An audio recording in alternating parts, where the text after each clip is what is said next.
trust. Nigeria call obey to serve our fatherland with love and strength and faith. The labor of our heroes past shall never be in vain. To serve with heart and might, one nation bound in freedom. In freedom. In freedom. Peace and unity. Arise, my people, arise, my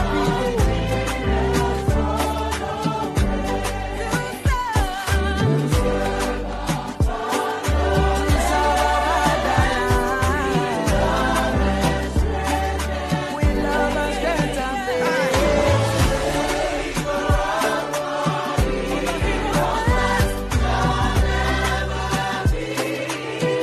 With all our hearts and minds, we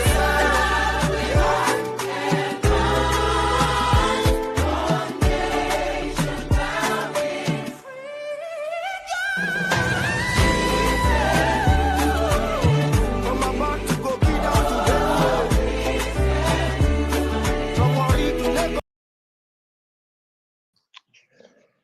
Good morning, good afternoon, good evening, depending on your geographical location. My name is Oinkro Andrew Lopio, aka Electricity. Thank you for joining me on this wonderful evening. Dr. Gomez, thank you for joining me. Hi. I'm fine. Let me just change this thing. I don't know why I need to change this. No, this is not what I want. Uh, Sorry about this. Yeah, welcome, Dr. Gomez. Thank you. You've Thank you seen very the much. topic and what we are going to What's be the topic talking. again? What's the topic again? I saw It's you come the live. enemy within, Oshomole's apology and the battle for Edo political future. I'm going to play the video for you to get to put things in context. So I'm going to play the video now for you and the viewers to see Oshomole's apology. When, in spite of your clear advice in the conference, I stubbornly and ruggedly supported a man who I thought, being a Benin man, would respect the tradition, the custom, the energy, the brilliance, the creativity, and the respect of tradition by any loving Benin man and indeed any against man. When I presented Obaseki against your advance, I have lived this game for all of 8 years. And tonight I am pleased to say that era has gone to an end.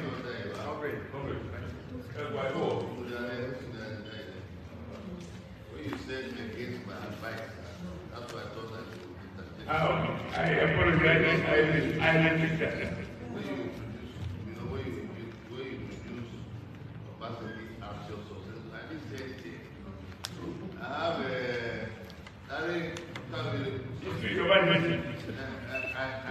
I apologize. you know you talk.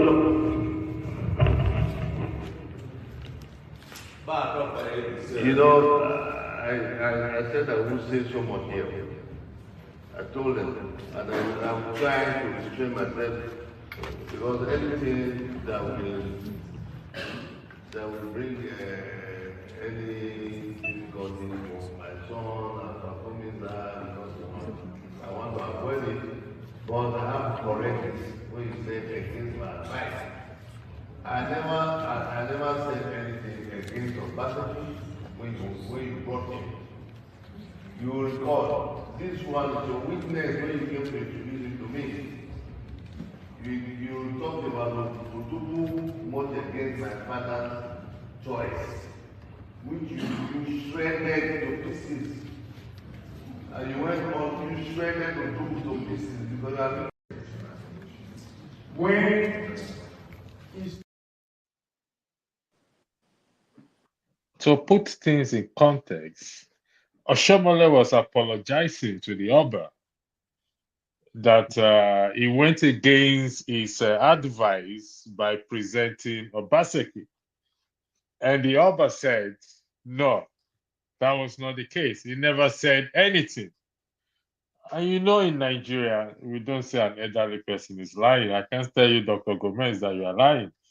You don't tell an elderly person that, sir, that is a lie. So, but to me, when I saw the video, it's what came to my mind, like the topic says, the enemy within. And oftentimes we've always been arguing that blaming the colonial masters for what we even experience today. But there we see Oshiomhole apologizing to the Oba. Now, whether the Oba said it or not, that is neither here or there. But it's a clear fact that Oshiomhole never liked Obaseki, and the current governor was unpicked. In fact, there is another podcast I'm going to hold in respect to the current government, or the governor-elect, a puppet on a string. Because when you look at the acceptance speech, it wasn't the one that that made the acceptance speech. It was Oshiomhole and what's his name, the Senate President Akpabio. And there's a caption of him kneeling down, greeting every one of them. So, gentlemen, welcome to this podcast. Without wasting time, I'll start with you, Dr. Alexander Gomez. You've seen the video. You saw what happened in the Edo State election. It's scary. And also there is a promise, I won't call it a threat, to replicate the same style, which is a broadcast for on Saturday in Ondo State, and in particular Anambra State, to win those two states for APC. That is for another day. Dr. Gomez, the floor is yours. Thank you, Mr. James, for joining. Thank you, John Abba, for joining. Yeah, let me make it short and sweet. This new governor-elect didn't win that election. That thing was rigged. I saw Ighodalo won that election, hands down.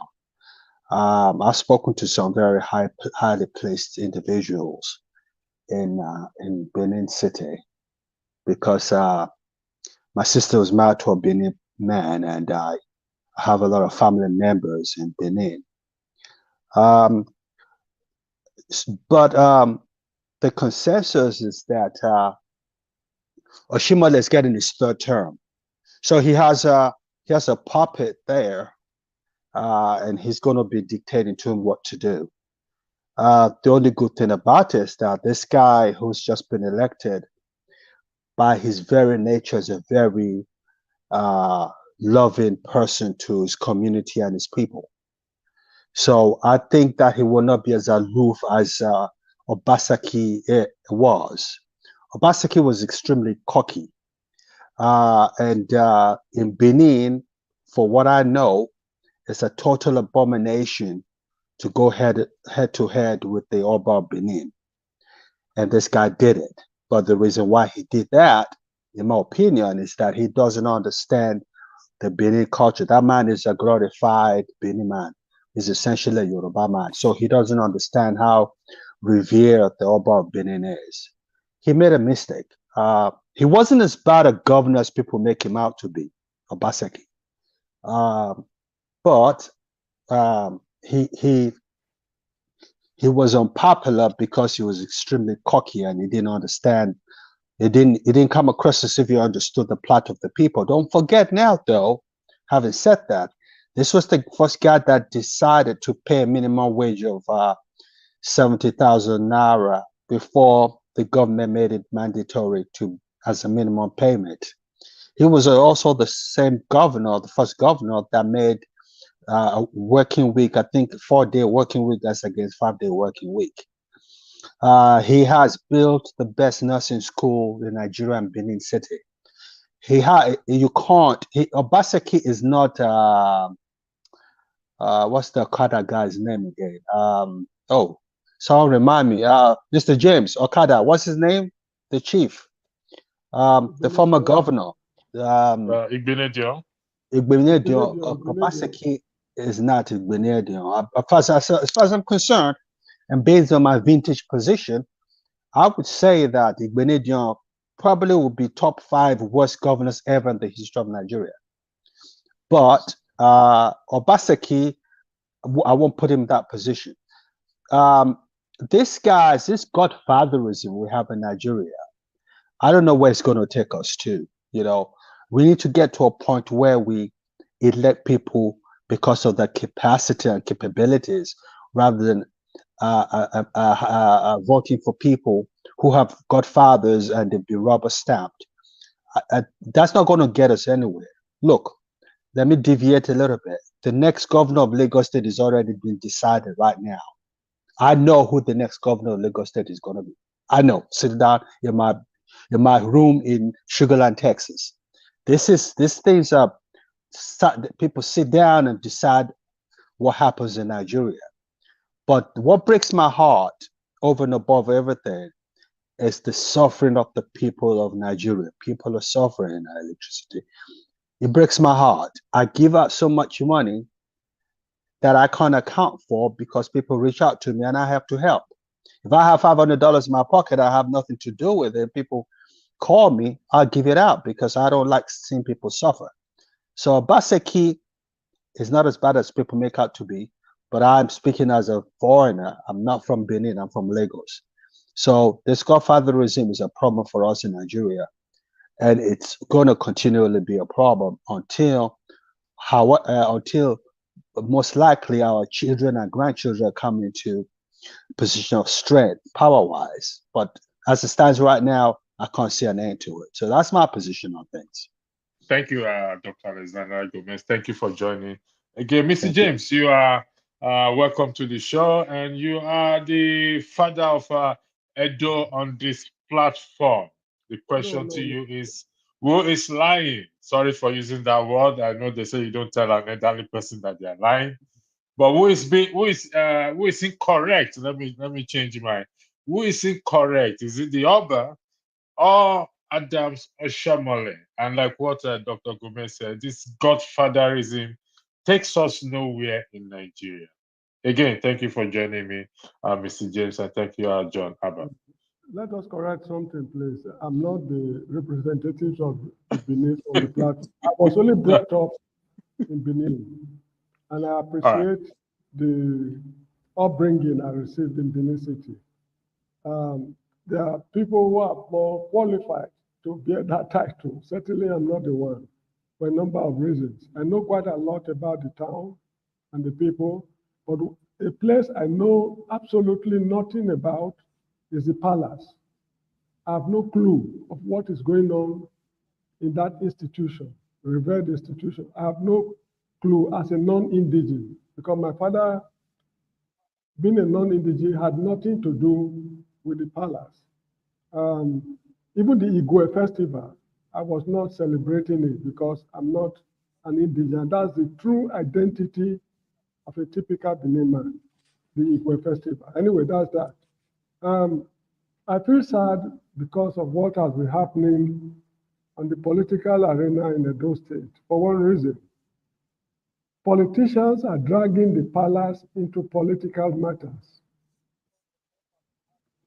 This, you see, whenever it's time for election, they appear and say, we are loyal to the palace, the customs and traditions, and blah, blah, blah, blah, returning of artifacts. And now, what have they, as individuals, done to uplift the customs and traditions of the Edo people? They tell lies in the presence of their children, which is very, should I say, on Benin, on Edo. An Edo man do not lie to his children. In fact, when an Edo man is having problems with his wife or something like that, they regulate how they, how do I put it? They regulate the activities in such a way that the children will not even know what is going on. Whenever they are quarreling or they are behaving in a way they should not behave towards each other, Once they notice that the children are likely to be around, they adjust their mood so that the children will not know. That is how they are traditionally. Now, for these men who are known to be liars all over the world, to go to the palace, kneeling down, begging for votes, and after getting the vote, they turn their back on the people, the palace institutions, and everything, and do what they feel. I mean, it's so deplorable. This is what I'm seeing. One thing again is this: be it Obaseki, Ighodalo, Aswe, what's it called, Akpata, to me, they are all birds of a feather.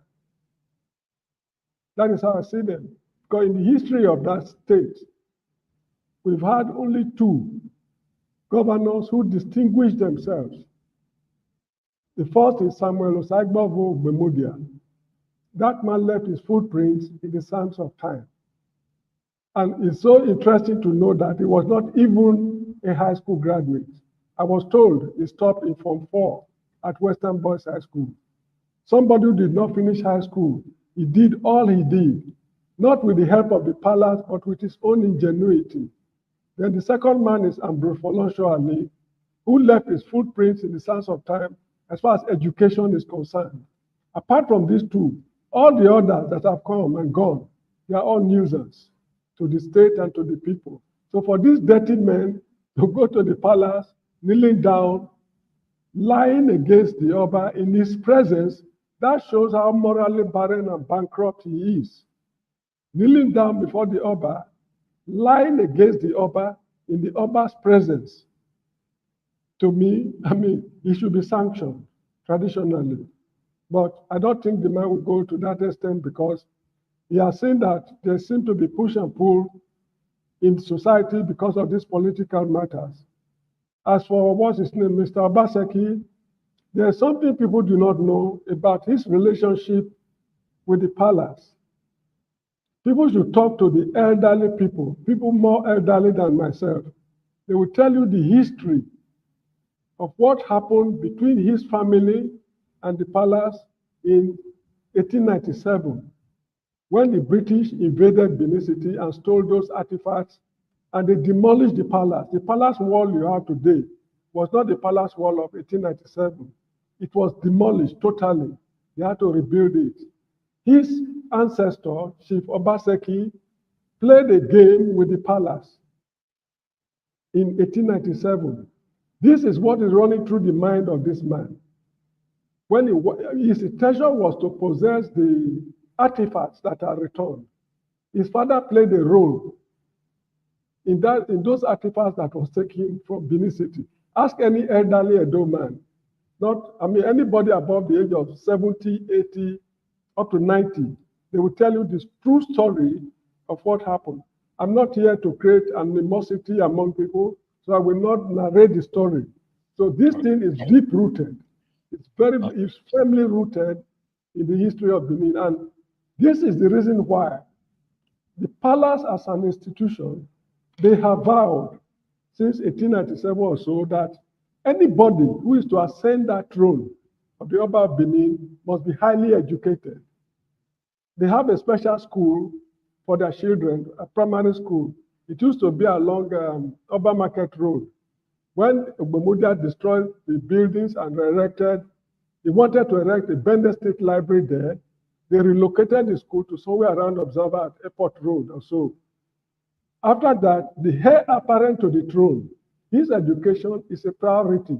This is why the late, what's his name? The father of this chief, Erediawa, was a federal permanent secretary, was a well-read man. This man who is there right now is equally a well-read man. Anybody who ascend that throne, because of what happened in 1897, I will not go into it. Okay, so this is I'll come back to you. Oh, sorry. The palace will chase this, right. In future, the palace should chase all these politicians away. They have not. What have they done to uplift the palace as an institution? What have they done to uplift the Benin people as a people in Nigeria? With all the problems they are grappling with, I mean, they are nuisance as far as I'm concerned. They are good for nothing. So this is my opinion. Thank you, Mr. James. Thank you for that history. Like I said, you are our historian on this platform and any other platform that is connected to Dr. Rido's platform. Your knowledge is well applauded. Mr. Janaba, thanks for joining. Uh, Mr. James said the Oshiomole lied against the Oba. Like I said, you don't tell an elderly person that they're a liar. Only in the Western world we can tell Donald Trump, and we can tell Kestama, we can tell Joe Biden that he's a liar. But in the context of Nigeria and Africa, I can't tell. I can't tell an elderly person that is lying. Now, who do you think is making the story up here, and why has it gone this low for Obaseki? I mean, Oshiomhole to go this low, saying he is apologizing to the Oba for presenting Obaseki. Please, Jonaba, the floor is yours. Thank you. Thank you, Electricity, Mr. James, and my brother. That sometimes we don't agree, but sometimes we agree. Revolution. I always believe that every election is local, but what we see is that the collective of local election make the national. But as of Oshiomhole, just like Dr. Gomez says, based on what I know about him, it's not that bad of a governor. So he do so much than people may think. But when he got married to a young lady, people don't like that. So that's Nigeria for you. I don't know why Nigeria can want to have it in both ways. The Bible says when David was old, they bring him a young lady. I don't know why they have a problem with him having a young lady, but that's Benin people can settle themselves. But when it comes to the national election, Nigeria is a one system, a one-party system. What I mean by one-party system is with APS, if it is PDP in power, they will make sure, except a strong individual in their state and local, that overcome them. If not, they use the federal might to make sure that it goes their way. That has been Nigerian system.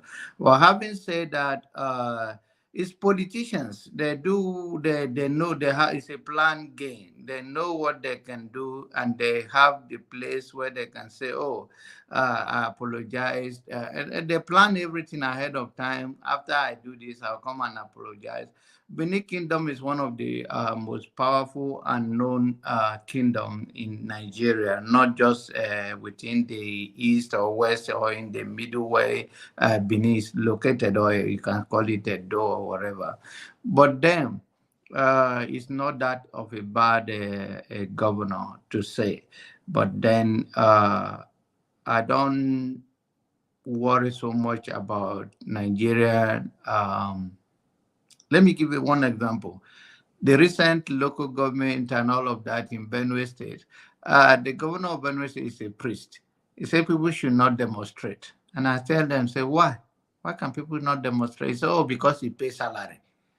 And Otumi was not paying money. So if he's paying, I said, okay, let's say the salary is okay. It don't exempt Benue people from suffering like any other Nigerian that are complaining that things are too high. This protest is not against you, but it's just that people are saying that lifestyles and many other things, insecurity is not working for them. But then he have his way. I was like, wow, of course. I praise him for paying, and why money come to governors and they think they have a birthright to solve it and keep the money in the first place. That somebody can build their legacy, just like Peter Obi and their support. I'm not Peter Obi's fan. That in Anambra State, Peter Obi pay workers, and that is something that he can bid on. Why the federal government do not owe you? They give you allocation every month. Why should every governor don't pay their state workers? That it becomes something you campaign upon. And what is the judiciary doing, or the law enforcement, that simply because you are a governor of a state, you are exempted, or you are above the law, and there is no system in place that can hold you accountable. So this is what Nigerian is all about. I always say that the state should choose who will be their governor, and then whatever come out of it, the election have consequences. Whatever come out of it, they should bear it. If it's good, let the local people enjoy it. If it is bad, let them enjoy it. When you talk about, I heard Dr. Gomez, I have respect for him, by the way. I said that they ring it or not ring. Which election in Nigeria, including the federal, that they don't ring? The ring is not an issue in Nigeria again. What means is that if you ring, do you have anything to offer? If let's say even Tinubu right now, whether you believe or that you ring the election or you do not ring the election, there are many dictators around the world that ring election, like Russia, like many other powerful nations. They decide who become their president, but they still do more for their own people. Make sure that their people are empowered. Make sure that they have a common need, common basic human right. They can walk on the road and nobody harasses you, and they secure their nation, become their priority to fight against nations. The current president of China, he came there, and after he got there, he changed everything. But China is still working. China is competitive. For me, I don't care so much. Did I say, oh, I'm endorsing corruption? No. But it's that even if you come to that way, if you have your people in the right mind to do more for them, secure your people. But that's not what we see. Like I said, I don't want to go into so many other stuff, but I just saw you online. I want to go out quickly. I said, let me stop by and say that that's not is days will tell. Days and months and years will tell what he meant for his people. If he really meant it, some people believe that he loved the people.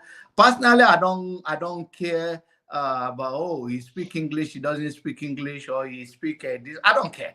Even if it's his native language and he do well for his people, that's fine for me. I don't care. Whether if you speak English and you sell your people, what difference does that make? What is that one? What is the uniqueness in it? I don't care about that. All I want people deliver for their constituency is the governor of Benin. Let him deliver, and history will tell. I hope that our Nigerian people understand that one thing is sure: when you get there, do more for your people. Make sure the basic need is there. Thank you. Thank you. Gentlemen, tomorrow there's going to be a debate on this. It's not have your say, it's going to be a debate. It's about Peter Obi and Shore, revolution against rebuilding the nation. It's, like I said, for the record, it is not have your say, it is a debate. We had a guest who spoke to us yesterday, and I took some things home from what he said. Having a strong, organized body that will push against or push back on government that don't favor the people. And so it's something we will start. Mr. James is aware of it. I started a movement called the Hope Movement. I'm not going to go into details into it until tomorrow, but there's going to be a debate on this platform tomorrow in respect to the show race and the Peter Obi. Which do we want in this situation right now? Because you will see the way things are going in Nigeria. It is, for the first time in my life, I am agreeing that the country has been totally captured. I'm saying that publicly, which I have never said before, following Edo State election. And anything that comes out from the president, Gandhiji, Akpabio, should not be taken lightly, should not be taken for a joke. Where we are going, trust me, I don't know myself. Revolution. In the context of what we are discussing, Oshiomole apologizing to the Oba of Benin for presenting Obaseki against his wish. The Oba of Benin refuted it. But before you speak, let me take some comment from Edo people who have already been giving out to me. One Edo man here says, Niger, my electricity, what is the meaning of this clip? You see, the Oba is a god to them, which I understand anyway. Like John Abba is my own Oba. And there are thousands of issues in Nigeria. How will this change PMS price electricity? How about all the issues that have been discussed before? Has it changed anything? You don't go against the Edos and the Oba. Nigeria, the floor is yours. For those of you who have joined us on the comment section, Timajek, thank you. Adama, thank you. I am going to highlight your comment later on. Let me just give the floor to Dan. Is now revolution. Dan, the revolutionary. The floor is yours. Thank you. Yeah, my brothers, I want to say good evening to everybody. Mr. James, John Abba, like you said, agree or we don't agree, no problem. All what we are fighting for is the good of Nigeria. Anybody who really loves that country, like I do, there must be conflicts here and there, you know. And that debate of tomorrow, Miss LSC, what time is it? Because if I'm opportune, I would like to join in. It's 8 p.m. I believe that Nigerian time. That should be about 3 or 4 o'clock New York time. So depending, I may move it to 9 o'clock. Also, there's likely to be more than one or two moderators, more than two moderators on the platform. So it's going to be a very hotter debate. I have reached out to the show owners group. I'm waiting for them to get back to me because, to be honest, whether we like it or not, show already needs the numbers. And we need, at this point, regardless of our reservation, I think he is the man that may help us. This is me speaking, please. My opinion to turn things around. So, but I'll leave it now. I'm going to stay neutral tomorrow. My role is to moderate and ask questions. Again, for the record, it is not have your say. It is a debate and not for the faint-hearted. The floor is yours. Thank you, Dan. Yeah, thank you so much for the information because we have been like, okay, let me go to the point of today. Oshiomhole apologizing to the Oba. For me, as a Nigerian, I left Nigeria 34 years ago, to be precise. Because when I was I want to start from there. I don't want to just waste your time, but let me just give you a little background. I left Nigeria 34 years ago as a school cert holder. But up to today, I've been able to educate myself that even somebody who say he graduates self, when I catch you for corner, you go know say that person will go school, they talk to you. Because I saw it all and I know the importance of education. So I took it personal to educate myself. Strong as much as I can so that I can be able to tackle difficulties of life, at least for that one, to put food on the table of myself, my family. So I went privately to educate. It cost me money, but I did it. Marrying a white lady is enough. Anyway, thank you very much for that. Anyway, it's part of the life. I mean, white or black, we are all the same. Because when you know, if you meet with them, you will know that the same thing, whether you white or black, they're the same, no different. So, to the point of today, electricity. Like, let me just give you your kudos because I told you, anytime you are around, except if I'm busy, I prefer your show. No, I don't disregard anybody, but when you're around, I always have that feeling that you give.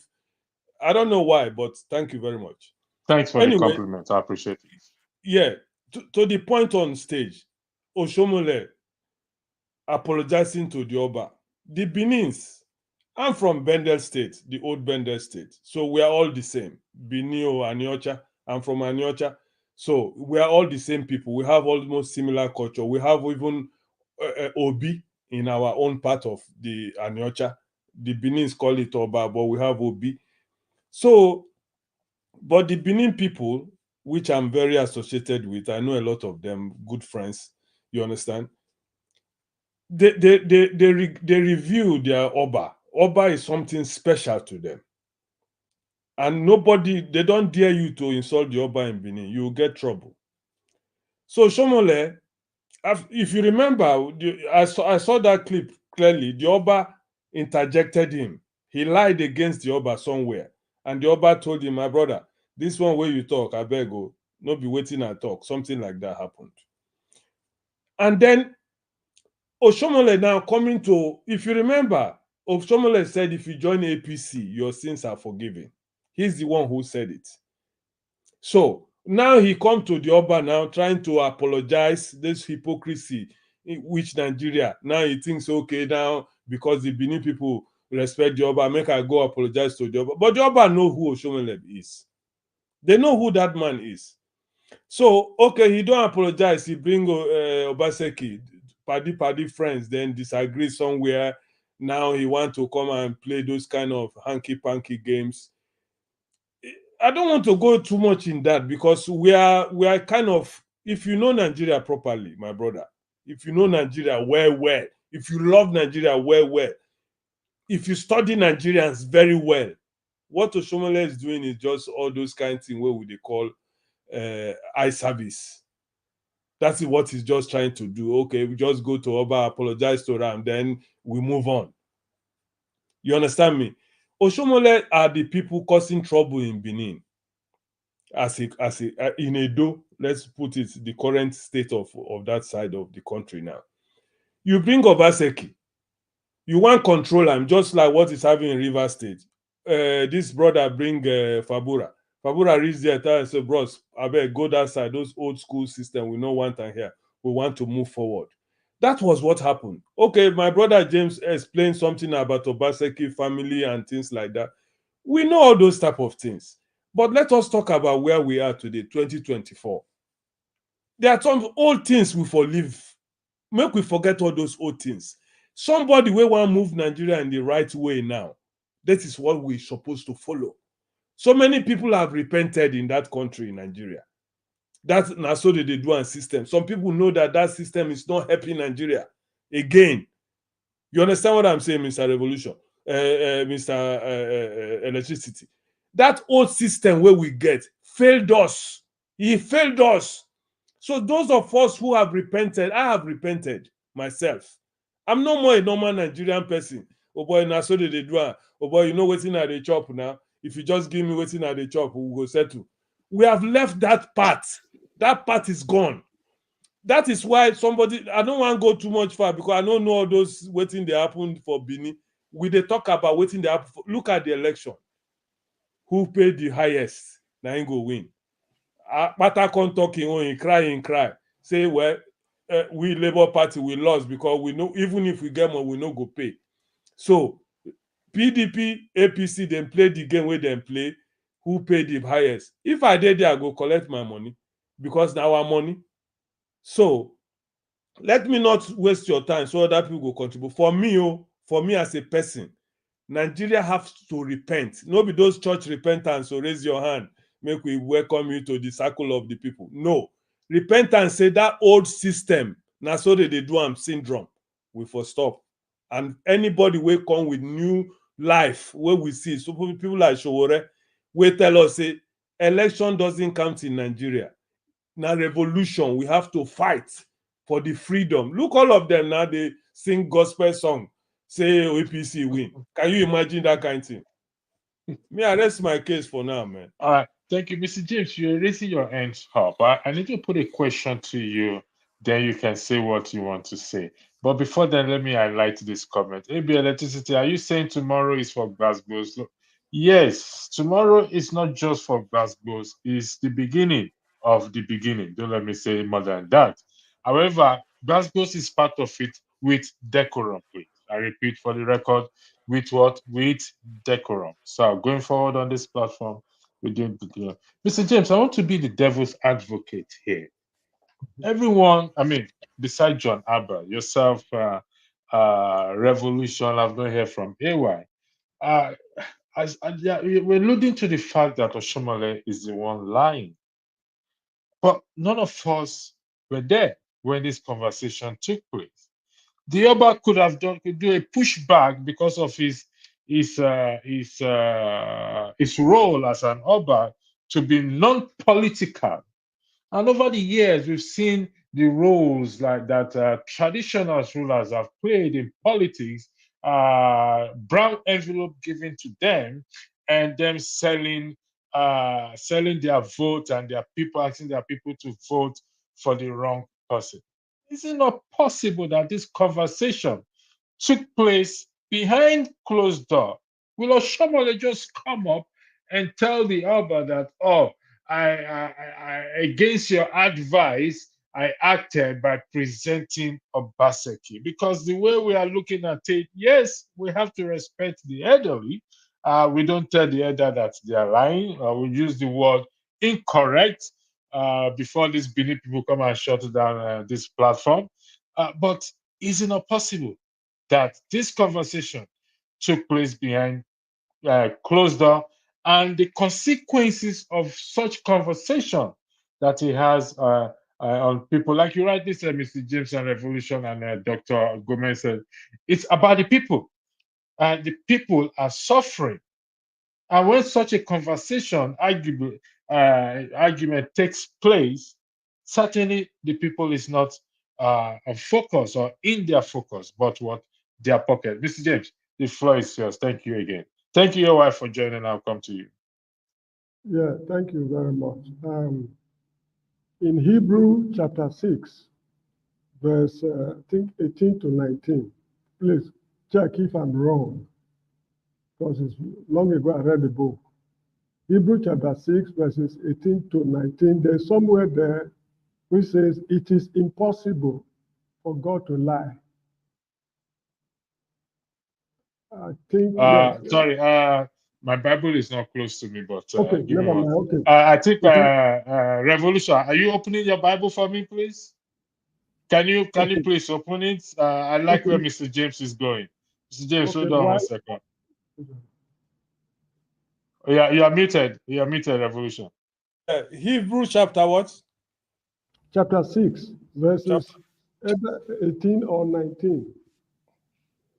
Hebrew chapter 6, verses 18 or 19, or somewhere around there.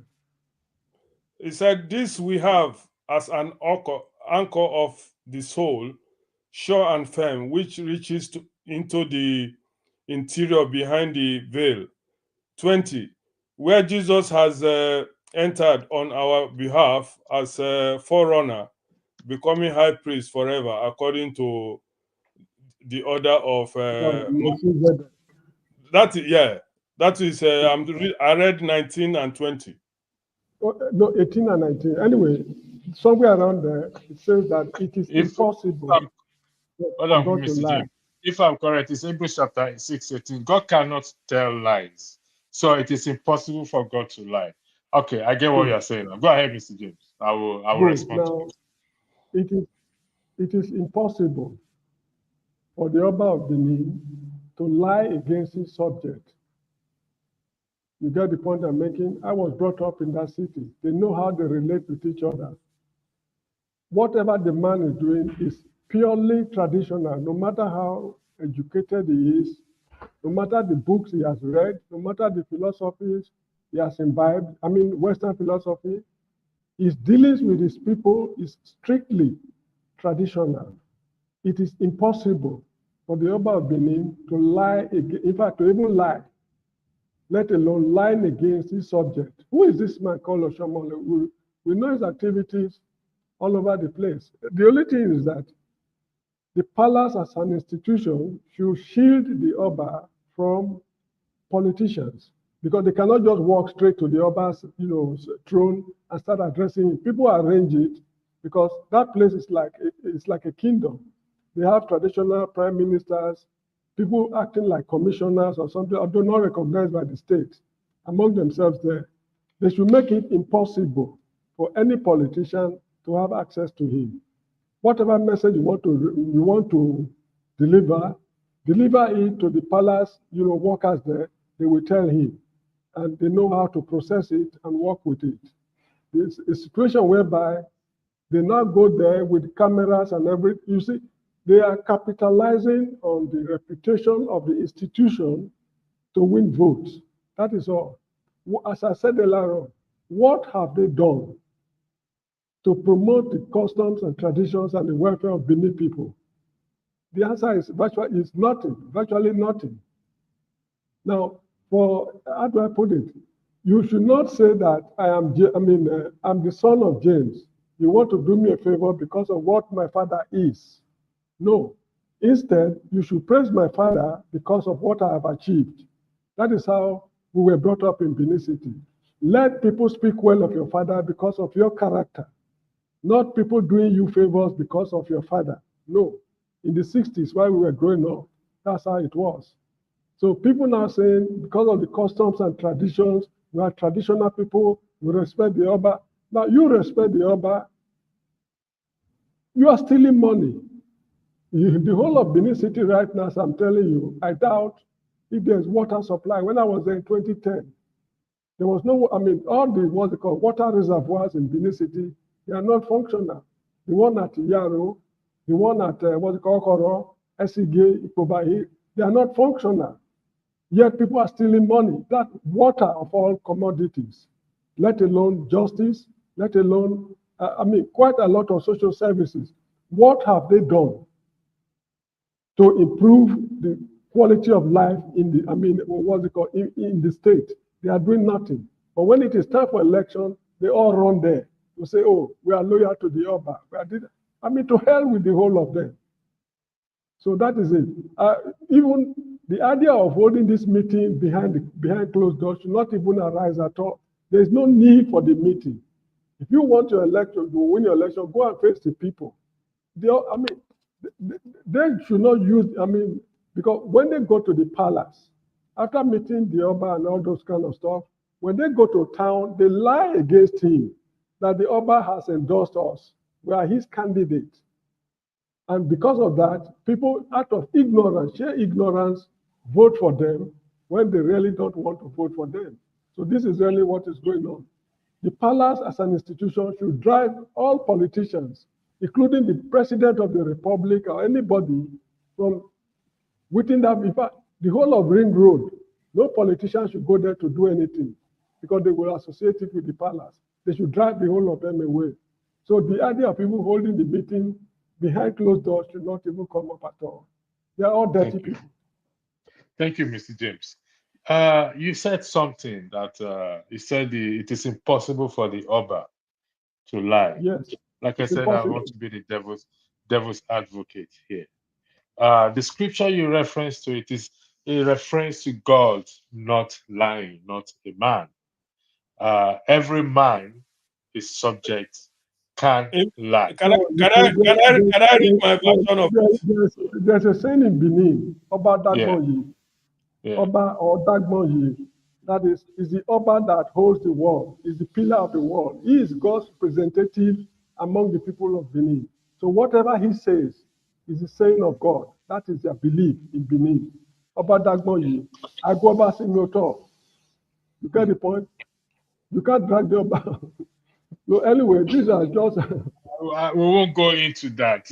Let's leave that for another day. Anyway, the floor is yours. What we're talking about is in respect to, rather than focus on the people, it was a case of Oshiomole going to apologize to the Oba of Benin for alleging him to have said something that he did not say. That is what we are seeing here. Okay. Edo State election has taken, like I said earlier, Edo State election. As a result of that, I have come out to say, indeed, the entire country has been captured, and the issue, the program of wickedness is, even though it's been on motion since, they've speed it up, and so we're going to have a debate tomorrow. We need a drastic change. The floor is yours. Okay. Good afternoon, everyone from here, Mr. James. Special greeting. I want to slightly disagree with Mr. James a little bit. So, do respect my guy. So, I take the issue of Obara. To be honest, as the way Edo or Benin is structured, you cannot separate Oba from the system. To be honest, it's gonna be very hard. Not now, at least, because Benin people, especially, they revere their Oba, like they hold it to a very high esteem.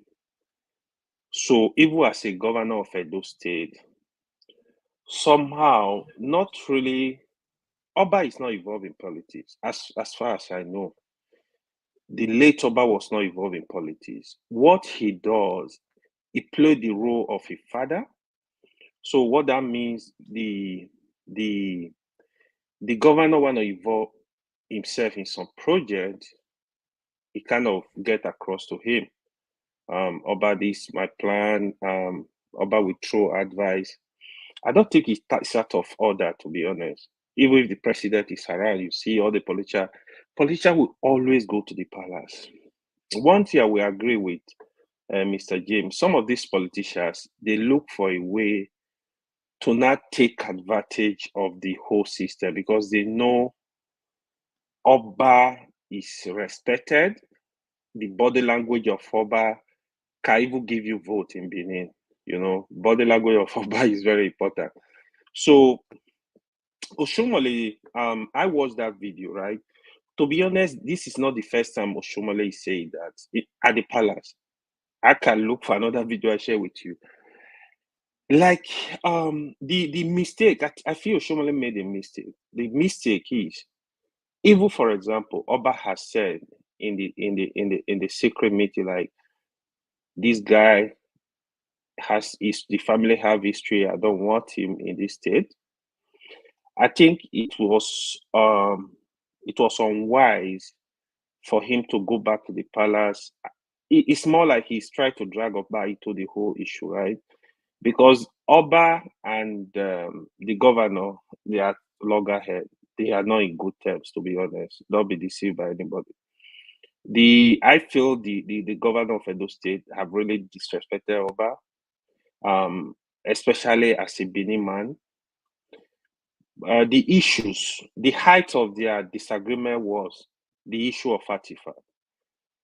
Artifact that we are taking away when God know when, like it's not like probably like 100 years ago or plus. You, because they make you a governor for 4 years, you are dragging the artifact. You want to build a museum and take over the artifact. Oba said, no, there is a royal museum. That's where I want to put the artifact. So it was that issue of fight here and there, you know, disagreement, to the point that you use some prosy you want to divide the Benin Traditional Council, split it to several. That did not work. You took the Oba to court by prosy as well. You know, these were all issues that really like caused big problem between the palace and the state government. Yes, like I said, Oshiomhole was unwise.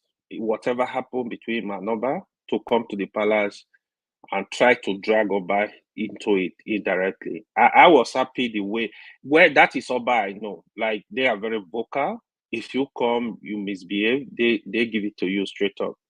That's the Oba I know.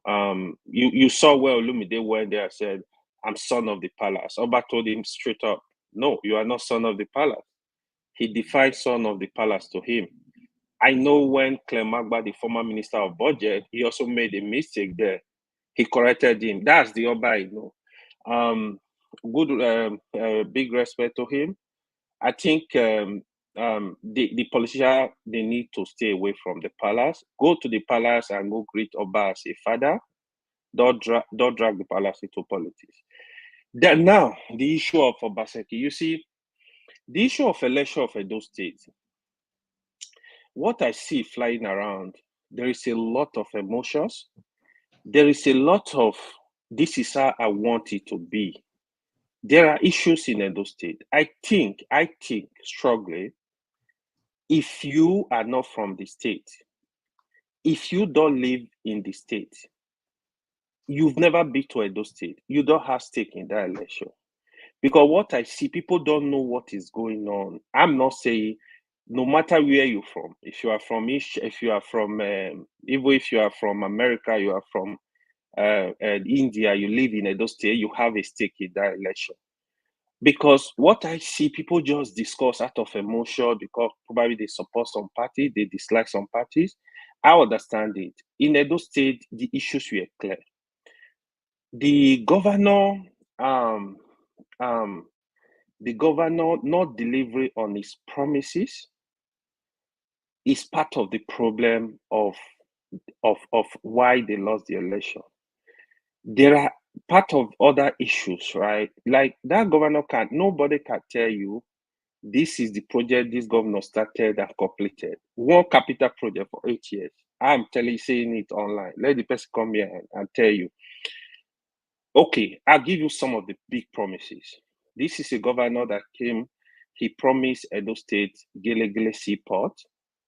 He signed MOUs all across, nothing was done. This is the governor that said he was going to build the Benin Industrial Park, nothing was done. This is the governor that said he was going to build the airport, signed MOU in Edo North, nothing was done. The roads in Benin, they are dead trap. He will go ahead. This is a governor that erected a billboard telling the people this is a federal government road. The state government road, what are you doing about them? Did you construct a road? No, you did not. What are you doing with Edo State money?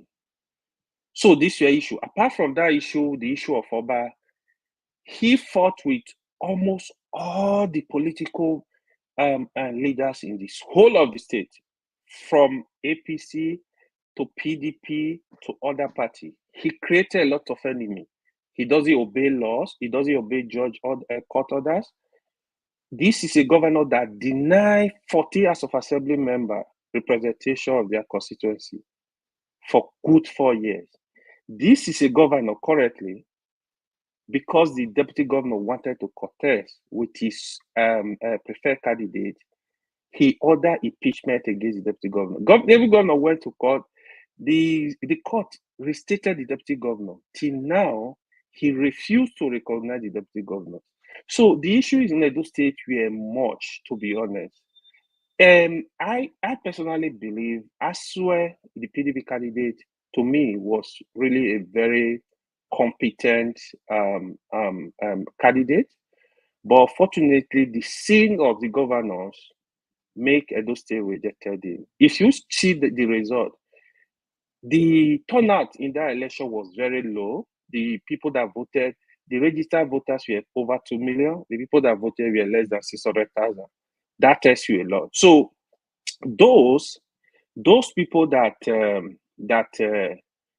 think like the APC candidate is not competent, they just stay away from the election. The issue of Labour Party candidate. Let me finish this. Say this last one. The issue of the Labour candidate. The issue of the Labour Party candidate, Olumide. Olumide was a very competent hand, but the political temperature of the state was the power should move to Edo Central. This was the issue. Otherwise, Olumide could have been a very good candidate. So every part of Edo State had this feeling like, no, it's time of this Edo Central. Let's give the power to them. Unfortunately, it was only the PDP and the APC candidate that were from that region. And that was why this election went the way he went. Thank you. Thank you. Yeah, thank you. To the panelists and to our viewers, I'm requesting that we take a step backwards. I'm going to throw a spanner into the wheel, please. Tinubu is an elderly man. Most of us have alleged that he lied. Akpabio, Wike, we often say these elderly people lie, distort the truth, cheat. Why then do we think an Oba, this is not just to the Oba of Benin, this is I'm making a general statement for the record. An Oba cannot lie. A king cannot lie. Like what Madam Luke, the last thing I highlighted here. Even if they are dragging museum, is it not light they will use to power the museum? But that is not important. That is not an important thing to them. It's not water that those that will use the museum use to flush the toilet, wash their hands, and where possible, if there's a bathroom there, they're going to shower, they're going to drink. So if we are saying an Oba cannot lie, equally, are we saying the president, the vice president, the Senate president, Wike and also others, also, they have never lied to us. It is impossible for them to lie to us. The floor is yours, gentlemen. That is a spanner I've just thrown into the wheel. Thank you. Starting with you, Mr. James. You see, the issue is this. When I say it is impossible for the Oba to lie to his people, I'm saying it within the context of how they relate with each other in that society. I was there during the time of his grandfather, that was Oba Akenzwa II. And I was also there when Erejewa was inaugurated. I left during Erejewa's reign. The way they relate with each other, I think I have very good knowledge of it, although not perfect knowledge, because as I told you, I frankly cannot figure how the palace is organized. The institution of the palace, I have no knowledge of it. Other than the palace, there's nothing in town that I don't have a fair knowledge of. So I cannot compare the Oba with somebody like Mr. Tinubu, Fabio, and others.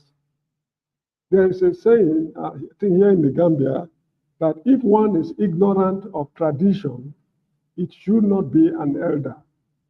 Somebody can say, oh, I'm ignorant of this tradition, that it is excusable if you are not an elder, but an elder should not claim to be ignorant of tradition. The Benin tradition is deep-rooted.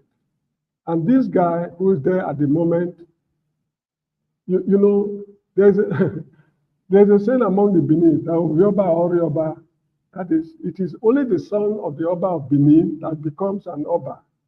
Right from birth, they groom them meticulously to ascend that throne. So for an Oba to come and lie to the people, it's as if the world is coming to an end. That is how I see it. Anyway, just permit me to say something, but I will not go into detail because I'm not here to cause confusion. In 1897, when the British invaded Benin City, the Benin, they put up stiff resistance and the whole society scattered socially. And the Oba of Benin then, Oboromen Ogbaisi, was captured and taken to Calabar, where he died in 1914. Somebody whose name I will not mention was lobbying the British people to make him the Oba of Benin. The British they were actually worn out with the war because the resistance of the people was so terrible that they just want to leave. They've got what they are looking for. The Oba is no longer there. The system has scattered. When somebody was lobbying the British to crown him the Oba of Benin, it was Chief Ero who said that Obioba or Rioba, it cannot happen. That is, it's only the son of the Oba of Benin that can ascend that throne. Who is that person who was struggling to be the Oba of Benin through the back door? People should go and find out. I will not mention any name. So the point I'm making, Mr. Electricity, is that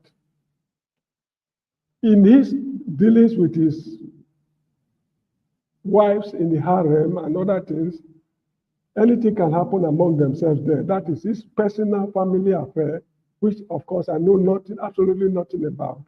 But in his dealings with the people in town, take it or leave it. If you know of any instance other than this particular one, the Oba of Benin has lied to the people, please make it known to me. It will be a very good topic for intellectual nourishment. I would like to investigate such things and come up with a peer review journal article on it. On occasion when the Oba of Benin lied to the people, it is impossible for him to lie. I mean, that is how I see it. So please, let's talk about better things. Not Oshiomole. Who is Oshiomole after all? Is he not the labor leader excuse me, was like Michael Imodu and others fighting for, pretending to be fighting for workers. Now it's in the House of Assembly. It's now a turncoat. So how can a turncoat go to an Oba of Benin, lied against the Oba in his presence that this is what you told me? Why? I mean, the impression is creating, is even desecrating the reputation of the Oba of Benin. That is how I see it. Anyway, that is a matter for the Benin people to handle. All right, thank you, Mr. James. Leave it at that. Yeah, Niger man is an Edo man there. It's after my soul, but you will not get it anyway. I want to hang the Oba, the issue of the Oba. I want to hang it in one corner, and I want to throw another spanner into the wheel in the same light. So, gentlemen, if I am wrong, as the devil's advocate, please tell me I am wrong. The country is where it is today because of the many lies the politicians have told us. Yes or no? One after the other, please. And just in the comment section. Is it my turn? Or? Just do it's a yes or no question answer. What was the question? The question is, the country is where it is today because politicians over the years have lied to the citizens or the electorate. Yes or no? Yes. Correct. Anyway. Capital yes. The Blackstone. Yes. Man of prestige. Yes, definitely yes. Mr. James? I can't hear you. My line is not clear. Okay. And the question is, this country is where it is today because politicians over the years have lied to the electorate or the citizens. Yes or no? The people allow politicians to lie to them. The people believe their lies. That's why the politicians lie Whichever to them. Whichever way you phrase it, that means the politicians lie and the people believe in it. By this, it means anybody can lie, regardless of what position or status they are holding in society. So, how do we deal with... I disagree. Okay. Why do you disagree, please? It's allowed. Disagreement is for intellectuals. Go ahead, Mr. Blackstone. That anybody can lie. Yeah, depending on depending on your position, depending on your integrity. I don't find. So what you're saying is, sorry for interjecting you, you've never lied before. I'm not saying me. Lying to the people is quite different from lying. Never lied before. They're two different things. Confusion. I'm going to leave the floor for each of you to take turn. I want this thing to flow. It's Go my ahead. turn. You can listen, interject yourself, but with respect and decorum. I want this conversation to flow without me. It's my turn according to your rules. Go ahead. Okay. Sorry, my what's the Blackstone? Let's follow the queue. Mr. Gentlemen of the panel and listeners, and to you, Pastor Onyekro Okobio, my brother, electricity. Let me tell you, you said something, politicians. When you saying that politicians are lying, let me tell you the politicians in Nigeria, in my own view. I might be wrong, I stand to be corrected. Traditional rulers, the religious rulers, the people of Nigeria. Who are the politicians? Because these politicians are Nigerians. They don't come from the moon.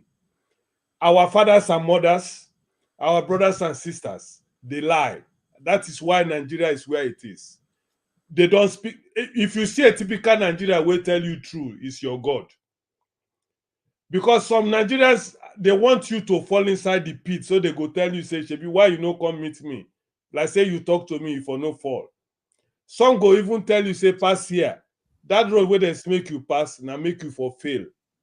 So when anybody come to me, with full regard to Mr. James, so Maybe it's an old school people where they believe in that cultural system, say certain kind of people no go fit talk lie because of their prestige, because of their positions. I don't have anything against that, because that is why Nigeria is on their knees today. The people where they were supposed to lie, when they are lying, people go they clap for them, but they are lying. So now when he talks, say the Oba cannot lie, I know how the Benins respect their Oba Otokwe. I know how they respect them. So I will not come here to tell you that what he's saying is wrong. Then that means I'm disrespecting the Benins. I used to go to Benin. I went to school, St. Anthony, Sebuluku now. We used to come to Benin to those days, Inter Sport, Wesley High School. Would they come hustle there, find babes those days there? Yeah, I'm talking about in the 80s. You know what I mean? 84, those 80, I mean 70. You know, that was our time there. We enjoyed Benin that time. And I know the laws of Benin. They don't joke with the Oba. So I will not come here to come and start telling things. But when I tell you that the people will keep Nigeria where it is today, they are the traditional rulers, whoever they are, religious rulers, whoever they are, Nigerian people who became the politicians, and our father and mother. Even in a family, your papa, you get what you want to talk, they go give you slap. Shut up. I thought, I mean, the father of this house, don't say that. These are why Nigeria is where it is. So when somebody come and tell me that somebody in a special position, anything where he say, not true, let it be like that. But in my heart, I know that it's not true.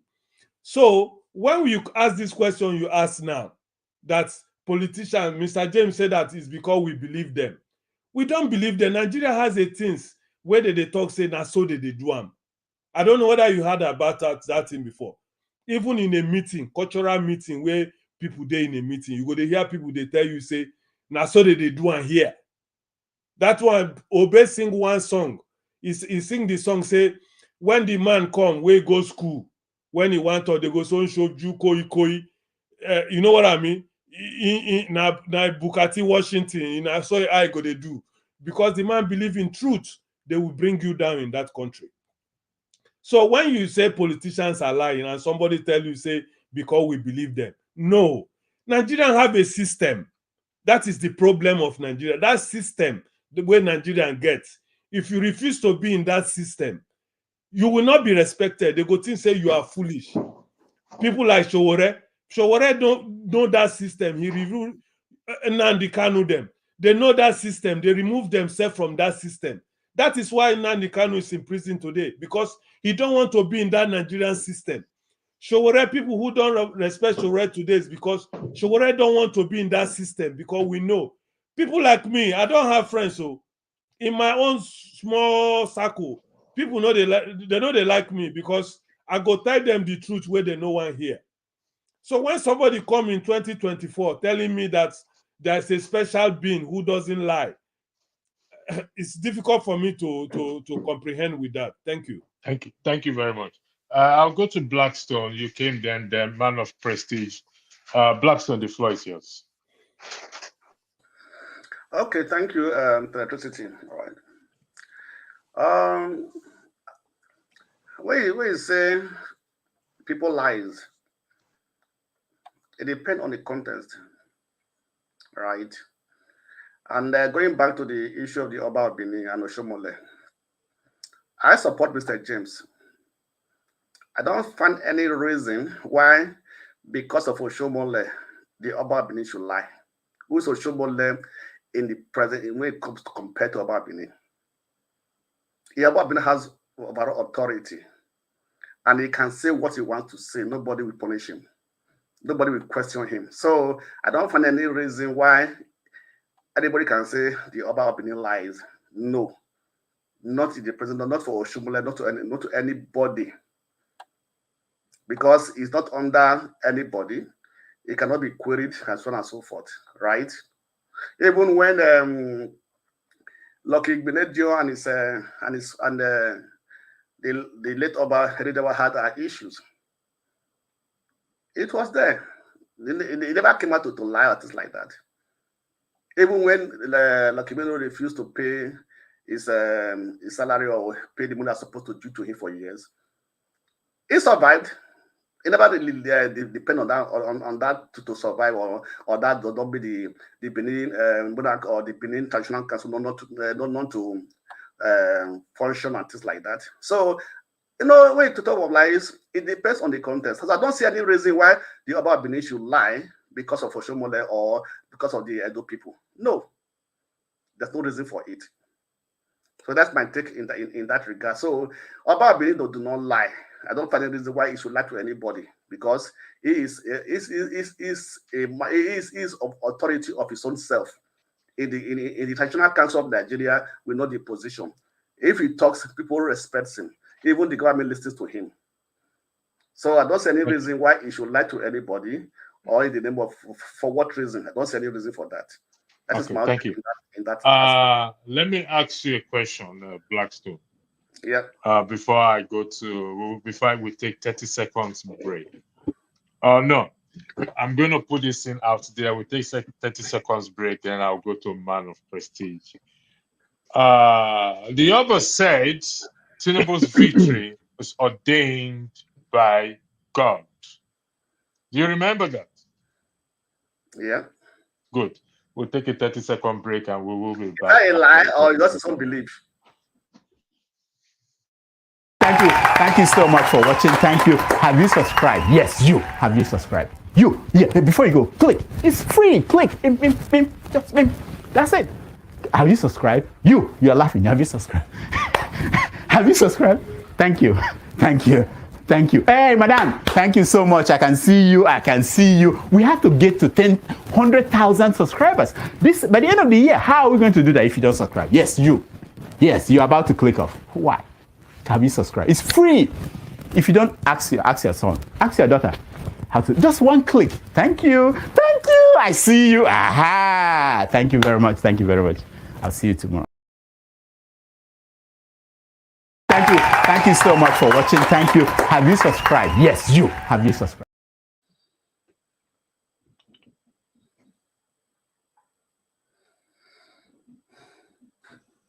Welcome back to this wonderful evening broadcast. Remember, the topic is the enemy within. We are looking at the enemies, so enemy within. Madam, look, thanks for joining. I guess you are here to shake the table for us. That will be a very great pleasure. Man of Prestige, the floor is yours, please. Thank you. I didn't finish my Okay. Finish yours. Then Man of Prestige, Mr. Mori, welcome. Sorry, I did not. Electricity, quick question before you proceed. I thought you said you were going to move to a different topic entirely. You are still on the Oba topic? Is that not what you said? Yes, we move from So, I throw spanner into the wheel. Okay. All right. Go ahead. What I have to say? Just a question, right? So you asked me a question. The Oba said the Tinubu's victory was ordained by God. You are saying it's a belief. Yeah, that's. But they said the voice of the king is the voice of God, according to Mr. James. If I'm correct, I don't know. So it but couldn't be I a believe belief. that's so personal belief. So I don't think that's a lie. So that's a personal belief. So if you say it's ordained by God, that's a personal belief. I don't say it in lie, because what is a lie in the first place? So it's true that that's his belief. That's a belief. That's what he thinks. So that's not a lie. So I wouldn't take that as a lie. It's a personal belief. Okay. All right. For those of you that believe that Tinubu is ordained by God, I give you kudos. Nobody has the right to say otherwise. Thank you. Thank you, Blackstone. God can use difficulties to check situations. So it could be. God, all right, God that is a very good thing you just said. God works in the various ways which man cannot understand. So there must be a reason why Tinubu is there. All right. Thank you, Blackstone. Madam Luke, Man of Prestige, Mr. Murray, if Madam Luke is there, I would like to give her the floor, then I'll come to you as the only female on the platform. But Madam Luke is not there. She's going to attend to the normal things. Man of Prestige, the floor is yours. Thank you. Okay. Thank you very much. Greeting to everybody. I've not been able to comment on the Edo election or something like that. So I'm going to come to that angle. Then I'm going to answer the question about what it said the Oba's reference to Tinubu being ordained. I'm going to answer that at the last. So on the Edo election, I cannot look at it because I did follow the election to a certain degree, but that particular election there, I followed it, everything, the boot on the ground, people going from different booths, to conduct the election. I'm not from Edo State. I don't really have a dog in this, in the election, but as a Nigerian, I'm free to comment on how I view it. I'm looking at this. If people in Edo State, because I have a lot of Edo friends, one of my favorite, immediate doctor here, is from Auchi. So if they say that this is who they want and they elected, so we should be, we should abide by that. Edo people has elected, they have elected who they want and they have spoken, whether it's ring or not ring. I mean to be more precisely, nothing in Nigeria when it comes to election is clean. So let's just call a spade a spade. Well, whomever ring the best, they won. But as of now, we have to come and respect what the people, who the people want. According to some of the people who have spoken, they believe that the previous governor or the present governor that's still in place right now, he has not done nothing to the state. So going by Oshiomhole antecedent, a lot of them followed him. Whether the person that's in charge right now, in my own opinion, Oshiomhole is going to be the governor, regardless. Because it's going to be a puppet to the, this it's just my own personal opinion. But what I'm going to say, I wish they do like good luck. I hope he perform. That's my final submission on that. In reference to the question you asked that the Oba said, let me start. I look at the whole Obas. We reference, we have the so-called Eze, I don't put too much stock in it, just like any other person. Maybe because that's our culture, we look at them, just say an ordinary leader. It doesn't mean anything. The way the Americans look at the president here, you're just a president. We pay your tax, so you serve us. We don't hold you to the highest regard or honor. We respect you as we respect our elder. So that's how in the Southeast we look at the ages or something like that. But I see the Edos, they put their Oba to a different pedestal, which is good for them. That's their prerogative, but I don't see it that way. So in all the whole Oba or whatever you call them or anything, I believe they are civil servants. Maybe in a long time ago, maybe 20 years ago, or whatever, to a certain extent, they have authority, by the people. But right now, they are being paid by the government. They're under the, they are the auspices of the government. So I look at them as civil servants to a certain extent. So, that's how I see that. In reference to that question you asked, come on now, let's be more real. Are you God? How are you going to say God has ordained this guy to be, That's a lie. He's lying. So you have to say what you want.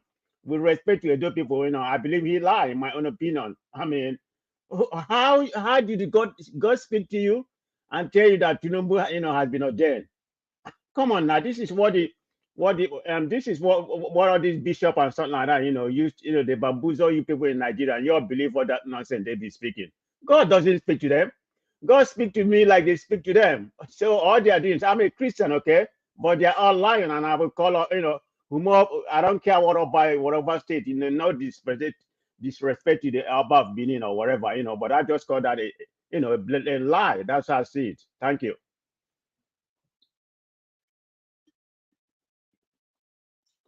Thank you, man of prestige. Mr. Murray, the Oba has taken out Madam Luke. So, Mr. Murray, the floor is yours. Oh, Madam Luke is not. She's not back. The floor is yours, Mr. You are from Edo State. So yourself and Mr. James, and I think Kene is also from Edo State. I'm only just joking. Yeah. Go ahead, Mr. Murray. The floor is yours.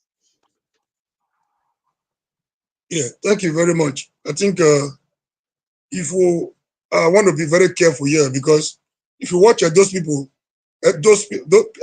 people from Edo speaking on this topic, you want to feel, you have to be very careful because it's a very sensitive one to them. But then you might feel, the person might be a professor, it might be, no matter the level of education, no matter the level of exposure, he might be living in America, might be living in Japan or UK.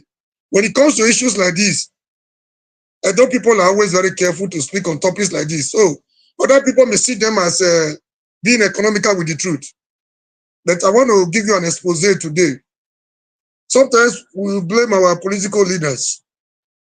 We concentrate so much on our political leaders. If you want to go back to what is happening, in Nigeria, people have never had this so good in terms of leadership. Go to the pre-colonial era. So you take it from there. You do some homework on the colonial era and the post-colonial era. There has always been this conspiracy, leadership conspiracy against the people. But not everybody will have the courage to tell you this, because a lot of people are teleguided, either by custom or tradition. You know, some people say it, they see it as a taboo to say the truth when it comes to tradition, certain traditions. I'll give you a vivid example. The custom or tradition that tells you giving birth to twin was a taboo.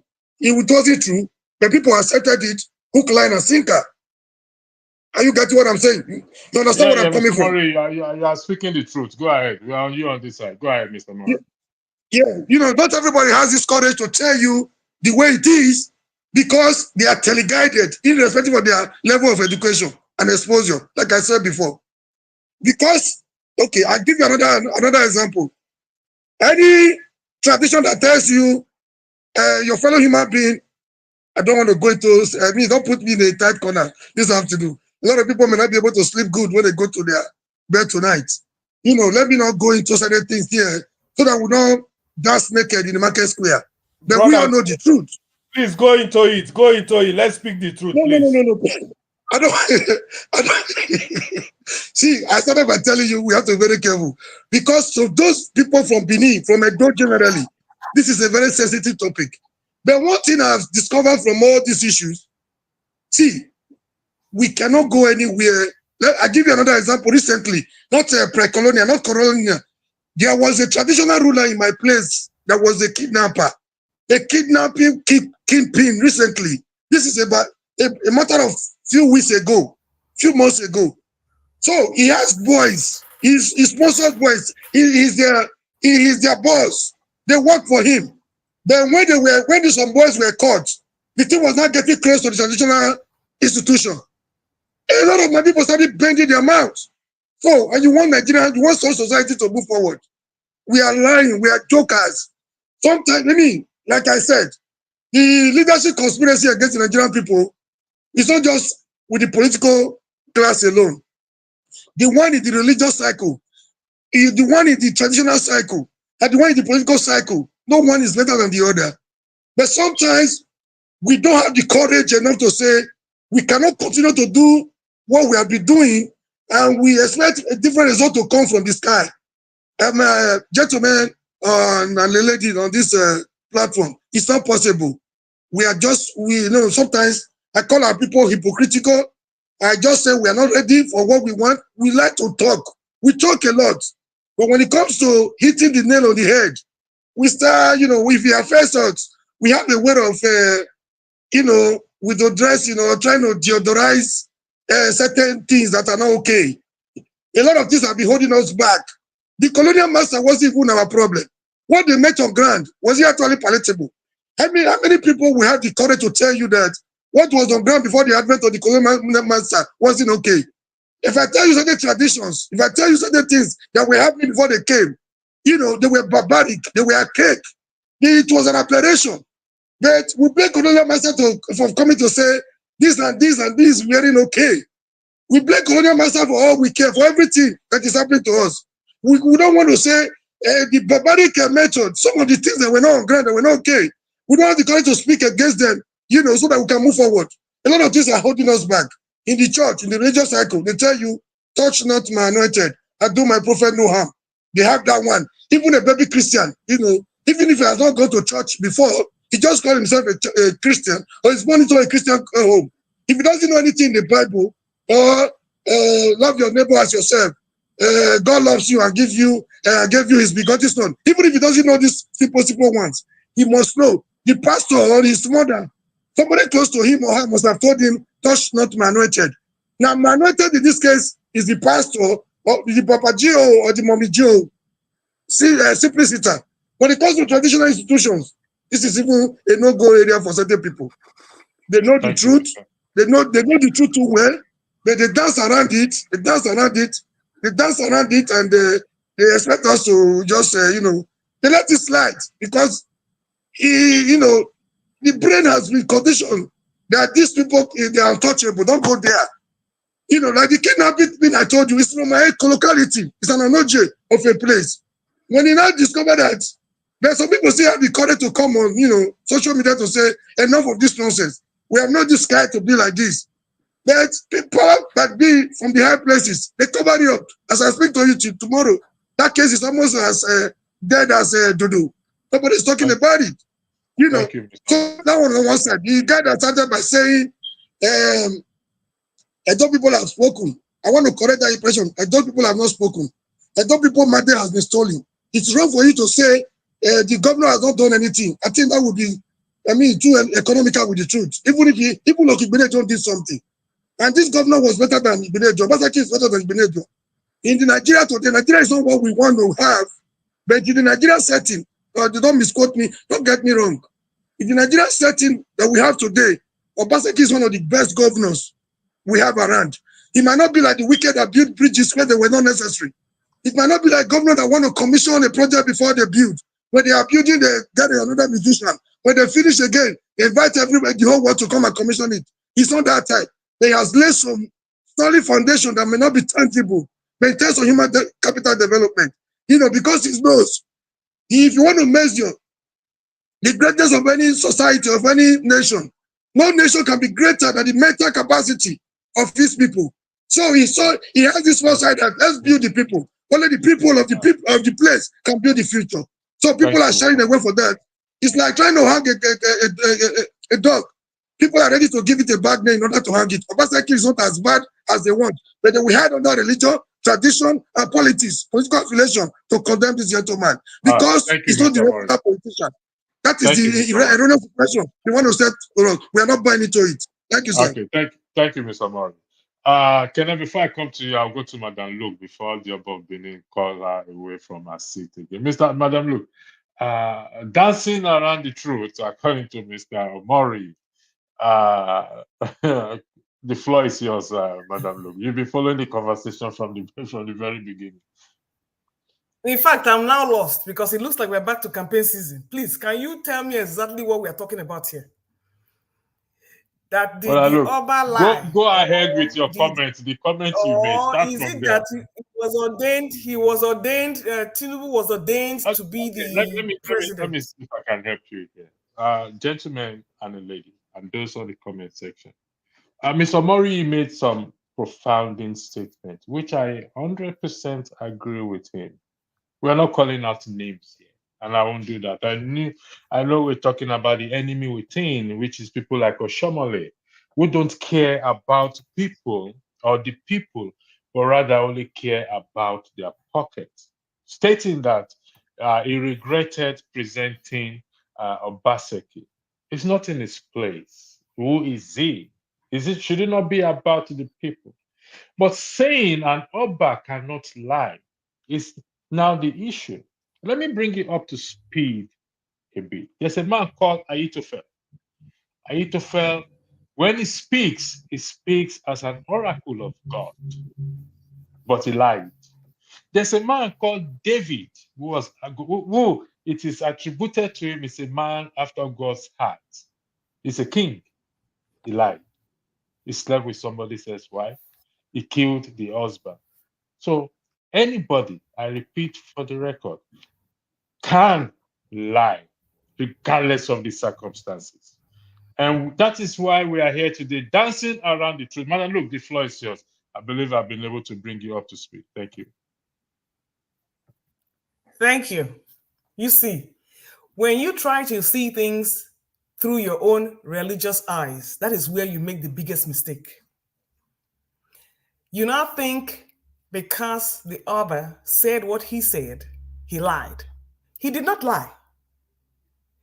He did not lie because for such a heinous creature to come and rule Nigeria, it has to be divine. It has to be a divine intervention, either to punish Nigerians for their sins or for something. He did not lie. Mr. Tinubu did not get to the presidency by, what will I say, by chance. It was his destiny. And I'll tell you why. This man worked for over 20 years to get to where he got to now. And you're going to tell me he wasn't destined to be the president of Nigeria? No. In as much as I have my misgivings about the Nigerian traditional rulers and all that, look beyond what the Oba said. For against all odds, certificate for FBI files, dual citizenship, lack of history for 30 years in Nigeria. This man still came to rule the best of Nigerians. Is that not destiny? Is that not destiny? Can we challenge? Can we challenge her? Just a minute. Now, let me finish now. Let me finish. Okay. Just like anything can happen, good or bad, it's all about destiny. It doesn't only mean that when something good happens to you, is what is your destiny. Something bad can happen to you, is still your destiny. You are ordained to either succeed or you are ordained to fail. That's just what the Oba was trying to say. Did anybody finally ask him what exactly he means by that? Are you trying to tell me that the Oba is trying to say that God is God, Tinubu is God's appointed? No. For such a person to get to the seat of Nigeria, it only means he was destined to be there. Good or bad. It's not a lie, it's just the fact. Because having gone through the whole odds, I can't understand how he got there, except by divine intervention. Now, you want to ask yourself, what kind of God hates you so much that will put such a creature in there? You need to search yourself. When you have a country that is full of indolent, lazy people who cannot fight for their rights, who can sell their votes for 10K, come on, you can only get what you deserve, because we are destined to fail and we are destined to be ruled by failures. I yield. Yeah. Before you speak, a man of prestige, Madam Luke has taken us to somewhere else. Destiny. I think we are now in the circle of, in the atmosphere of church now. Madam Luke, you are going to define what church. destiny is. I know they go church. I am saying faith, your faith, your destiny. It's nothing to do with church. Destiny. Destiny now. Wait now. We'll come I have a question for you. No, let's interject. Hold on, one by one. Hold on 1 second. Kenneth, please, I'm begging you. Mr. James needs to. His internet is bad, please. Mr. James, go ahead. Let's indulge Mr. James. Mr. James, the floor is yours. Thank you very much. I'm sorry, my internet is fluctuating. It's all right. We understand. Thanks for your presence. Good. Now, the issue is this. I'm not a Benin man, but I was brought up there. I feel terribly bad when people desecrate the palace, because you see the moral standard there is is enviable. Let me tell you something that happened in the 80s in Benin City, why you should have respect for the palace. There was a boy called Lawrence Anini disturbing the whole state with his gang. Before Anini was executed, I'm sorry for mentioning this thing because I don't want to rekindle old memories. There was a guy who was roped into this Anini's Wahala. And this boy, his name is Kingsley Eweka, a member of the palace. The palace distanced themselves from him because he desecrated the institution and the family. This boy Kingsley was executed by firing squad at Oba Hill in Benin City. If the palace wanted to rescue this boy, let heavens fall. They have the powers to do it, and they would have rescued him. But for living below expectation, they allowed him to pay the price. He was executed at Oba Hill in Benin City by firing squad. Before, George Yamu and others were executed at Ekenwa fiery range, and later on, Anini and the other boys were executed. Now, if a palace can wash their hands off their own child to face a firing squad in public, why should that same palace lie against Oshiomole? So these are things, we should, I don't know how to put, anyway, I'm sorry for mentioning these things because I don't want to rekindle old memories of the people. But however, please let us be, it would have been better if we change the topic of discussion because I'm not feeling very comfortable at all. The palace has done everything within its powers to maintain the dignity accorded it. But because of the nature of the country, Edo State is part of Nigeria. The problem of Nigeria is robbing that state. It has engulfed the state in such a way that the state is finding it increasingly impossible to extricate itself from the problems of Nigeria. This is the situation we find ourselves. So let another man speak. Thank you so much. Thank you. Okay. Thank you. Can I the floor is yours, please? Thank you. Thank you. Good day, everyone. So that topic that makes some of us uncomfortable, that sensitive topic that some of us don't want to discuss, can we please, for once, discuss that topic so that we'll be able to determine how uncomfortable some of us will be, because we've discussed very emotional topics on this platform. So let's, for once, please get out from this place. Well, for once, discuss that topic. Right? So it's a sensitive topic, and it is human beings that are going to discuss it. Just as we discuss pastors, we discuss imams, we discuss Bibias, let's discuss about the Oba of Benin and his involvement in politics. I am not trying to say that Oba lied or Oshiomole lied. I wasn't there. I wasn't part of their conversation. But the fact that Oba is a human being, for the fact that the coronation of the Oba kingship or whatever, it's determined through family, firstborn of the family, not the gods appointing who becomes the Oba, but for the fact that you are the first son of that same Oba family, you are automatically going to be the Oba if you are not found wanting of breaking any law in the land. So it is not God or the gods that determines who becomes the Oba. It is by the fact that he is the first son of the family.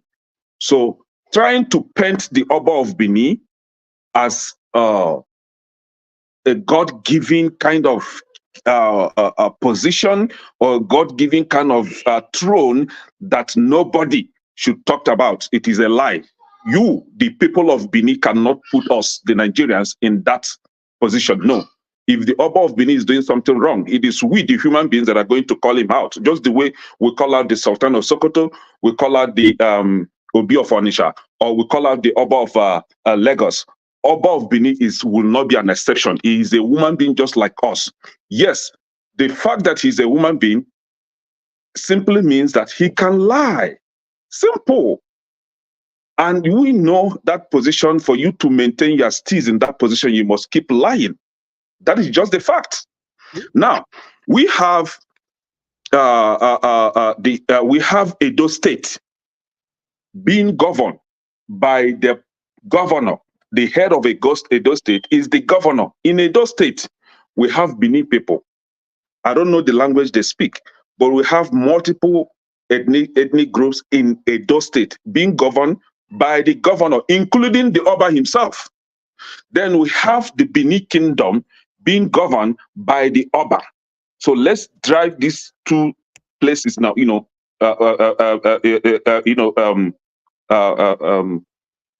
Through now. The states governed by the governor, and the Benin governed by the Oba. So for the Oba to be interfering with the political processes of Edo State means that he has an interest. and he should be ready to face the groove. There is a saying that he who invites anti-infested firewood should be ready for the reptilian groove. So this is what is happening. He got himself into politics, and politicians are trying to play with him. The politicians are trying to rubbish him. The politicians are trying to pull him down and dirty him, just as the politics is in Nigeria, a dirty game. So Oshiomhole is one person that is out right now to play the politics with the Oba. Oba should not be angry. And you, the people, should not be angry that this is happening. He got himself into politics. If the Oba of Onitsha today, if the Obi of, you ask me later, if the Obi of Onitsha got himself into politics and politicians talk to him anyhow, me Kenechukwu will not even fault anybody. If Sultan of Sokoto got himself into politics and they rubbish him, he should carry it. He was the one that invented all this for himself. So Oba of Benin, does he lie? Yes, he has the ability to lie because he's a woman being. Nobody is desecrating the throne. It's just that the person wearing the throne got himself into politics, and he should be ready for political processes. And this is one of it. They must lie against him. And this is what is happening. So for the Benin people to come here all the time to say, oh, we shouldn't talk about Benin, we shouldn't talk about Oba, who is Oba, that we should not talk about him. He's a human being like us. He got there by the fact that he's the first son of the family. So he should be discussed if he's doing something wrong. The politics, the election, the Edo State election was rigged. That is a fact. And Oba aided in the rigging of that election, directly or indirectly. Let's face the fact. Thank you. I'm done. No. Gentlemen and a lady. Hold on one second. Andrew, remove the what you highlighted on. Oh, sorry, it blocks your face. Local P. Oh, I didn't realize that your name is blocking your name. I don't know why this thing is set like this, to be honest. I don't know who changed the setting. It's usually not like this. I've tried to put the setting right. I really don't know why it's blocking the names. It's usually not like this. I think this is much better. Yeah, this is much better. I highlighted the comment. Listen, fair is fair. Let's be fair with one another. We come here berating pastors. We come here berating the Sultan of Sokoto, the Oba of Lagos. We call them out without having this consideration that they are Oba. And including the Edo State people as well too. Lament on pastors, lament on everything. Then why should the Oba of Benin be different? Are we disrespecting him? The answer is no. Yes. This is an event that occurred and was recorded for public consumption. And let's be real here. If we don't have right, let me ask a question. Hold on one second. Hold on one second. Let me ask a question. Let me ask a question. Hold on. You don't know nothing about the Oba of Benin is involved in politics. Does it have any proof to show that the Oba of Benin was involved in politics? That is his opinion. That is not what I am saying. But right, that's a kind of opinion. So what has that to do because you are from Benin? I mean, you're like taking this.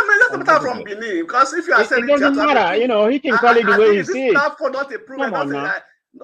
Listen. Let me finish my work now. Listen. Okay, let me advise you first, right? Let me advise you first. Sometimes, right? When you say somebody or group of people hold a person spiritually, revere them spiritually, not like physically, like you say you respect whatever. You see, they took it as a tradition, like a god to them. First thing first, you shouldn't even try to play with that kind of person or that kind of institution, because himself as a king is an institution on his own, not even the palace. You understand? He didn't put it upon himself. You get me? But let's interject. Loco, I think I want to make this.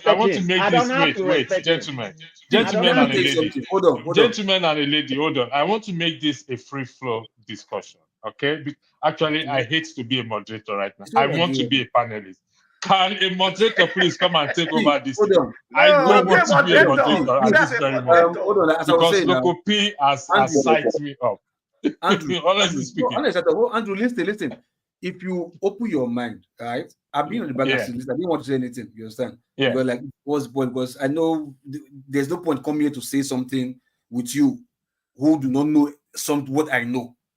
So like something like maybe somebody that maybe a graduate in university. Please tell us what you know, please. A school certificate. It's like there's no point.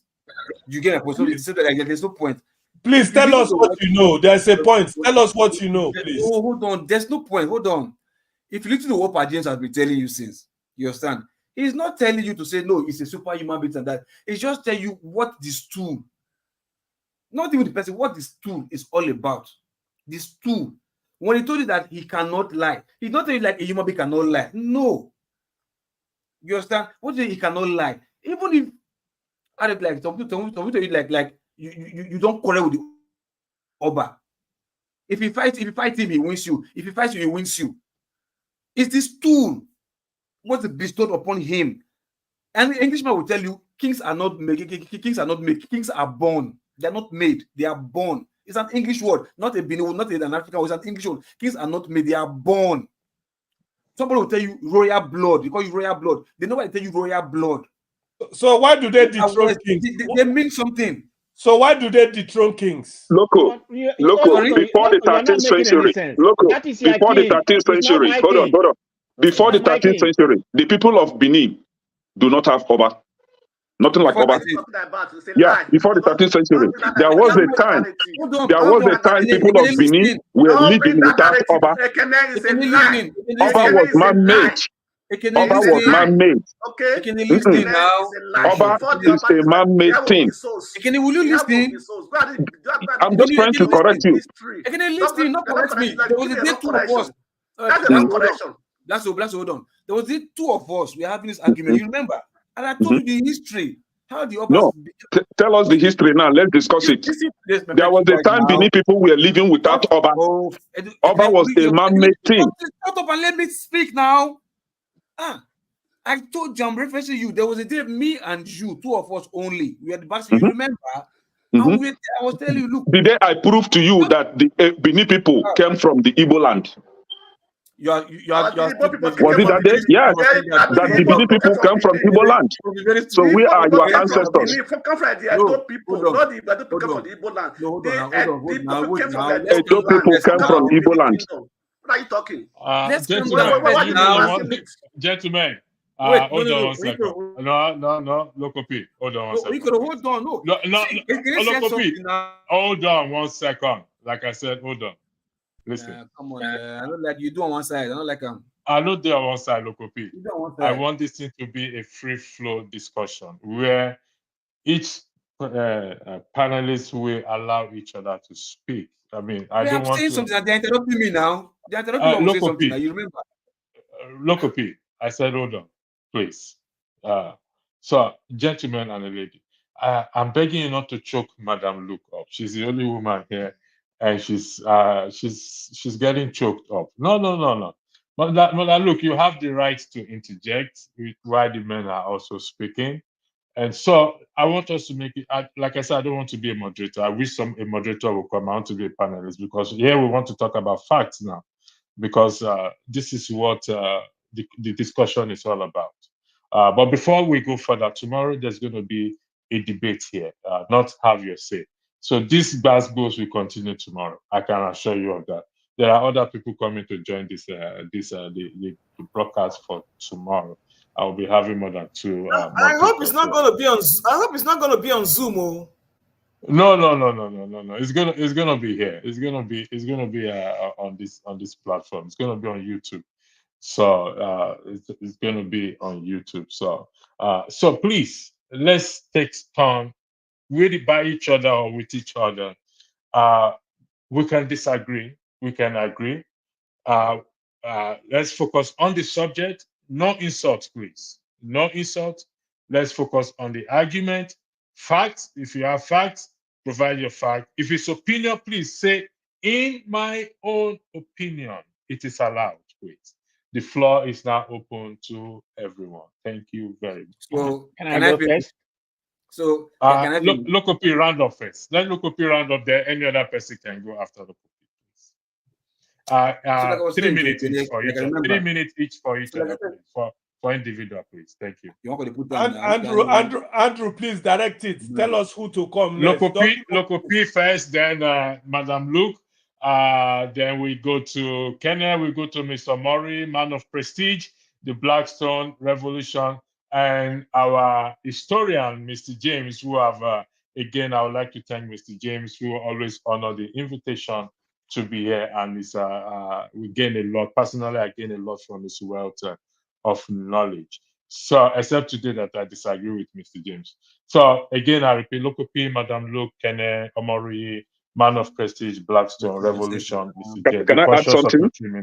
When you're making your submission, for the help of the spectators and especially the comment section, please lead us to where we can fact check you to make sure that what you're saying is true. That's why I say if it's opinion, say your opinion. If it's a fact, provide facts so that there are fact checkers on the comment section.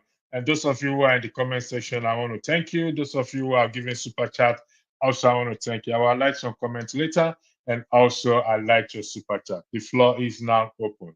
Let the begin.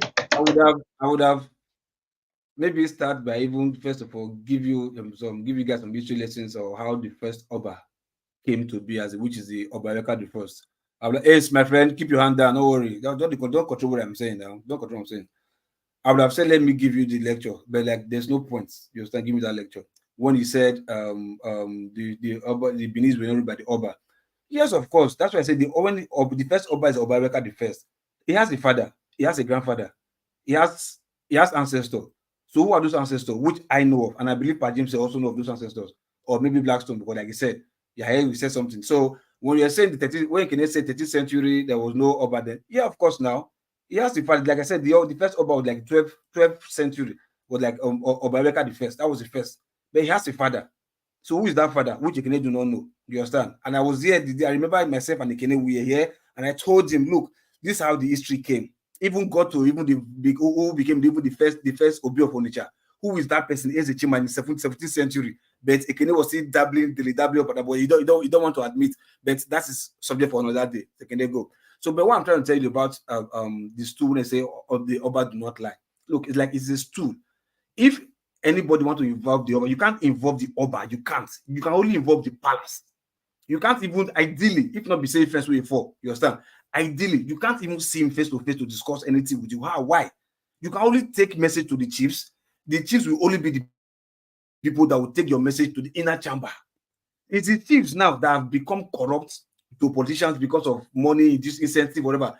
And if you remember, there was time when the James was telling something about after the deposition of Boba to when it was exiled to what's it called, Calabar. You understand? And somebody, do I know the person? Say they don't want to mention the name. That somebody was even lobbying that it should be made the Oba, and the person was told, no, you are not a blood, you're not royal blood. You can never be. It's not possible. And that's true for that. So what I'm trying to tell is like if they say it doesn't lie, yes, the Oba do not lie, but you can get lies from the palace.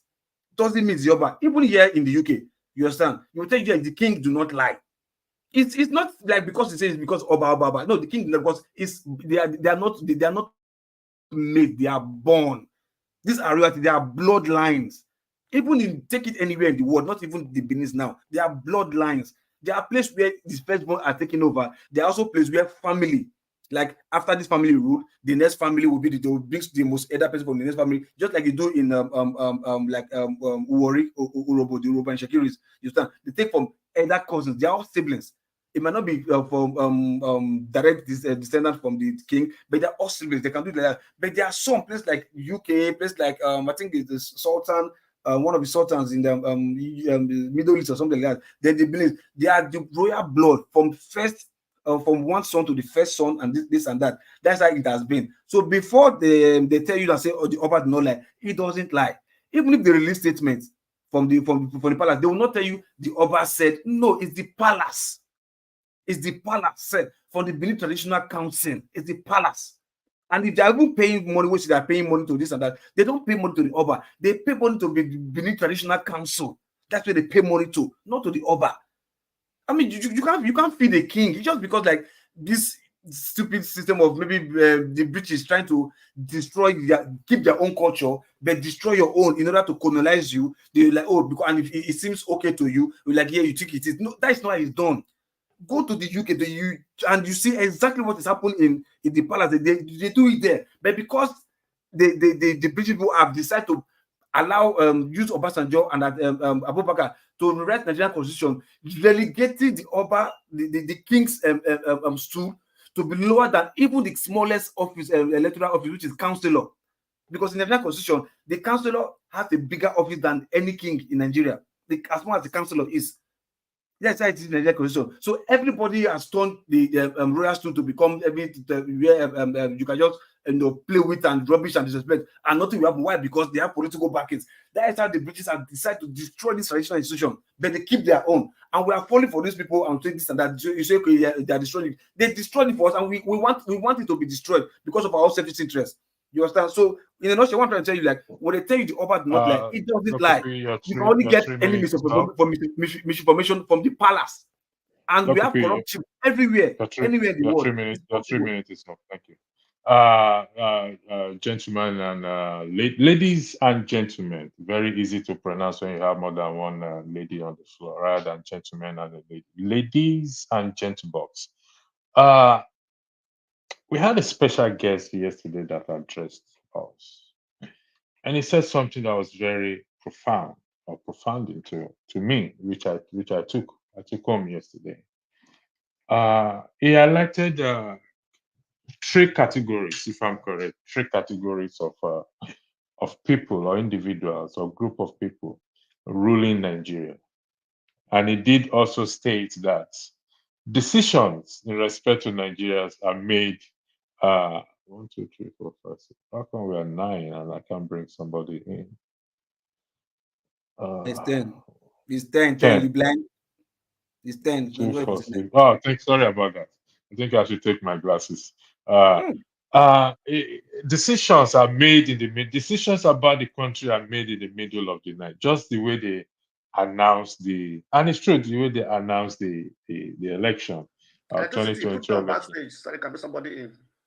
No worry, I'll go to backstage now. I don't know, I'll be taking over from me, so don't worry, I'll bring somebody in now. So the first set of people are Nigerians, some Nigerians who actually don't want the country to be great. While the other set are those who, when they realize that some other people wants to collapse the country, they try to save it not to collapse, but at the same time also they don't want it to work. And he highlighted one thing, that we need strong group. We need to start to have strong opposition group. And I think we should talk about that. It's worth talking about. And this is in an effort to see our own little contribution, how we can help save Nigeria. The country is not beyond redemption. It's not. Yes, things are bad. Dr. Alex Gomez highlighted it, Mr. James highlighted it, everyone has highlighted. Things are terrible, terribly bad. So let's leave the Oba for now and all the Obas. We will come to them some other time. So let's go on a different direction. Adama, the floor is all to you. Thank you very much for stepping in. Hello, can you hear me? Yes, loud and clear. Are you staying in as a panelist or you are leaving? No, I'll be background, so I'll bring somebody in. Okay. All right. So what are we talking about so that I know whose turn is it to talk? Greetings, everyone. Okay, sorry. Go ahead. Greetings, Madam Luke. How you doing? All right, go ahead. Tell me, what are we talking about? Having this strong opposition group.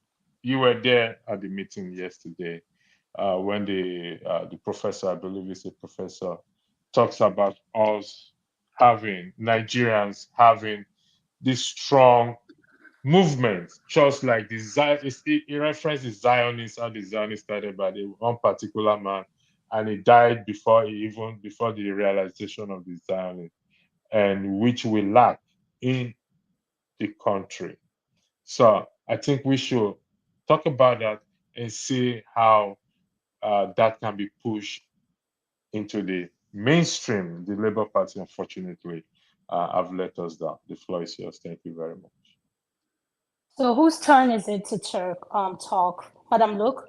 Luke, Kene, Mr. Murray, Man of Prestige, Blackstone, Revolution, Mr. James, our historian, here. So you decide what time you want to allot to them. So you make that decision. Thank you. All right, thank you. Madam Luke, greetings, Mr. James, Mr. Revolution, the Blackstone, Man of Prestige, Mr. Omoyi, Ekene, Local P, welcome. So I'm going to be the one in charge. Madam Luke, you're going to be next, ma'am. I'm going to be turning in my camera in and out, so I'm kind of doing something, but I'm listening. So welcome to the show, everyone. Dexter, welcome. Madam Luke, over to you, ma'am. Thank you, Adama. You're welcome. Greeting my fellow panelists. It's good to be here. After the Edo State elections, I quickly had given up hope because what I have seen here is a complete, I won't say complete, it's a gradual orchestration of a one-party state. When the president came and promised Edo State to APC, we knew that he was not going to fail on that promise. And whatever it took, it was going to happen. And like the debate, I was listening to the debate yesterday. The APC won in only Edo North. Only Edo North. So they were able to get enough PVCs to buy to be able to neutralize the Edo Central and the Edo South. So I knew for sure that when we come out here to talk every day, we are now making a lot of noise that would probably never have impact on Nigeria. And for many reasons. When you have a criminal enterprise that has taken over both the judiciary, the electoral body, the police, the military, of what use is your vote? Of what use is your protest? Of what use is your revolution? So I don't know where this is all going. And to tell me that people were selling their votes for 10K and 5K, we know who were selling the votes for 5K because they were being sold amongst those who had PVCs for sale. And of course, with INEC there was never anywhere that the real elections would have held. And I don't have any sympathies for PDP. If somebody would tell me that, it would have been better for PDP to be there than for APC to be there, and I'm going to say no. I want PDP to sink and stew in their own juice. At the end of the day, that is what Nigerians are suffering right now. They allow the criminal drug baron to get over there and become the president, and they're suffering. So let Edo suffer the same way. Maybe that is what it takes. That's what the destiny we're talking about. The ordained, the prophecy we're talking about that will turn Nigeria around. Because we are so apathetic. There was not a single protest. It doesn't even look like there was even Labour Party on ground. Okay, if you say you had that amount of following that you had, there were no protests because they are following the mantra of their Saint Obi. Where does a gentleman win politics in Nigeria? Where? Oh, he has his own personality. He has all this. Oh, well, you know what?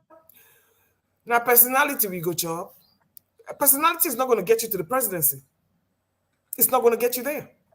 If you don't have that, that's why I like Showore. For whatever it is, this man left this is a man that is not even saying he wants to jackpot to go to another country to go and to run away. He's leaving the comfort of his America to come to suffer in Nigeria. Those are the kind of people we need. But how many of them do we have? How many of them do we have? Yes, sir. How many of them do we have? We have only one Showore, and it takes somebody who doesn't even live in Nigeria to have that kind of spirit. And then the foot soldiers who are on the ground cannot fight. And look at the kind of rice they were giving to Maiduguri, people in Maiduguri after the flood. And they were coming online to show us that that's what they were going to eat to die. So you see, I don't know where it's going to take. We come out here, we just, you know, I mean, like I said, it's entertaining for me because I don't live in Nigeria. I can never live there. But I come here just to share minds and just like have a good time because I'm educated and I'm entertained. But where is the fighting spirit in Nigeria? Where is it? Where is it? So if you have any answers, you let me know because I'm just searching and trying to figure out what went wrong. Now they have the eyes on Anambra State. Edo State has been captured. River State is gone. So forget River State. River State is gone. Now they have eyes on Abia and Anambra State. They're going to conquer the whole East. And then you tell me we have hope. What kind of hope do we have? When we have been conquered. So thank you. Thank you, ma'am. Desta, I'm going to go to you so as to make it easy. After you finish speaking, I'm going to go to Mr. James, then we'll go row by row, if that's okay. No, I think I'm the next to speak. Are you? Yeah, I'm the next, yes. So, yeah, I'm the next, please. Okay, all right, go So, ahead. It's going around the screen. I'm going around. Yeah, so could you hold on, please? So, because Desta just came in, if you don't mind, can I? Or you have to go. No, that wasn't what electricity said. He said I was the next in line before, after Madam Luke. Okay, so and I'm telling you, I'm telling you that I'm trying to make some changes because Desta just came in, and let me go to him. Then we'll start from Mr. James, the roll down. Then I'll come to you if that's okay. Then I have to wait forever. Then okay, go I have ahead. to wait Go forever. ahead. Then I have to take my turn. Then you can now reboot. Go ahead. So thank God we are not allowed to discuss about the Oba stuff because I was ready to really pull out some fact-checking reality here. I wanted to hear from you. I wanted to hear from you. Yeah, but the fact still remains that the election in Edo State was a rigged election. I don't care how anybody feels. That is that person's opinion. We can only have one fact, and that fact remains that APC did not win the election. That is a fact. It was rigged. Some heavy political wings were used to rig the election. And Madam Luke, I would like to differ. We had an election in Abia State. APC could not hijack Abia State. In the same manner, I will tell you categorically clear that APC cannot hijack Anambra. Mark it on the wall today. Anambra will neither be Lagos nor Abuja. If they think they can do that, let them come. We are ready for them. Just one word. Well, just one thing to you. Yes, ma'am. Your Suludo is decamping to APC. That is a fact. He's not stronger than the people of Anambra. He's just one man. We were the one that put him there, and we can remove him from there. That is I mean, you know, we have history in Nigeria, right? Igbo land is not Lagos, in as much as Imo State fumbled. Yeah, Anambra, I know for sure we cannot, go down low. But the fact still remains that in Nigeria, as we have it today, APC is taking over. APC is taking over. They don't send anybody. I don't want to use the real word. They don't send you. They are taking over. Rule of law does not apply when it comes to APC and their activities. And if anyone thinks he has power or is what they call it, human rights activist, let them start by advocating for diasporans to have the right to participate in the voting processes. We are here talking about how to build Nigeria, how to resurrect Nigeria, a dead country that I don't think will ever be resurrected. We are here cracking our head. But none of us is bothered about the restrictions or our inability to even participate in the election processes. The only time that you can participate in the election process is when you leave whatever you are doing in this country or wherever you are, go back to Nigeria and join their nonsense, just like Showore joined them and is being on a potency. For those that are supporting Showore is like them, all of them opportunists, all of them, they're just looking for a way to buy cheap support, cheap empathy or sympathy, cheap popularity. That is what Showore is doing. If not, Showore knows how to fight for the poor masses in that country. He's not doing it. He's just looking for a way to mingle fast lane to get up there. Some of us, we know the system. Are the masses following him? The masses are not. The masses are sick. They are sick because of hunger. They are sick because they don't know their rights. They don't know what the law stated. They don't even know how to fight it. They are sick because they don't want to die. But in Christianity, for example, they tell them that that heaven, that they have mansions in heaven, but they are scared of dying to go and meet that, enjoy that mansion in heaven. The Muslims, they are scared of dying.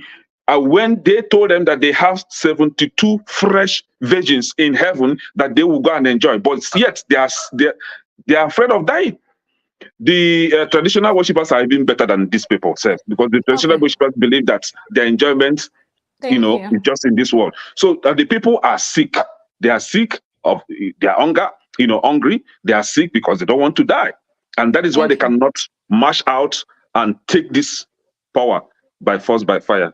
They are waiting for manna to fall from heaven. Manna does not fall from heaven. You have to fight for it. Thank you, Ekene. I'm just going to let everyone know. I'm going to put. We are going to have a timing system. Welcome, Mr. Righteous Man. Dexter, I'm going to come to you. Then, Mr. Righteous Man. People that hasn't spoken. Then I'll start from Mr. James. Then we'll start going. So, Dexter, over to you. Could you please unmute, sir? Yeah, thank you, everyone. Good evening, everyone. I think everybody has said most of what has to be said regarding the Edo State election. I just think it's the idea of Nigeria going to a one-party state. I don't think that will really happen. I think if Nigeria goes to a one-party state, then the Tinubu administration will end and APC will collapse, because I think if you look at history of Nigeria and the trajectory of trying to go to a one-party state, I think that leads to the destruction of whatever it is. Abacha, that was heading towards a one-party state. All of a sudden, everything capitulated. So I think if the APC tried to make Nigeria a one-party state, then the party ends. So I don't really think Nigeria will end up being a one-party state. Now, regarding what happened in Edo State during the elections, I think it's like a travesty. Unfortunately, you have people rejoicing. What makes me... The truth is that we get the leaders we deserve, really. Because there are some people on this platform that were supporting the APC candidates because probably they came from maybe the same senatorial district as them. And that's the truth. And that just gives you an insight into the kind of people we are in Nigeria. The moment there's a critical decision to make, and maybe somebody among the people that are contesting now comes from our own ethnic stock or our own, if you dig further, our senatorial district, all of a sudden reasoning disappears. And you now have bias. And you have people making that argument. And because of that, you find out that they will even validate injustice. That's where the whole thing comes up. Okay, I have no problem if you are supporting somebody from your senatorial district. But if you validate injustice to make sure that somebody from your senatorial district appears, then that is wickedness in the highest order. And I think that's what has happened in Edo State. If they allow the people to vote by themselves and they chose the APC candidate, then that's fine. But we all know that didn't happen. Number one, there was vote buying, and then there was massive rigging. All those things happen. And unfortunately, you have Nigerians, just because they want to support somebody from their senatorial district, they cannot accept that truth. You know, you cannot accept the, and no society is built on. If you look at the history of countries that have been built, that's why sometimes I don't really value the elders in Nigeria, because they can't really say the truth. You know, many of them, when it comes to saying the objective truths, they would not they won't tell you the truth of the matter. That's why I ask people, what's the history of the Nigerian Civil War? Nobody can really tell you, why did you have a civil war in Nigeria? Okay, look at the vice president of Nigeria going to Onga and talking about Palestine. I'm talking about free Palestine. What have you done to the Igbos in Nigeria? The people you call Biafra is worse. What you have done to them is worse than what Palestine is going through. Palestine is just in war for how many years? Not up to a year. The Igbos were subjected to a war for over 2.5 years. They were blockaded. There was no food. So what kind of hypocrisy? And he was busy there talking. And so this is the critical thing of Nigeria. Our leaders go out and blab lies. And then because maybe it's from our ethnic stock, or maybe because we are getting something from that person, we will see people defending it. It shows you that we are not just poor financially, we are bankrupt in our head. The people of Nigeria are mentally bankrupt. So that's why I listen to Arise TV every morning, the morning show. I like Rufai Oseni. Look, sometimes he's highly opinionated, but I like him because he just says the truth as it is. We are the Nigerian populace is mentally bankrupt, and this APC administration is not doing anything to enlighten them. You cannot even have a critical discussion about the entity of Nigeria. You can't. You can't. And you can't have it truthfully. Now, no nation can be built without having that discussion. No nation. Oh, I mean, it was shambolic. Somebody is going to talk about Palestine. Meanwhile, you belong to an ethnic stock that is the architect of the destruction of a particular race in Nigeria. I mean, what are we talking about? Like you say, oh, 2 states. So these are the realities, and it is now, unfortunately, what is happening, which is good, is that, you know, when it's like a fire. You know, maybe you put a fire in the forest and you think that you're just going to light a small portion of it. But you don't realize that by the time the wind starts blowing, by the time the place becomes very dry, the fire will spread everywhere. You see, the fire that is happening in Edo is what we deserve. It's going to spread. You know why? Because when the injustice was being sold, it is still the same institutions that the Edo people revere that did not speak up for it. They kept quiet. They didn't speak up against the injustice, and now it is going to consume them. You know, and so I think it's a call to the next generation, because I think that that generation from the people 16 up is gone. They are all gone. You know, they are all gone. Look at professors. You cannot stand and say in Nigeria today, only one professor we can say that can stand and say the truth, and it was the woman in Abia State that said, no, the Beavers result must be reviewed. And she said, look, it must only be accredited voters that will be counted. If that woman didn't do that thing, the PDP would have won Abia State. Now, what stopped the people in Benin from doing that? And you know the problem with these things, we see these things as Nigerians, we see it, but we turn a blind eye. And what will happen one day is that it will consume all of us. All those people that are saying, oh, Nigeria will work, it will work. Let's stop deceiving us. Thank you. If we go on this trajectory. Thank you. Mr. Righteous Man, you're next, sir. Could you please unmute? Welcome to the show, sir. Yeah, good evening from here. Good evening, thank sir. you, Adam. You're welcome, yeah, sir. Yeah, and every other person in the platform. I greet you all. I've lost hope in the issue of the redemption of this country. That's honest. That's the honest truth. I've lost hope, and it will be very, very bad a man of my age to start deceiving myself in the name of being politically correct. You know, I don't see anything good coming out of this country.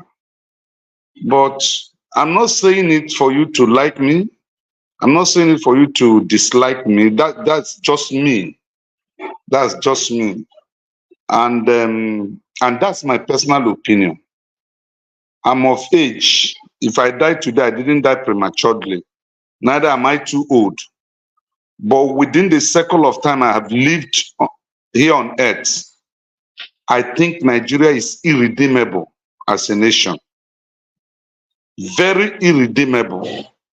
As the day goes by, things get worse. And there is no iota of light, of direction to say, okay, this is the direction we are going. The only direction that is visibly seen is the direction of doom and disaster. I mean, in this 21st century, why should I become a hypocrite? Why should I see something that is not working and say it's working and begin to build a false hope? I mean, I don't flow in that direction. It's not in my character. Anything hypocritical, I try to avoid it. Right from the time I was in school, the name I bear here was given to me right from school time. I stand for truth. I face what is truth, and I done the consequences. Nigeria is irredeemable. The last election So hold in on, Edo State. Mr. Righteous Man, I just want to make sure I'm understanding what you're saying clearly. Are you trying to say that all hope are lost given the current situation, or you see things getting worse and worse?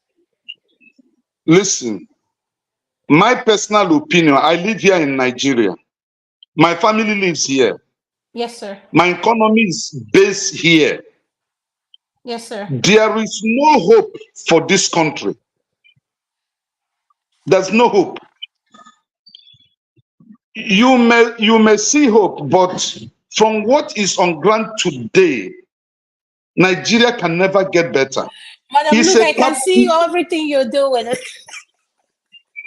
It's a captured state. It's a state that has been captured. Mr. Righteous Man, I'm sorry. He is saying the gospel truth and nothing but the truth. It's a state that has been captured by politicians and by business elites. So they have captured the military, they have captured the judiciary, they have captured even the common man on the street, that his voice has no impact.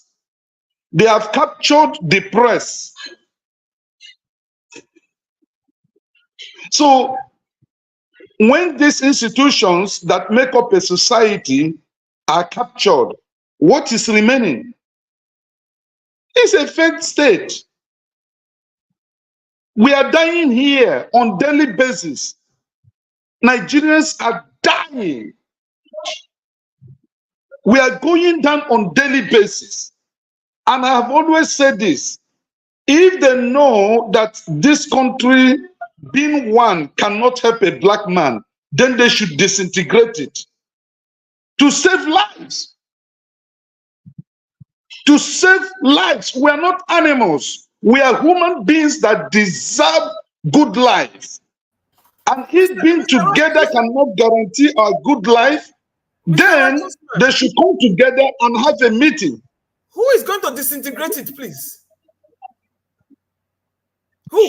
Who is going to disintegrate it? Well, if I answer that question, you may not like the way I will answer it. But the poverty level in Nigeria today, anybody that is living in Nigeria that is not stealing and his economy is running well, I don't know. Listen, we've gotten to the level in Nigeria that it is difficult for you to speak out. You can't go to the streets now and say anything In fact, these Igboros will harass you and beat you up.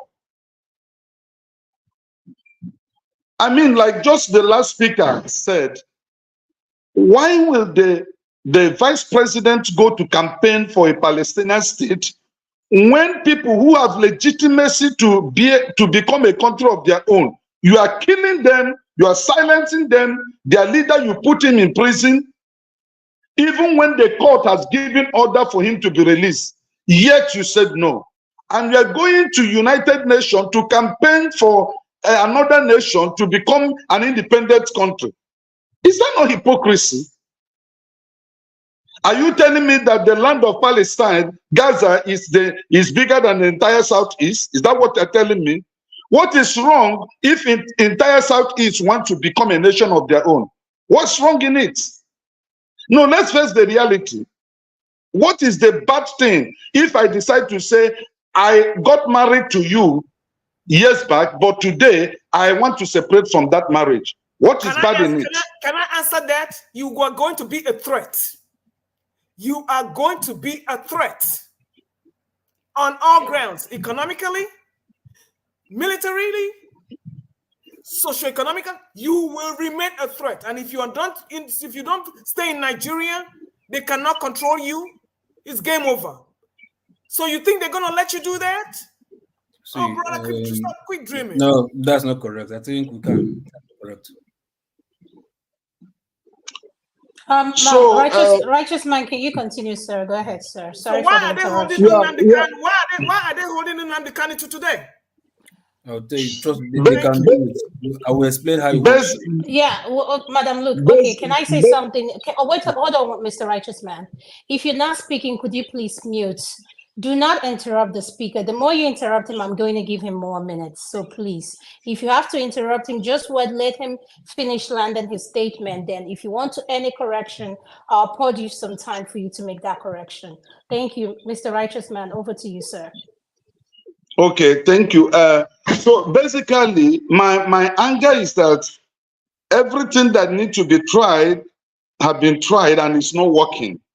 And instead of Nigeria producing good people that love this country, that want to make this country work, those who determine who becomes the leader of this country will frustrate that person. Look at Akpata in Edo. Imagine scoring only 45,000. Akpata, the former NBA chairman, president, scoring only 45,000.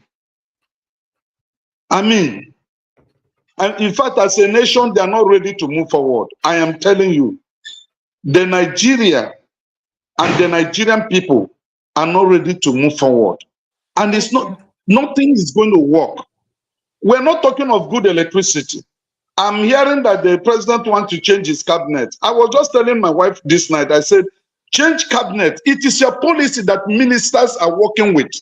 It's your policies. Are you trying to, if you change the ministers, are you changing your policies that are brought untold hardship? The Northerners are relocating to Lagos. Lagos is over 38 million people as of today. In fact, it's more than. The entire North have entered in Lagos. Those guys doing Okada and Marwa, if you talk, they beat you up. They don't understand English, neither do they speak Yoruba. It's just that the language from the North. So how are we going to solve this problem? Thank you, sir. Thank you, sir. Forefather, welcome to the show. I'm going to go to you, then I'll go to Mr. James. And could you please unmute? You know what we are talking about, right? Not particularly. If I wanted to respond, I'll be responding to this thing. I guess some other person can go ahead. Let me hear more. Okay, no problem. Thank you for trying to give me a chance. Thank you. No problem. Mr. James, you're going to be next, sir. Yeah, can you hear me, please? Yes, I can hear you, sir. Yeah, you see, this Nigerian issue, I don't even know where to begin and how to end it. Sir, can you begin with the statement Mr. Righteous Man said? He said, all hope has been lost. Yes, okay, that Nigeria is irredeemable. So do you support what he says, Or Precisely. yes, Precisely. and what can be Nigeria, done? Sir, I want you to, I have one more question. What can be done precisely regarding the INEC system that we have right now that I feel is more of the problem, causing all this chaos when it comes to election? Over to you, sir. Thank you. the country is beyond redemption. That's my opinion. I base that opinion on the quality of life we lived in the 60s, before the outbreak of the Civil War and after the Civil War. I've explained how I acquired my education on this platform a number of times. I would like to repeat it again and draw conclusions from it. When I was a little boy in Benin City, the government in power those days was Action Group. Sorry. Yes, it was Action Group that was governing the whole of Western region. That was when I was in primary school. There was free education at all levels. We never paid school fees in primary school. When the Civil War broke out, I was still in primary school. The governor then, Samuel Gbomodia, continued with the policy of free education. But if you are in secondary school and you are in a boarding house, you pay for your feeding. So those who were boarders were paying school fees, whereas we, the day students, were receiving free education. After my school certificate, examination, I went to Government College, Ughelli, for my 6th form. That was HSC, they call it those days. We paid school fees for the very first time. My mother gave back to me, I paid school fees. But I was so lucky that that same year, Ambrose Folosho Ali was governor of Bender State. Bender State. That was under UPN. They won the election of Shagari's administration in Bender State. Ali said that we are tertiary education students, that's HSC students. So we were paid bursary. The bursary we paid was almost 10 times the school fees we paid. So it was free. When I finished, I went to the University of Lagos. We were not paying tuition. I could not get accommodation in my first year, so I was a squatter. Second year, I also did not get accommodation. I was also a squatter. In my third year, I was given a room. Then some boys came to me and pleaded that they want to squat with me, they will pay my accommodation. They went behind me to pay the money.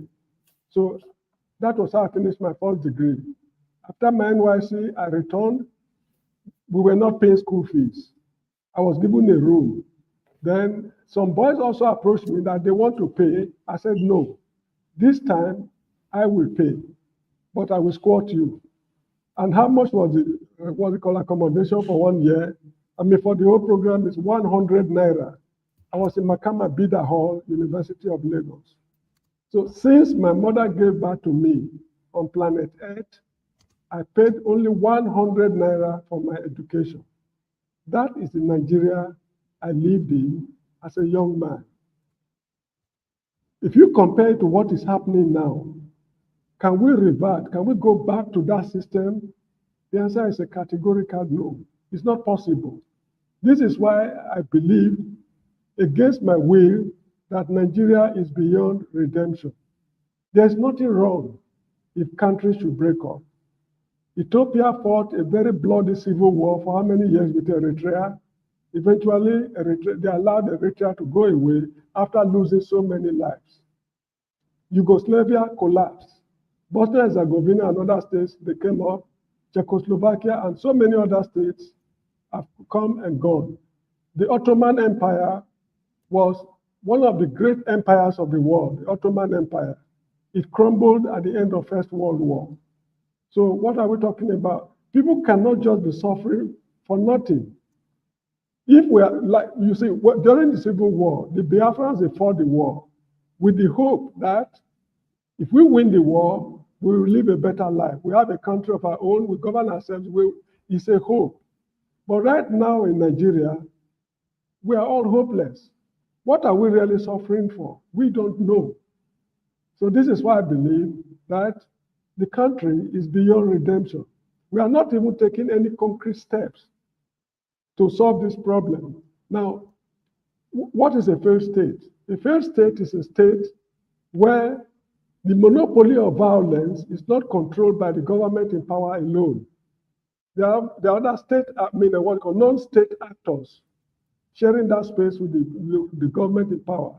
The government is unable to provide basic services, water, electricity, justice, medicine, health and what have you.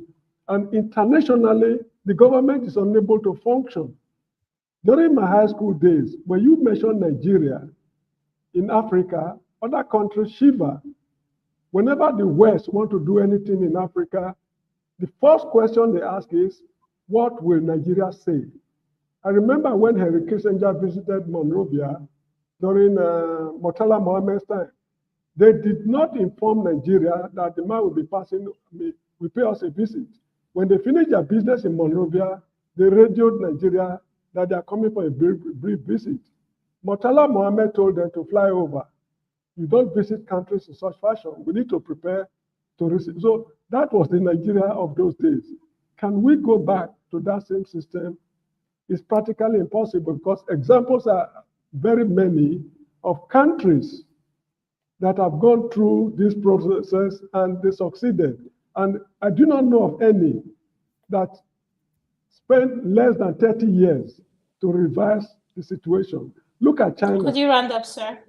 Thank you. When China collapsed, the China Empire, it took them how many centuries before Chairman Mao came up in the 50s? Look at the Iranian Empire, Persian Empire. It was in 1980 they were able to get themselves together. The same thing is applicable to India. Are we prepared to spend a century or two to go over this problem just because we want to preserve Nigeria? I don't think it's worth it. So the earlier we start thinking of post-Nigerian republics, in my opinion, the better it is. Thank you so much, sir. Thank you. I really appreciate you. Ovie, welcome to the show. You're next. You're just coming in, so that's why I want to give you time to speak. Do you know what we are talking about? Yes, sir. Can you let me sign out because it's nearly bedtime in the Gambia. Thank you, Mr. James. Really appreciate your input on this platform. Thank you, sir. Thank you for thanking me. You're welcome, sir. Ovie, you're next. Could you unmute? Go ahead. Yes, I am. I greet everybody. Good afternoon. I believe we are celebrating our country, if I'm not mistaken, and with a narrow focus on the election that we won. I said we won because it was something that I prayed for, something that I worked for, everything that I know humanly possible, I did to make sure, we the illiterates deserve a shot. We are also a citizen. So the state belongs to everybody. And as God will have it, we happen to be the majority. Even up to today, I never see understand the meaning of insecurity and security. But hopefully, maybe as time goes on, we'll figure it out. So after all, even those who get PhD, when they fail, we they give them a chance. So with the illiterate, we deserve a chance. So and then however when I want to support us, when I support, but when I don't want to support us, as I said, it's a game of majority. And I'm glad that we are finally waking up. And if the generality, if the goal is to actually save Nigeria, if that's the goal that we want to save Nigeria, then we have to actually turn back and face the majority, which are the illiterates. Nigeria are now over 200 million people. Now less than 80 million people they speak English. You can check me. Now just about 5 to 10 million will take past England where they speak English. So if the goal is actually to save Nigeria, we have to turn back and face the majority, which is we the illiterates. And do what?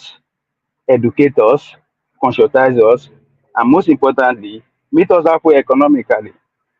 And maybe we'll join hands together to fight the oppressor, according to Mama Isho.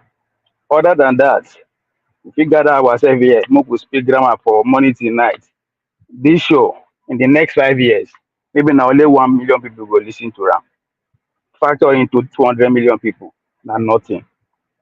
But we have to go back to what if anything we achieve anything before in Nigeria which is independent was communal. It's communal. There's a reason why capitalism don't want communism. Because the world there is communal. We have to work together. But capitalism, the region we dey practice now believe say now we me first. Go there carry first. You have to be the best. You have to be the best. No, the best, the best, the best, the best, the best. This is where we are. We have so many best Nigerians scattered all over the world. But that's nothing. We have to come back communal. Carry those illiterate. Because now then you need. Because even if we want face bullet, now then they go keep us. Right? But when we decide to follow the elite narrative, right, without actually criticizing why they are pushing that narrative, which is to alienate the majority of Nigeria and subject them to the state, right? Student loan. People will go school for free, they give you student loan. The next thing will come is food stamp, healthcare, Medicare, all those things. That's what is going on. It's not about somebody who knows how to speak English. It's bigger than that. Those who know how to speak are them many pass. So the earlier we turn back and face them, as I said, organize them instead of this mobilizing them every 4 years. Every 4 years we mobilize them. If we know work, we'll come back and begin to insult them. We'll come back again, we mobilize them if we know work. There's no way we can mobilize people who have the monopoly of violence. Just on what Mr. James is saying. There's no way. They have resources, all of us put together. So yes, I am celebrating the fact that Senator Monday Paulo won. And I'm dead serious because I can relate to him. I know Sabi speak English. Majority of Edo people have been forgotten. There was a time, any village you enter, you will know the government, they one place in Edo. Either one, whether they always want 2 blocks of school, or you go see one bus and I go. There was a time like that. Even that was not the best for me to be proud about. But we can't find that no more. Schools are closing in all the villages. They can no longer go to farm. Nobody cares. Because somebody come put internet for a few schools for Benin, and we think we are progressing. How many of us are progressing? How many of us can relate? You can come here and talk all you want about the people of Edo. We know what we did and we'll do it again. And guess what? If we fail, we'll give them a second chance again. I'll stop there for today. Thank you so much. I really like your inputs. And like I said, some people voted for him regardless of what our opinion may be. People who want him to be their governor, they spoke, but how legit was it? That's the question. So I'll go to you, Mr. Revolution. How do we move forward? Given the problem we have with our INEC system, do you agree with the statement that Nigeria is irredeemable, sir? Madam, good evening. Oh. Yeah, I no go school. I no go school well. Yeah, but I want to tell you now, you know, say, I want to speak the thing where everybody go here. When we come here, we go talk, say, divide Nigeria. Some people go say Nigeria is not irredeemable. But just like, I want to focus on you first. You know, say, when you came into this program, you changed the whole system. Now you came in, it's my turn. The turn where we did follow before, you refuse to follow that turn. You come now with your turn. So when I go they talk, say Nigeria is not irredeemable, make una they watch una self privately first. That is one point on that side. Let me go to the show now because make we use our tongue count our because hold on, sorry, Dan, because it was supposed to be my turn. But go ahead, don't worry. Yeah, I want to come from there because when we are complaining about Nigeria, sometimes we know they know ourselves first. You came into the show, you disorganized everything. Kene was able to fight for his turn. You gave him the chance to talk. The other people respected you. You continue that way. Not because say this guy spoke before me, but we want to talk about Nigeria. Can we redeem Nigeria? We will redeem Nigeria. And I never believe in Nigeria broken up, because all the people where they destroy Nigeria come from all parts of Nigeria. All the thief where they thief from Nigeria, they don't come from one part of Nigeria. They are all Igbos, Yorubas, Kings, everything. All of them, they spoil Nigeria. If you are part of that cult, I call them a cult, you can be anything. So when we are talking about Nigeria to repair Nigeria, we have to start by ourselves. That's why I made a reference to you. No insult or no disrespect. But No. I take it. I take your correction, sir. Thank you for the correction. Yeah, I just want to tell you so that if we want to repair Nigeria, make we start from ourselves first. Thank you. So I go to the point. Forefather respect, long time. Lotkopi, long time, you know. I never see those my people where I used to, they see all the time. Late shows. Respect to you people. So I want to go to the point we are talking about now. To redeem Nigeria is very, very easy. That is why you see the caption of my name there, revolution. The thing where hold Nigeria down be say, we prefer to talk, we don't prefer to take action. That is Nigerian problem. Now people where they those states now, they blame people where collect 30,000. Collect. If I did Nigeria, I go collect. Clear. Because the election where we do last year, where we no collect anything, the people where still do the wayo, then do the wayo. So this time around, no fooling anybody. Where the money I will collect them, hungry they catch me. I collect them, and I go still do what I go do at the end of the day. So when people they blame people for selling their rights, Nigeria, nobody is selling Nigerian rights. Nigeria has been captured. And the only way, and the only politician in that country, whether you like him or not, that is in the top of the Nigerian heart is Sowore. Whether you like it or not. He told you that this system, from long time, that guy don't they cry. Say what they do is they allocate points to people. People don't believe him. He was crying every day. This election, what did they do? Now, why you? The people who go enter, they don't already know. People don't believe Sowore. Now, where Sowore say revolution now, that is the only way. Dividing Nigeria will not help us. The system in Nigeria have to be broken. Peter B say when he gets there, he will break it. He will break it. But they will never let him get in there. He will never get there. Make it try anything where he go do. They will never let Peter B go there. The only thing be say, we have to find a way to fight. Whether the whole Nigeria go crumble, I don't give a damn. We have to fight. That the way we get that courage. That the way God go enter us to get the courage to stand up and fight. Now we go get Nigeria right. If nothing say not to break Nigeria up, we go just it will not even there possible. All this way they talk hip-hop and Oduduwa this thing. Tell any of them, even protests, they don't come out. Not to talk of to fight. Even the common protests come out on the street, none of them came out. When you come on YouTube, hip-hop, this will happen, that one will happen. Yoruba Nation. Tell them now, say, okay, tomorrow make we assemble for Idumota. You no go see any human being. No only protest, so no be fight, they won't come. So for me, I'm a man of very little words, but I will talk my own. If Nigeria go change, it is not breaking Nigeria up. We are used to ourselves. Anywhere where you see Nigeria, I get Padi, Ibi Igbo, Ibi Yoruba, we be Padi correct one. We know they cheat ourselves. So I don't see breaking Nigeria, what it will help Nigeria. The system will bring us down. Now we for fight. If we cannot deceive that system, it's just pouring water in a basket. Breaking Nigeria up will never solve Nigeria problem.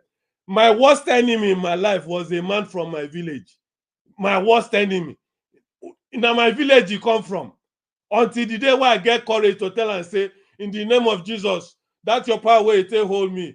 Today I break him. He give me slap, I give him blow. Now that day, say, this guy don't wise up. Now that day, I become free. So breaking Nigeria up, ladies and gentlemen, even I still they believe saying I ain't go solve Nigeria problem, na lie. We have to follow Sowore, fight to redeem Nigeria. If we not do that, anyway, thank you very much for the opportunity given to me to talk. Thank you, guys. Thank you. Thank you, Mr. Revolution. I just want to apologize, and I take your correction coming in as a moderator. I'm sorry if you feel that I move things around, and I'm of the belief that if Nigeria has to change, I say it all the time, it starts with each and every one of us.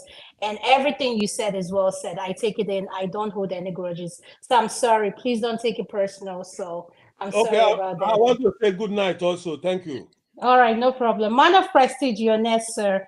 Do you believe Nigeria is irredeemable? And I feel like INEC is part of our problem too. So if you have to fix everything, let's fix the whole system. How can we go about going that? You heard what Mr. Dan said. So can you pick up from there, sir? Thank you.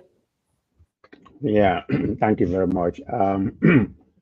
I'm gonna pass my my narrative to part, but let me before I speak about whether Nigeria is redeemable. Let me retrospective on the conversation we have with Mrs. Lu. So that's regarding Edo election and so forth and so on. I've already made my comment in reference to Edo State. The people have spoken, and it is what it is. They have chosen whomever they want, whether it's by ring or it's not by ring. Can anybody tell me any election in Nigeria that has never been ringed? So they have spoken, and people need to respect it. That's who they choose. So let's wait to see if it's going to deliver for Edo people. So that's how I see that. But pivoting back to what we were talking about, I think Mrs. Lu made a very compelling narrative. When he was saying that Tinubu was the den, because the Oba of Benin said that. So, and she believed that, yeah, you can be a den. And I'm going to come from a different perspective. I don't believe that any leadership is, is born. Leadership is a learned narrative. It's something you work hard to achieve. There's no generic linkage between a leader being born and a leader, work hard to obtain to be a leadership. There's this famous quote by, I think, Vince Lombardi, the famous football Hall of Fame. If anybody knows it, this is exactly what he said. He believed that leadership comes through experience, determination, and passion. So there's nothing like any kind of generic that said this leader is born. So for Mrs. Lu to come and say that Obasanjo, Tinubu is so then to be leader in Nigeria. No, it's not a thing. He worked hard for it. Through 20 years, of course, going towards the north. Pushing Same whatever thing. he believes. Huh? I said the same thing. This is just my own perspective. I'm agreeing with you. I'm agreeing with you. I said the same thing. It's an arm robber or then to be an arm robber. Let give me my turn, please. So, in terms of that leadership, like I was saying, there's even a research by, I think, the Pharmacy Association of America. I think it was in 2016, and the research came out. There's no leader is born. It's just a trait, that you have to learn, you develop. You have to work hard and harness your skill, to manage as a leadership. That's my opinion in that. So, but man of prestige, how does that apply to the current situation going on right now in Nigeria? I'm coming. I said it's going to be two facets of my, of my statement, because I was trying to interject to Mrs. Lu, the narrative. So I wanted to conclude that before I talk about what we're talking about, right? Okay. As a Nigerian, I'm a proponent of one Nigeria. I've always been saying it. But you ask me, are we redeemed? Is Nigeria redeemable? Yes, you are. It depends on, it depends on the people. In Nigeria, if they want it to be redeemed, the leadership can play a very small role. So we make our leader what we make it to be. In that perspective, Nigeria is definitely redeemable. But as of right now, I don't see the perspective of that. And I'm going to give you an example about what's going on in Nigeria. We have a president like Tinubu right now. We know the illusion that, that was perpetuated during the election, that he's supposed to be this Alpha and Omega. He beat Lagos and something like that, But we're seeing the fruit that, we voted for, whether by ring or whatever, but he's the president right now. Look at what's going on right now. If I have to bring an example, this is not an example. I don't mean to go into that Bobrisky stuff or something like that, but I'm going at it from the corruption in Nigerian space. You bribe, the FCC in order to stay out of jail. That is quite obvious. So nobody can deny that. And they put you in an apartment. It's just that particular part of it. All those shenanigans about, how whatever, it doesn't concern me, but it's that corruption in Nigerian part that is annoying me that, I don't see any way going on right now. If that can happen, if some people who expected, to perpetuate law and order in that country, what's going on? And we see what happened the other day. Yahaya Bello was in EFC for about 2 hours. This is somebody that was declared wanted. He wasn't arrested. He wasn't arrested. We know the power of Nigeria is go up to the will of Tinubu. Whatever Tinubu, decide in that, EFCC, they're under Tinubu or something like that. So it's just the whole system of Nigeria. System, is one of the problems we have in Nigeria. Apart from the leadership, which we're lacking. Like, what I'm saying right now, this present government doesn't have, Tinubu doesn't have the board to do, to just make a decision. Okay, what's actually happening right now? It's going to 2 years right now. After about, well, not even up to 3 years, nobody be talking about any kind of economical achievement. It's going to be pivot in next election. Not even, maybe about 6 months right now. That's all we have. If there's going to be any kind of government, and nothing has been achieved. We are regressing. But in my finale, I would say Nigeria is redeemable, but we are not on the right trajectory. Okay, I don't know if we're going to totally collapse before any kind of redeemable, or what kind of leadership. I hope there's any kind of leadership and the people mindset. So it can't just be any leadership. People mindset has to change in that country. Yeah, anything is redeemable. Okay, like I think the guy that left, he used the example of what Adama just did. When she came in, she just changed the direction of things. Yeah, anything is possible. So that's how I see that we are redeemable, but I hope in my lifetime. I don't know about that, but let's see. Thank you, sir. There was something you said, Madam. Look, I'm going to come to you. You said if the Nigerian people are ready. I live in the States, and one thing I notice here in the state is even when a new administration comes in, let me use my work for example, there are changes that will be made that doesn't sit quite well with me. And guess what? You have to embrace it. But one thing I see that lacks in the African system is that we don't embrace change. We hate change. We like things a particular way and we want to stay that way. Madam Luke, over to you, ma'am. Thank you. Well, hello, Sister Adama. My fellow panelists again. There's nothing wrong with embracing change. But you just don't come one day and say subsidy is gone. You just don't come one day and just say, when changes are being done, there's something you call transitional changes, so that the shock absorbers of those who don't like change can at least warm up to the change and get to see the benefits of the change, especially if it's not an emergency and it doesn't have to do with a life and death. Changes can be embraced as long as the people who you are trying to make the change to may not even like it, but at least you give them a chance to see the reason or the merit in what you're doing. So that's that for that one. And coming back to the Nigerian situation, how can we have faith in a country to move forward when you have people like Bobrisky and his godfather? See, categories of people we have in Nigeria. We have the Bobriskys and we have the Godfathers. So I don't know where you feel that you can penetrate this quagmire of corruption. Look at what this lady that just came out now from the military. And Nigeria is clearly a country where women are not even safe. Women are not even safe. How can you have a country where women are not safe, giving birth to children to be raised in an environment that is not safe? Raised by men, perpetrated by men who have been brought up in an environment that is not safe. So you see, everything spells doom. We have a military lady coming and crying at the top of her lungs, how she was humiliated, how she was dealt with in the military. Nobody's even your so-called Minister of Finance, who is a woman like herself, cannot even come out and defend her. The last thing she did was to bring this lady on public, on social media. Madam, look, which woman are you talking about? I want to make sure it's the woman I think it is. Ruth Okuneye now. Okay. Not Ruth. I'm trying to confuse the name now. I know the minister's name is There's something. I know the woman you're talking about. Yes. I don't want to pronounce her name wrong. I don't want Yeah, because go her ahead. name sounds like the minister's name in some way or the form. So I always get both of them mixed up. But her name is Ruth. It's correct, Okonoye. Thank you, Okonoye. It's correct. Is she Igbo? No. Mr. Lokopi, is she Igbo?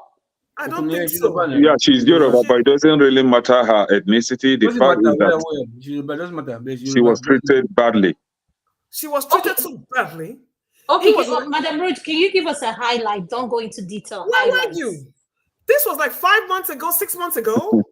This lady came out and was appealing. In January. Yes, was appealing to the public. They held her salary. She wasn't getting paid. She was being blackmailed because she wanted she called 4 top military men that were molesting her in the military. They were shopping her by force. Yes, they were drugging her. This thing that is going on with PDD Flavor Camp, they were doing it with her. So when she would wake up in a bag. Then they now decided that she was mentally, to confuse her, they now said she was mentally deranged. Unstable. Yes, unstable. So they wanted to commit her to a psychiatric ward. And this lady was screaming. Her family was screaming everywhere. So your honorable minister of men affairs came out and told her that she was going to be rehabilitated. And that was the end we heard of this girl. Fast forward, this lady has been discharged from the military. So she came out a day or two ago and started screaming again. And guess what? All the officers within 24 hours have been acquitted of those charges. Did you say 24 hours? No trial. No, there was no trial. No trial. Mr. Dama, where are you? I'm sorry. Madam, look. The statement he made was that we get to know about her own case because she was able to speak up. A lot of them are not speaking up. Yes, they said they did investigation of the matter and discovered that her story was not aligning what really happened, and that she had no, Mr. Lokopi, I don't understand what you do. What do you mean they did an investigation? Was it that it wasn't documented? No, the lady is requesting that they should publish the investigation, the result of the investigation. Exactly. Let me tell you what happened now. Okay. Let's hear. Can we hear Mr. Lokopi? Mr. Lokopi, please. Please narrate. I want to learn. Exactly what Luke said, right? She complained and all that stuff happened. So they carried out an investigation. You understand? These are military. Military do not do the investigation for public hearing, this and that. They carry out internal investigation. That's what they do. Same thing here in the United States. They don't do it publicly. They don't do it publicly. They do it internal investigation. But the only thing that they can come out is because she complained publicly, the police spokesperson, they have a right to reply the public about what happened to her, this and that. Because you understand? So what they now say is that they did investigation and found out that what she's saying is incoherent, that it's not true, and that she has been suffering from psychiatric issues, mental imbalance since 2022. Yes, since 2022. And okay, she has been suffering from mental, and they kept her in the military. Why didn't they not discharge her? Although that's what I said, they be treating her. For what? I'm telling you, I'm not telling you, I'm not speaking for them. I'm telling you, local. They said because of probably maybe man, whatever, I don't know. That's why they kept her there. You understand? To be treating her. That they be treating her for long, and they continue to molest her. And I'm telling you the statement from them. This is you are speaking from what the person. Okay, the person that made that statement that you're telling us now, is it the police that made that public statement? No, the police. The military made this public statement. Yeah, they did their own investigation, internal investigation. And the conclusion was that she's not mentally stable. Yeah, she has mental problem, and she has mental problem since 2020. Excuse me. No. The result of a mental evaluation. The result of the mental evaluation stated that she's mentally okay. There's nothing wrong with her. That is the result of the mental evaluation. You know, here in the medical system, hold on, Mr. Lokopi, please explain. Who evaluated her and how was the evaluation done? Yes, military here. The military did the evaluation. So Yes. who wrote it? The military did everything. Thank you. Thank God. No I think you said- independent, oh. No independent. Contrary No, to what the military, contrary to what the Minister of Women Affairs said, they were going to take her to rehab independently, but she handed her back to the military. They did their trial and jury thing. Yes, they locked her up for months. We haven't heard from her since January when she came and made this statement. So now she went to TVC. Wait a minute. She went to TVC. She went to everywhere. Does that lady look like somebody that is mentally challenged? Very beautiful, well-packaged girl. The thing is that, you are saying one statement from the girl, which for me I believe, but I'm just saying this is what the military said. Military is lying. What kind of military you have? Sorry? Loco, do you believe that the military is telling the truth? What? You don't get me. It's not that I believe. I believe. No, but that's, he said he's not believing what the military is saying. He's only telling us what the statement they put out, to denounce what she said. Exactly. And when a statement is put out like that here in America, there's something called evaluation. For those of us who are medical doctors, we know you do that evaluation. Madam, look, you know what I'm talking. Side case is not something you play about here. Most especially if you're serving. If you're serving, that is not what happened in this case. They kept her incommunicado. Her family didn't know where she was. She was held there, discharged, and that was what they did until she came out, found her voice, and started screaming again. Exactly. So, but in a nutshell, that's what the military said. That I don't care what the military said. It doesn't just make the sense. system, But okay, Mr. Loco, can I ask you a question? Hold on. Hold on. It's Mr. Locoton. Mr. Loco, thank you. I'm sorry. That's to tell you how I'm busy with work. I'm sorry. That's not an excuse. But I try as much as I can to go to this platform to pick up what I can learn. My thing is, if she wasn't that isolated for how many months? How come the family never said anything? Okay, they did, but they cannot. They were threatened. Now they were threatened. Her family's life was in danger. They were threatened. It's also they know that that was what she said. She said that her family's life, was in danger. The truth is, they were threatened. Sorry, Mr. Loco. The Minister of Finance wiped her hands off of it and did not say nothing about it no more. Because the Minister of Finance no say he or she corrupt. So if you talk any I want to hear from the Minister of Women Affairs. Yes, let Mr. Loco P pick it up. Is your turn, and I just want to apologize. Speak and educate our videos in regard, because I'm sorry I felt bad. Yes, when I came in, I was finishing up my chatting and everything, Medic. So I want you to please, this topic that Madam Luke just brought up, when it comes to women issue, it has nothing to do with women or human being. Psych issue is something I don't take lightly. Because guess what? In the United States, people who have psych problem are doctors, professionals, surgeons. They do a lot of things. So why is it that this lady's case has not been spoken about? And I'm just hearing about it today. Go ahead, Mr. Loke. Thank you.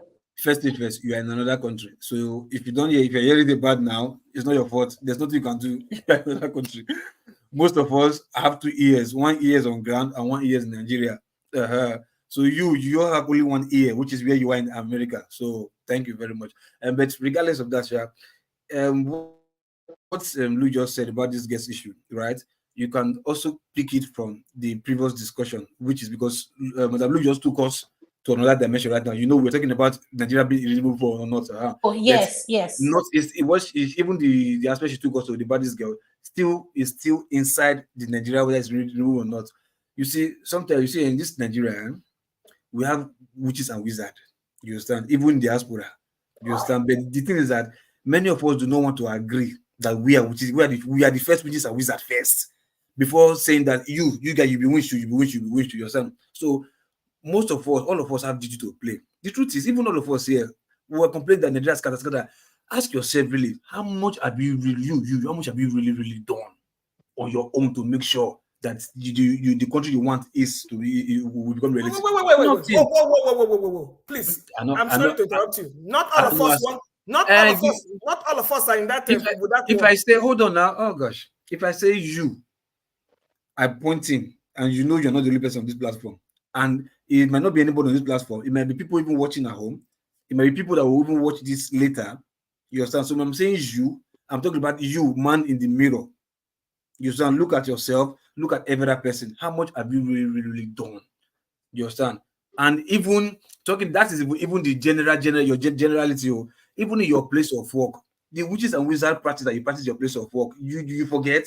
You understand? In your church, in your tribe, you understand? And those things, those small wish, those small show, those are the things that accumulate to become what we are saving today now. This even some when the man of Precision was talking about, like he almost took us to Bobrisky issue. It's still the same thing. You understand? If people like us that have been saying mind your business, you don't want to speak. If you have been talking about all these things since, whether it's our business or not, cut it away. Because of law, we tend to carry morality and put it in the toilet. You understand? If you have been coming out to chastise every other person for this nonsense that we'll be doing, I don't think Nigeria will be where it is today. But because of ignorance, and Bobrisky go do something, leave him. Army go do something, we'll leave him. And Agbero go do something, we'll leave him. Bola do something, we'll leave him. And Senator Abo, he go come, he goes there for a sex toy shop, he go slap woman, we'll leave him. Just small shit. Those are the things that are put together now that took us to where we are today.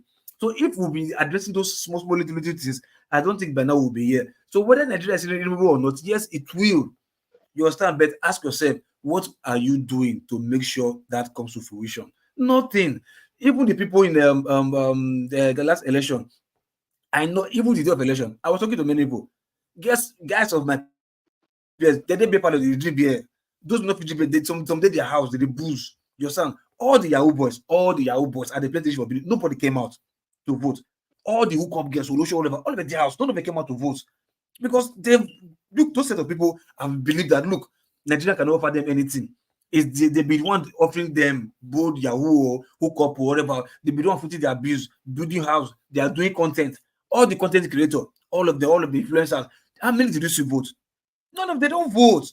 So Olosho will leave our job and become a voting. Mugu. Ask me, who's me respond, Mugu? And of course, that's where you comment. Don't please concentrate on what's. Do you understand? That's the people. Then, but look at, do you know the numbers of that, the demographics I just spoke about right now? Those, do you know how many they are? In millions. But they will not vote. But those are the same people that will still come out and say, country. Meanwhile, you be the first year where you know how to do your civic duty first. You refuse to do it. Do you understand? But you want somebody to come and do it for you. If all of you now, you say you want to go home, you don't want to vote. Then all of us too don't want to vote. Even the presidency itself, they don't want to vote. Agbero and Amraba, they will be the one in power. You understand? So we first of all ask ourselves, are we ready to do the work? If we say yes, then we'll do it. So Nigeria is 100% redeemable. You understand? So to cut the relationship short for conclusion, for the army girls, whatever, right? You have women there. The president's wife, na woman. She not say she not see. She kept quiet. Right? Even the political women say cannot do anything. For example, the wife of the Sokoto governor's wife that they caught. Did not do that, spraying money. You understand? Till tomorrow now. How about women are fair? Exactly, that lady? So do you know what? Because many of them have soiled their hands. So if you do talk, you are like looking for justice. Somebody that you want to find justice against will still bring your own hands come out. Like you would fight, say you made arrest me for molesting this girl. What about you go away, go sleep with that senator, may they give you this work when you get so you still not get the video. You understand? So everybody will just wash their hand up because nobody wants problem. You get it? That is the system that they built. So for those of us who really are really keen to do something, we should stop blaming people. Let's do our own. Like I said, everybody was drinking beer in Benin election. Guy man, they drink beer for us. Nobody go vote.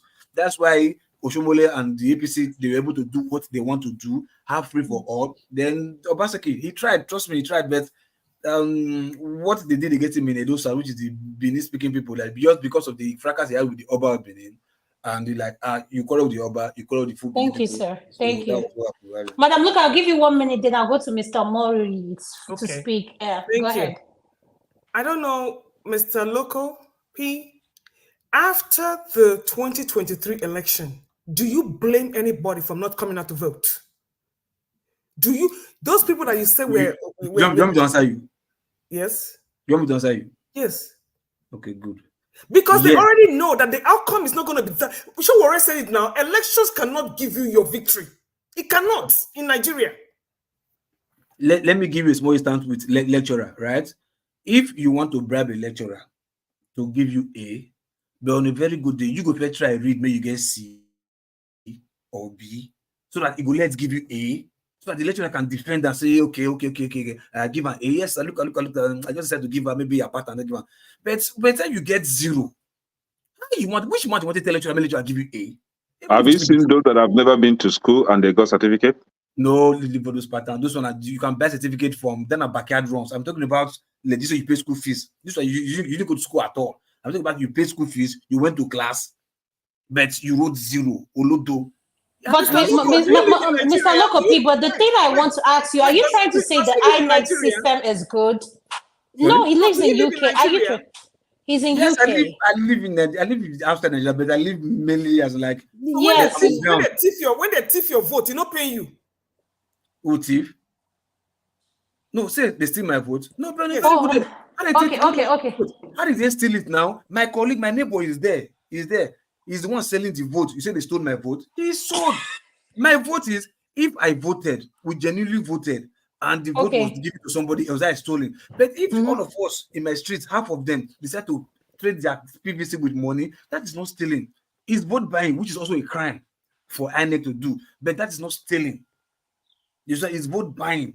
So to just steal the vote, you get my point. So, for Mr. Lokopi, what you're saying, you're kind of contradicting yourself. In a system where the votes, in a system where the system has been built, that the people running the INEC get to decide who will be in charge. There is something Ovie said now. He said this man, and I don't know who the former governor that they said was supposed to emerge.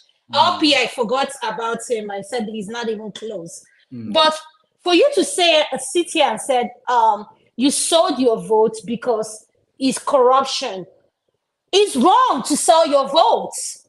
Yeah. So which is vote buying now? But you say steal steal your vote, steal your mandate, steal your vote. Vote buying is part of stealing the mandate. Okay, thank you. Hold on. Let's go to Mr. Moyi. Mr. Moyi, you are the rest, please. Mr. Loki.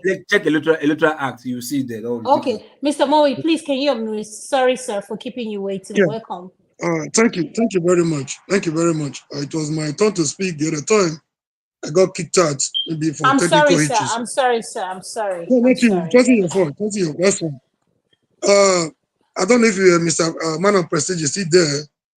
See, he left. He's probably listening on the background. Yeah, he made one comment the first time. I came here to correct him. He came back the second time to say it doesn't matter. We should just allow the daylight robbery, the aberration, the obnoxious election that took place in Edo State. It doesn't matter. Somebody here on this platform, my friend over here, described politics for me the other day as a game of manipulation, and I disagree with him. I say politics is defined by a scholar as he who gets what and how. It's not about the how is a long, you can write a whole book on the how. That is the process, the participation, the orientation, the awareness, the political awareness of the people. The process matters to me more than the result. So to just come here to say it doesn't matter, somebody has been there, we should just allow that one to slide, and you turn around to blame Tinubu at the center. I don't understand the kind of contradiction we put ourselves, and we want a different result. At the last week, I just said, if you have a 0, he moves you to a lecturer, gives you an A. You have a B or C, he gives you an A. They are both fraud. Whether you had a B, you bribed him to get an A, it's not different from he who has 0 is begging for an A. So long as you compare the money, what is bad is bad. So we contradict ourselves so much, and we don't even. The starting point is, can we begin to have... I didn't say having a B to A is good though. I'm just saying when it comes to jinging. So you blame the people as in you. You try to justify the man that has a B and wanted an A and he was given. You blame the one that has a 0. You blame the one that has a 0 and wanted an A at the same time, and you could get the same amount. Let me correct that. No, you didn't say something to me. I heard from you. You repeated it over and over. Listen to me what I said. Listen to me what I said now. So you know, misquote me, please. I said, if you want to blame APC for even being there, you understand? It's the people, like let's use like Edo State instance. The people who know that the party is not even good, yet you still give them some certain amount of vote to enable them even jing it. What I'm saying, like, if nobody voted APC at all because of their bad policy, INEC will not say anything to rig for APC. That's what we said ourselves. Mr. For the sake of You're time, not being. let him finish so that we move Yes, on. thank you. Yes, thank you. Go ahead. Thank you. Mr. Moyi, go ahead. Whether somebody showed up on that election day or not, that one is even worse. We call it boycott of election. It has never helped. Right from 1960 to where we are today, from 1964 general election to where we are today, boycott of election has never, they will always declare their result. They were asked to play a script. That script was written long time ago from Abuja. I promise you to give you Edo State. I will give you Edo State when I become the president. I'm the president, the commander-in-chief. That was when you always from the first day from Saturday to Sunday, you were watching a Nollywood drama, nothing more than that. I said it on Thursday, I repeated it on Friday, I said it on Saturday when they were doing the lane 30s, that nobody should expect a different result. It was a script they were acting. The earlier we get this thing into our heads, the better for all of us. And I'm happy today. If I have not gotten anything, I've gotten something from two people on this panel. I think the gentleman has left, Madam Luke. Madam Luke, I could disagree with you on some, but today, I think you have spoken my mind. That election, every cycle, every 4 years, the election will not take us anywhere. The same people that come here to say they need a better government, they are the same people that will come here to tell you Showore does not have the required experience.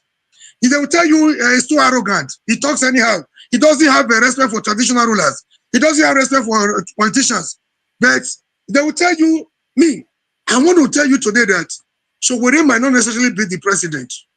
He could just be the catalyst we need to bring about the change we want. Instead of being behind this gentleman, we keep capitalizing on the deficiency, what he has not done right, or how he was used by, how he blamed Jonathan for Buhari to come in. Some people even told me that he was fronting for Buhari, from Tinubu. So they change every narrative to suit their own disposition. When it suit them. We are not ready. We are not ready. If we are ready, the division among us, the politicians are not supermen. What they do is not rocket science. They merely capitalize on the gullibility of the people to have their way all the time. So each time the people want to come together, they are scared to their bone. They are scared to their bone. No human being on earth, no politician on earth, not even the Jagada, the drug baron, not even the Escobar, can capture the people who are not willing to be captured. The division among the people is so much. On religious ground, or tribal ground, they divide us. They merely take advantage of the loopholes among the people. Instead of building bridges among us, we capitalize on our differences and allow their politicians, our oppressors, our common oppressors to have their way. Can we now begin to talk of the solution? How do we go? Where do we go from here? I'm not saying Showore will do automatically well as a president. He might not do well. But then he has something. He has been consistent. He has another thing, courage. He has another thing. He's ready to put his line, put his family, put everything he got on the line for a better Nigeria. Can we be going to support this gentleman? Forget about his deficiencies. He's not perfect. None of us is perfect. I'm not perfect talking to you right here. He's a human being. Can we continue to see how we can build on these three characteristics of this man and see where he can take us to? He might end up in jail. He might end up being killed. But he might be the Martin Luther King of the Nigeria that we desire. So instead of coming here to castigate this gentleman, he should go back to councilor. He should start from councilorship. He could start from local government chairmanship. He should go to Ondo State and he should just go to America and rest. People were saying when he was in abroad, after all the prices he paid, incarceration, losing his brother, abandoning his family for close to 4 years, people were like, oh, you're in abroad, you are sponsoring crisis in Nigeria. He knew they were going to arrest him. We had a discussion. He was prepared for it. He could have smuggled himself through Ghana, through any way, but he took the legal way to enter Nigeria. That's to tell you the man that is ready to live from the front. Can we begin to see? Somebody will tell you he doesn't have the money. He doesn't have this. We are tribal. We are religious. We are divided. We are giving our politicians opportunity to have their way. Thank you for giving me the opportunity. This is my elbow submission. Thank you. Ovie is going to be next. Madam, look 1 minute, please. Then we'll go to Ovie. Sorry, when am I gonna be ready? I just want to know. After Dexter, is going to be you to Nigeria. All right. Yes. Thank you. I will make it brief. I thank you very much, Mr. Mori. I agree wholeheartedly with what you're saying. And I'm sure Warren might not be perfect. It took me a long time to warm up to him. And I want to ask one question. How many of us can leave the comfort of this US and stand being quarantined in Nigeria for 5 years? I can't. Let me say this. Listen, I would have pied myself. I would have pied. That man, he has family, he has children, he has a job. This man still kept the fight going. And yet we cannot even see what is under our nostrils. We are cursed, is all I can say. We are cursed. Thank you, ma. Thank you, ma. Ovia, I'll go to you. And you heard what Mr. Mori said. Please, wherever you want to pick it up from. And those people in the comment section, my hair is freezed. It's raining here. So I'm not scratching my hair. I'm just lightening up my coils because they are tight. Go ahead, Ovia. You're next. Ovia, you're muted. But people will go call us say we be illiterate, we no sabi speak English. They don't understand the English. You disagree that politics is a game of manipulation, but you are here manipulating us. Speaking to our emotion, trying to make us to agree with you when you are providing solution. That is manipulation, my brother. Don't see it from a negative part. It all depends on where you are standing. I mean, English, but I know that we know they speak English, but they don't understand a person. Where do I start from? Yeah, I start from our sister here, look, you said, do you blame people for not coming out after 2023? I will say, speaking to the man in the mirror, which our brother Loco alluded to, I would rather say, what have we done since 2023? Different. Other than blaming and doing what we do now.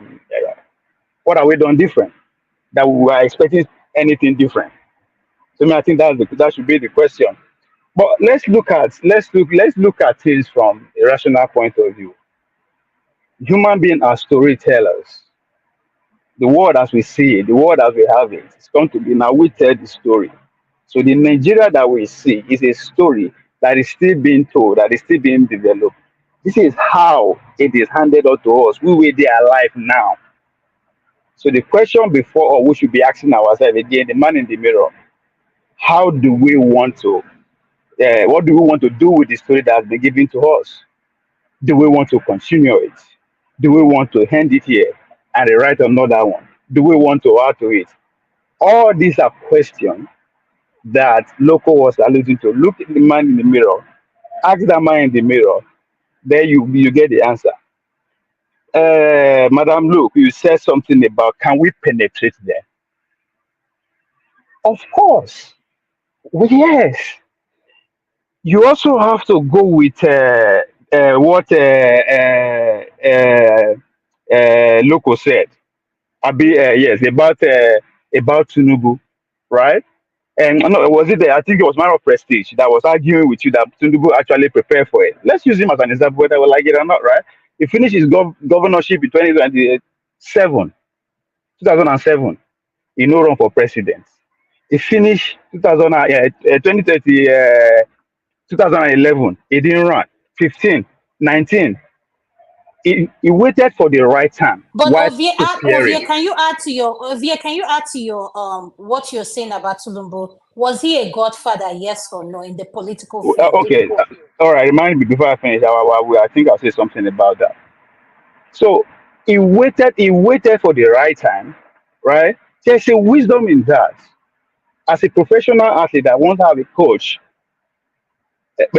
from Greek. It's a Greek man. Andres Nitado, that's his name. He said, whenever I'm itchy, say, coach, I'm ready, let's go for competition. He will say, no, you don't go for competition just because you are ready, just because there is a competition. You go for competition because you are ready. So, Madam Luke, yes, we can. We can. If we start thinking communally, it will take time. That's why I say, instead of mobilizing every 4 years, let's organize. It's going to take time. We will get it. If that is what we want, which is to carry the majority, which is those who don't know how to speak English, because we don't want to go there. They stink. You right? They don't know anything, and for that reason, let's forget them. But no, now they go see give you. There's power in number, right? When Luke was trying to make that case that you, and Madam Luke was trying to say no, or some people are doing something. It's not about who is doing something or is not doing. It's not about either if you have or you don't have. There is power in number. Just show up. When they are calling for meeting, just show up. Even though you don't have anything to contribute, you don't have money to, just show up. There's power in number. It gives encouragement. It inspires people to say, yes, we can. So it's a project. It's all, as I said, it's a story. It all depends on us. How do we want to handle it to those who are not yet born? It's up to us. If you want to handle them, complain, blame, or whatever, it's all up to us. They go continue from there. So can we penetrate in? That question again depends on if you believe we can, yes. If people not pay, that's it. So, but again, it's power in community. Nobody works alone. Talking about Godfatherism, unless you don't understand how the world works. Nobody in power that doesn't have Godfather, even the kings, even the priests. Sorry, he took 20 years to penetrate you, and that is how long it's going to take you. 20 years to penetrate you. It doesn't nobody see that's the see. Somebody talk about the process. Hold on. So see, exactly my point. It's not about you or me. It is beyond us. It's over for me and you. It's about the next generation. What are you going to offer to them? That's it. So when we start thinking from me, and start thinking we, maybe our future generation have a chance. The generation that is pressing blood somewhere. Madam Luke, you don't make your point. Let me make my point, right? Everybody must not follow your point. If you believe you're fine. But understand, nobody in the history of humanity, there's no individual that ever bring change. Unless you they get your history or you're just in the front of TV. Nobody, no single individual. It takes people. Go and read the struggle of Martin Luther King. It's not him. It was a struggle from year to year, from churches to churches, community to community. It's just the people that anointed him to be the leader. So Showore is not going to do it. Poposo is not going to, Obi is not going to do it. But we go do it. When we are ready, we choose our leader. What do the evil that just happened in Nigeria, in Edo State? How do we achieve that? When you just supported the evil that took place in Edo State. Mr. Mori, can we not interpret? Okay, we keep interrupting him. He's going to stay here all day. Ignorance is not bliss. It's a choice in the world of information. Allow other people learn. Me say, I won't let. That's why I kept quiet when you were talking. There's wisdom and intelligence in that. I listen to your argument, even though I disagree with it. Can you just please listen? It's not about you. It's not about me. Nigeria are 200 million people. I said it before. This show, in the next 5 years, it will get you now 1 million. Factor into the equation with nothing. We just ramble out. Now we listen to ourselves. So please, let me say my piece. It's not about individual. That is our problem. Nobody, Tinubu did not do it by himself. Nobody did do it by himself. In the history of humanity, Gandhi, nobody. There's no way you can. Even the people in power, they don't do it by themselves. They don't do it alone. That's why there's no religion, there's no ethnicity within their group. Because it's not about individuals. You are talking about power. You can think about it. If you give up, that's fine. Don't expect 200 million people to give up. Even the person you are supporting did not give up, if you actually believe in him. So it's about community. That's what Loco is trying to say. By the time you look to your mirror and ask yourself that question, am I ready? You know. Now your preparation will make you say I'm ready or not. And guess what? Now so individual will do, but when we dare they talk to ourselves, it's not going to work. When you talk about action, take your talk to the community. Ovie, is Nigeria ready?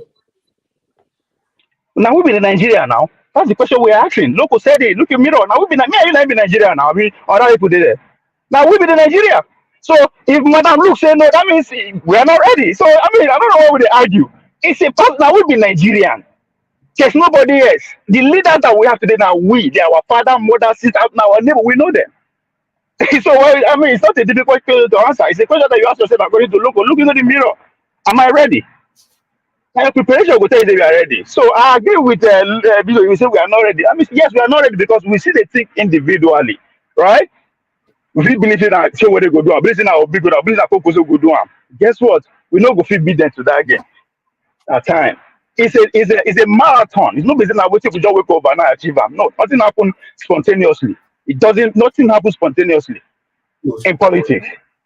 So Thank you. when we decide to work communally, they will defeat us, they will kill us, they will sabotage us, everything you can think of.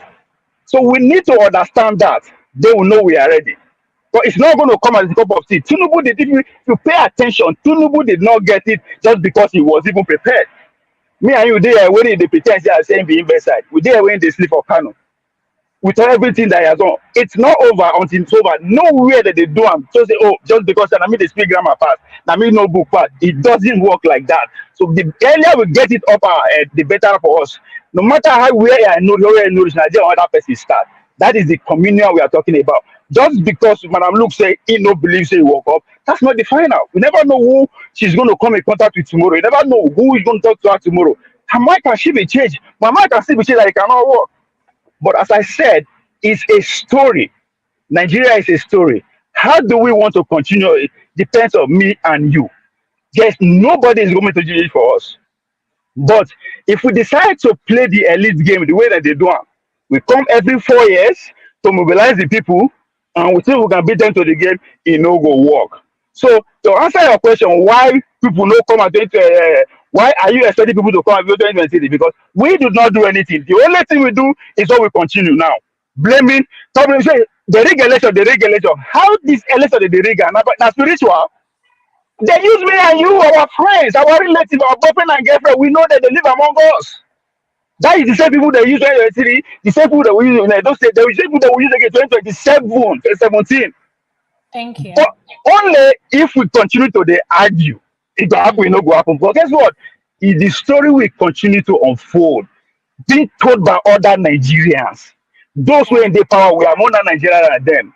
I'm my illiterate governor. I am more than him. You don't have a right. So until we get it to our head that it's not about me, you, we never even start. So it is Thank possible, you. but it's not it's a marathon.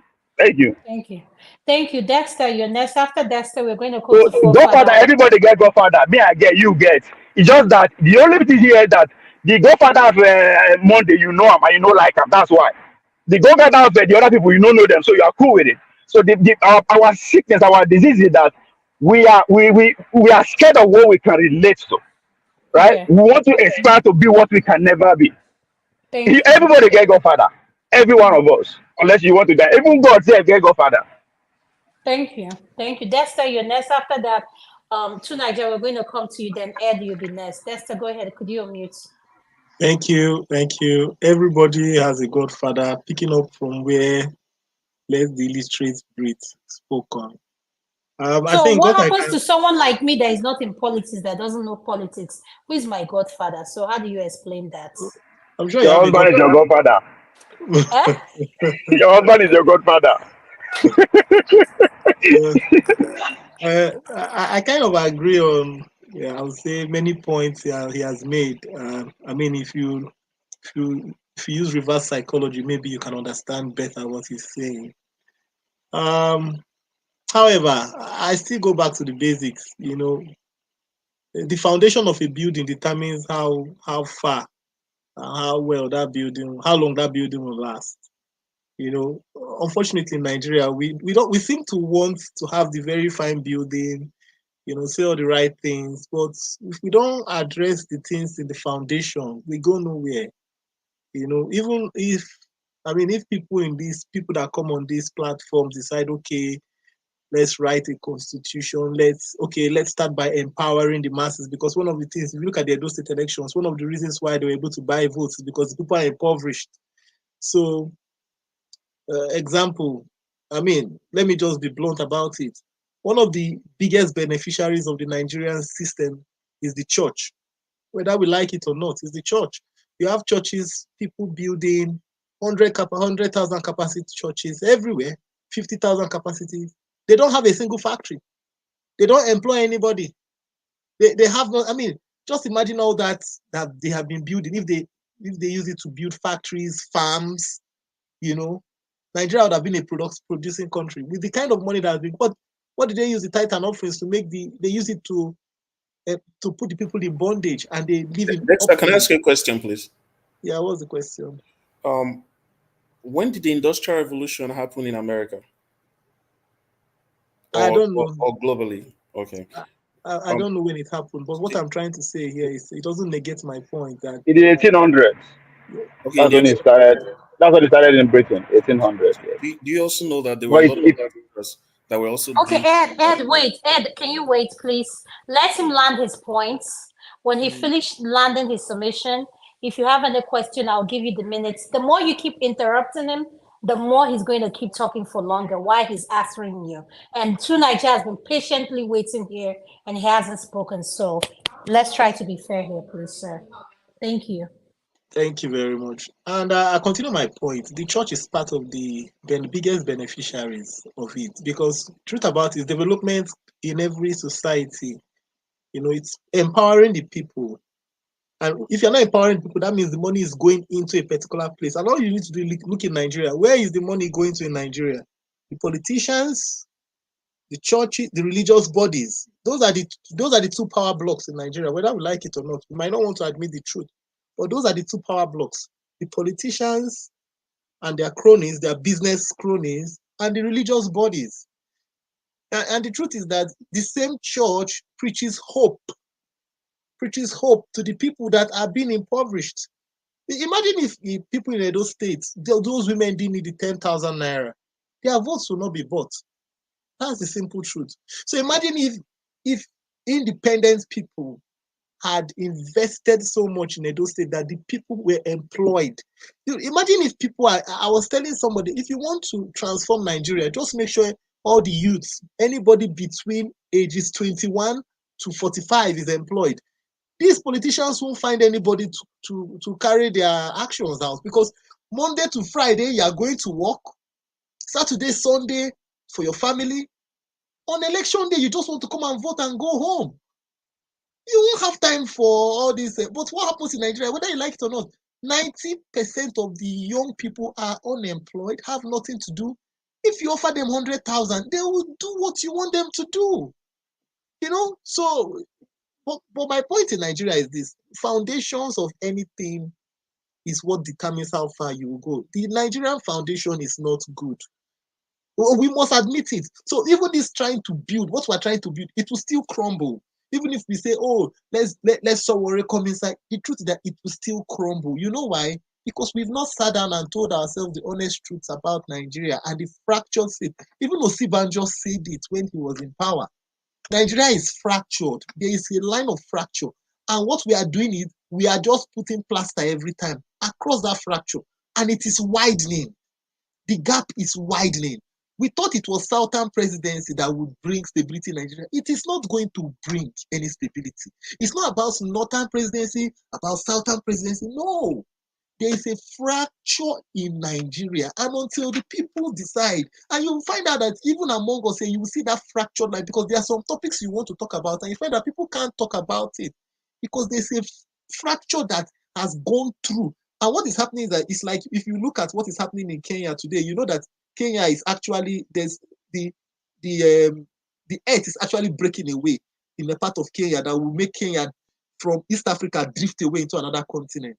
That's what's happening in Nigeria. Whether we like it or not, the fracture keeps on going, and until we treat it and stop it, we go nowhere. So I think one of the things we should do, like especially people in this platform, this is an open platform, but you find out that even here, people can't actually come out and say the truth about the Nigerian state. Because one, people are already biased, history has been cannibalized, and people don't even want to open, even if the truth is there, sometimes it's so difficult because it will hurt you. It will hurt you. So people just paper over it and say what maybe suits them and what, but feelings and just doing all that would help us. I think even from this platform, if we can start by saying, let's get the true history of Nigeria. And look, it's very unfortunate that in Nigeria, you have people like Babangida, in quotes, the owners of Nigeria, they are still alive. And you have no journalists going to them to ask them critical, difficult questions about the state of... somebody like Babangida has nothing to lose to tell the truth about situations right now.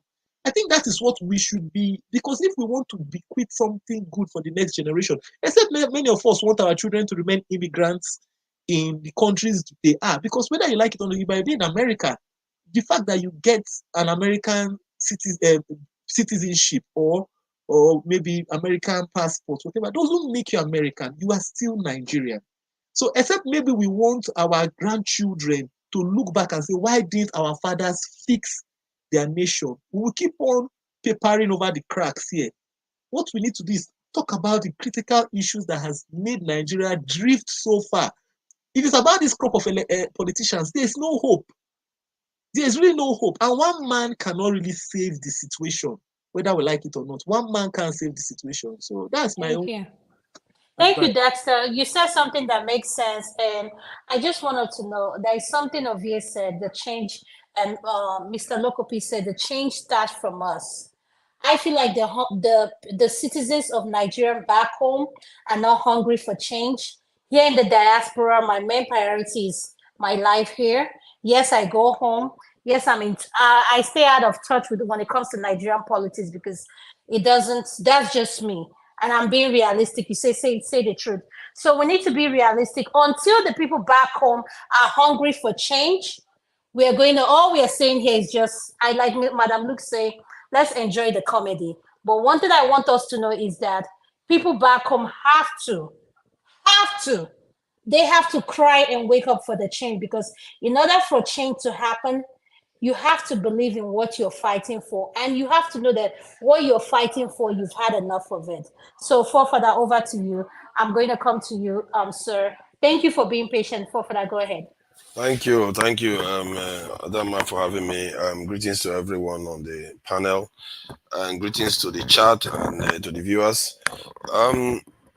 The issue of the idea that breaking up Nigeria will solve anything, I think somebody said it won't. Clearly, the results are clear to see. If that was going to solve it, you will see many African countries that are smaller that are doing better. None of them, big, small, all of them are doing terribly. So I'm not even sure why one bothers with that. Because if it was going to lead to solution, I would say, yeah, maybe it would make sense. Well, it's obvious it wouldn't. So why bother? From what I see, the people in Nigeria, they have their own realities and their own challenges. Our job is to sensitize them and get them to become aware of certain things that are going to improve their lives. Because they don't necessarily have the resources and the access, not to mention the safety. It's not that simple for them to just do. Because some of all these people that are basically controlling the streets right now have a lot of power. They have a lot of men. You have to be involved on the ground in all the major institutions. And for the life of me, when I was talking to the guest on Sunday, the way they refer to the security forces and some institutions in the country, they refer to it as some kind of alien entity. If you need to take over that country, you need to take over those institutions. You need to get sympathy within those institutions. You have to work with all of them, and the different areas, from the judiciary to the security to the NGOs. But so far, it looks like the NGOs are the only ones political activists tend to like. And those NGOs are almost by and large often compromised too. So I'm not sure that we should be sensitizing people on the ground, having people working with institutions. You can't run away from them. Convincing them, sharing your ideas that are going to better the nation. If they are not stupid, if they see that your idea is going to improve their lives, they are going to change. Nobody wants to remain sufferhead and receive a year's salary forever. Pensions barely even paid.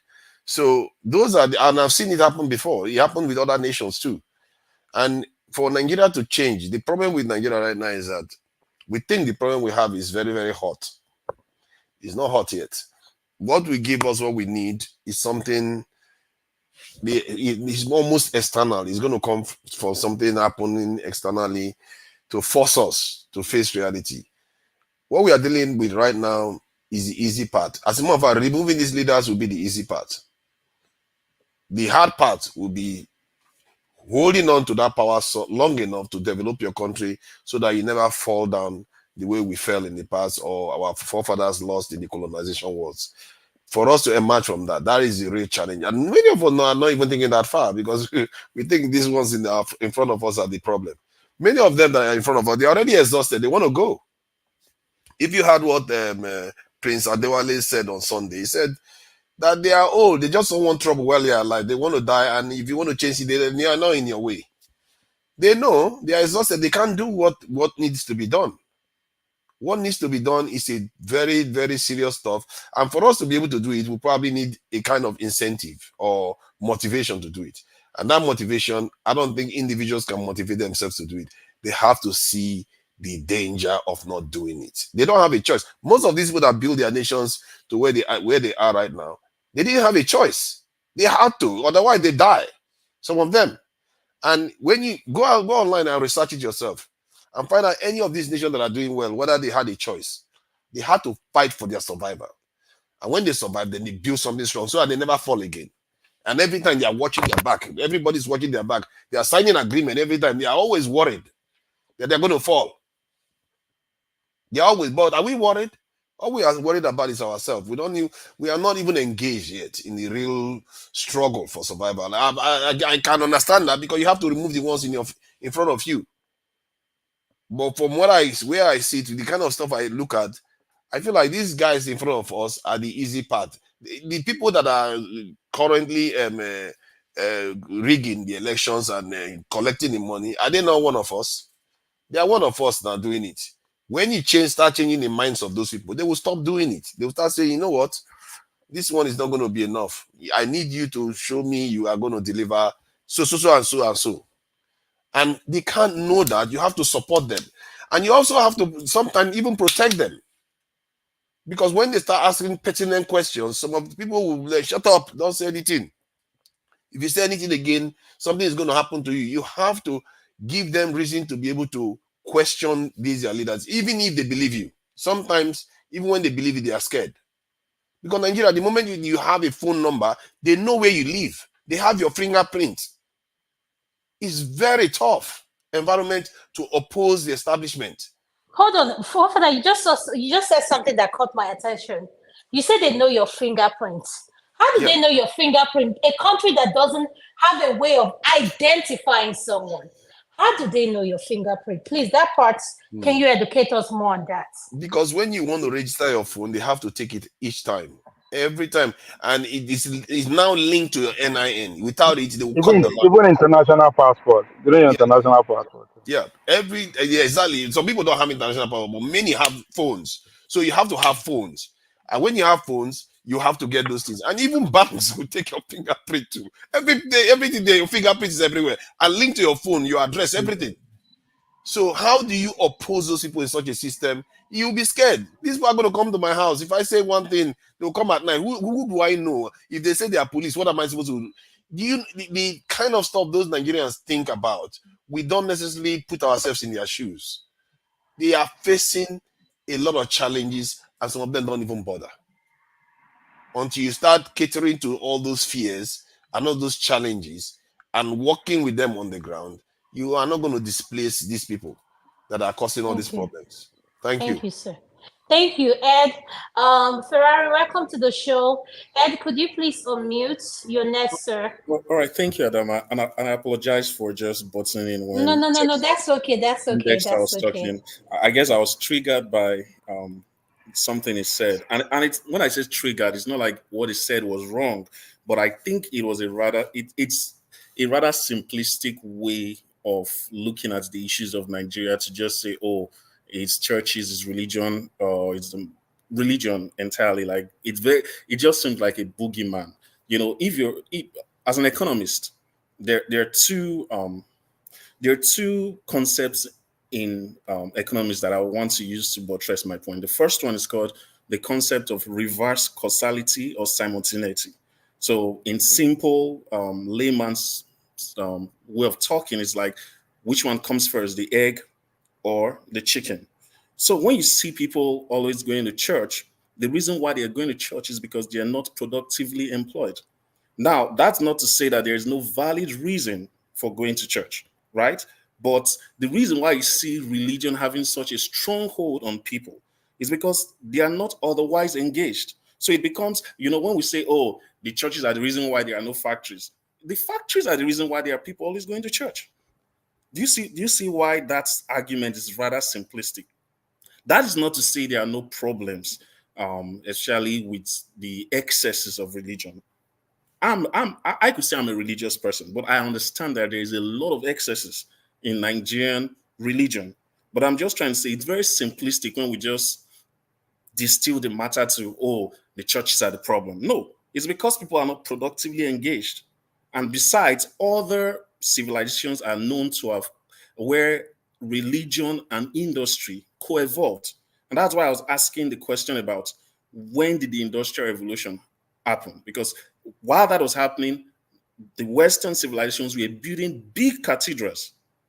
So it's possible. Okay, so given that question you asked, could you answer it and educate us more on that? What I'm saying is that it's possible. Yeah. It's possible to do both. The thing that's really missing in Nigeria is that as a people, there's this. We don't have we don't have a national consensus on what being a Nigerian is, and then we also are, in terms of our culture of maybe hard work, the way we reward hard work, the way we believe in integrity. So those things, and that's part of what I fought religion for, because religion is supposed to reinforce that. That's where religion has vastly failed, because most of our religious leaders are actually the ones supporting the government. So you see the point I'm trying to make. I agree with him to an extent, but I'm just saying it's a very simplistic way to look at things. The second, there's the second economic concept that I want to is actually a psychological concept. It's called cognitive dissonance. I know what you're talking about. I know what you're talking about. Yeah. So when it's actually a psychological concept, but economists use it a lot, especially in the area of marketing, as in marketing economics.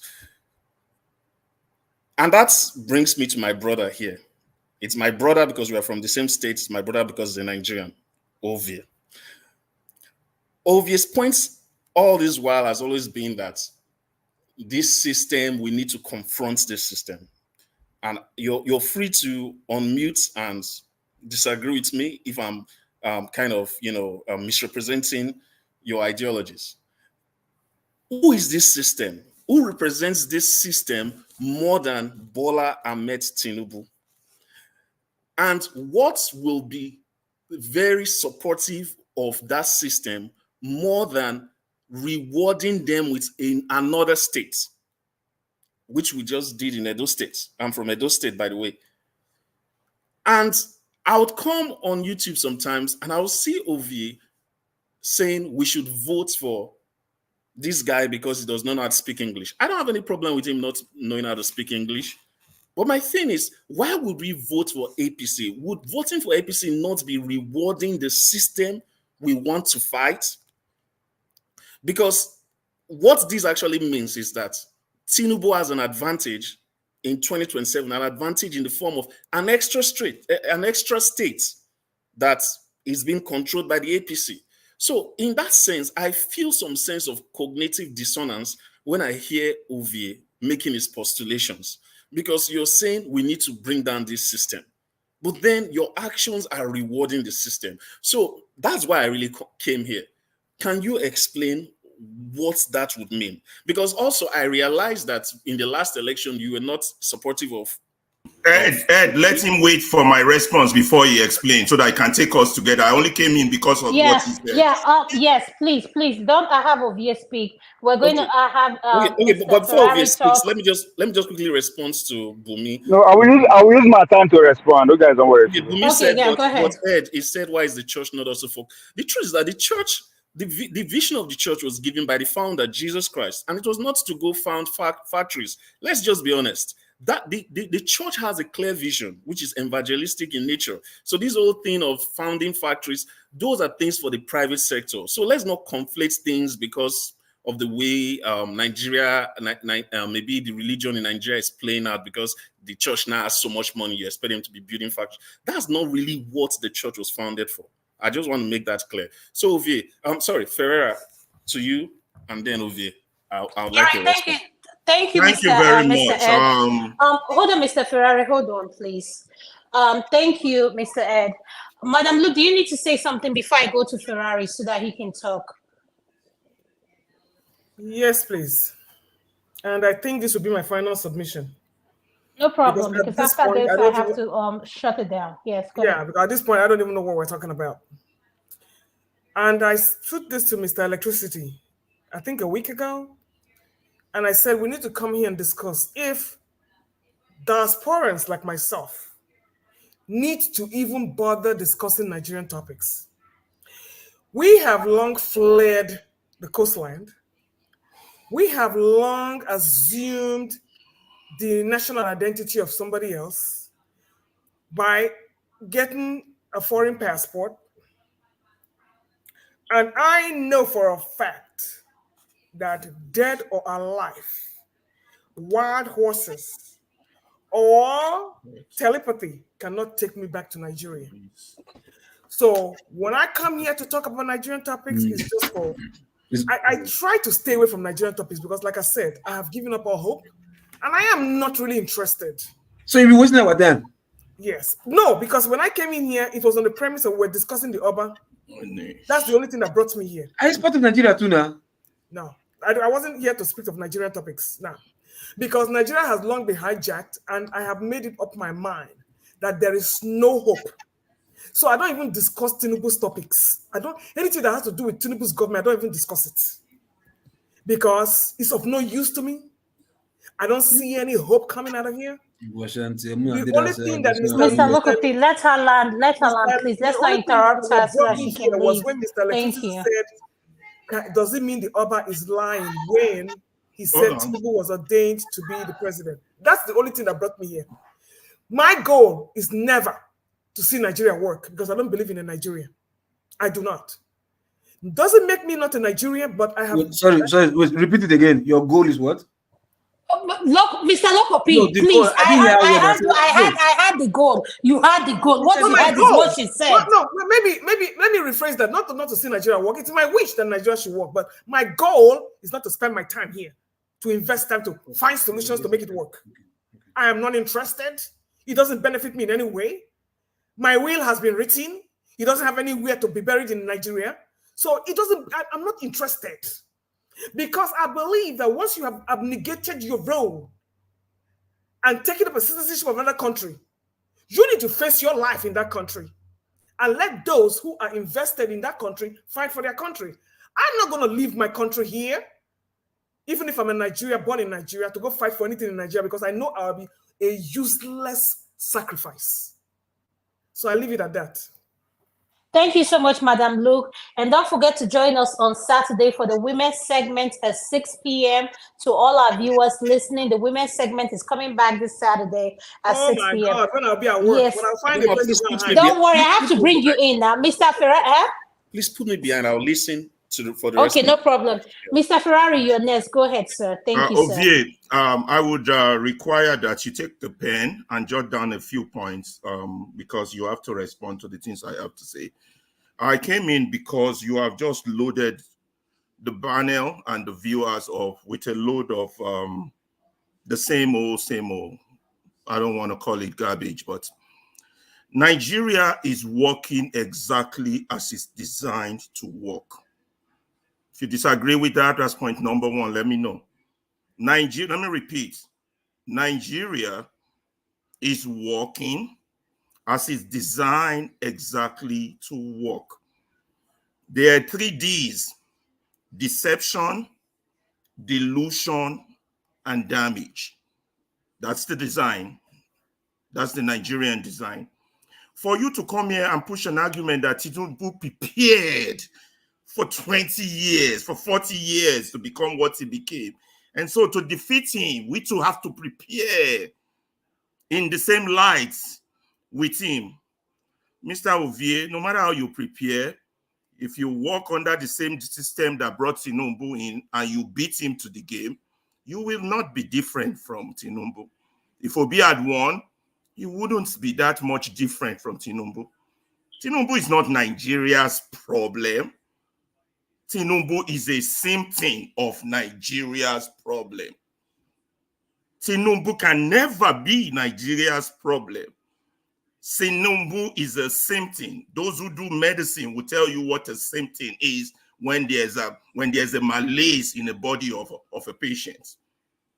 A symptom, not the disease, not the I know what you're causative talking agent. about, Mr. Ferrari. Yes, you're right, sir. Yeah, not the causative agent, not just a symptom that manifests out of the disease, out of the malaise that is called Nigeria. And so for you to beat Tinubu by employing Tinubu's tactics sounds like a fool's errand. Let's leave that as it is. I see you attack capitalism. Some people attack the church. A few attack traditional rulers. The result we get is as a result the question remains, is Nigeria redeemable or is it not? Both people are right. Nigeria is heading in a trajectory whereby down the line, if a U-turn is not made, it will turn into a Rwanda or a Somalia with warlords and criminal lords who are fully in charge now, taking charge. Or if Nigeria breaks into pieces, what you have just simply done is to break the monster into smaller creatures. They will still be monsters. They will still be monsters. So what were their parts? You see, to solve a problem, you have to first of all crystallize the problem. The Yorubas have a saying, one ni eru wo, you're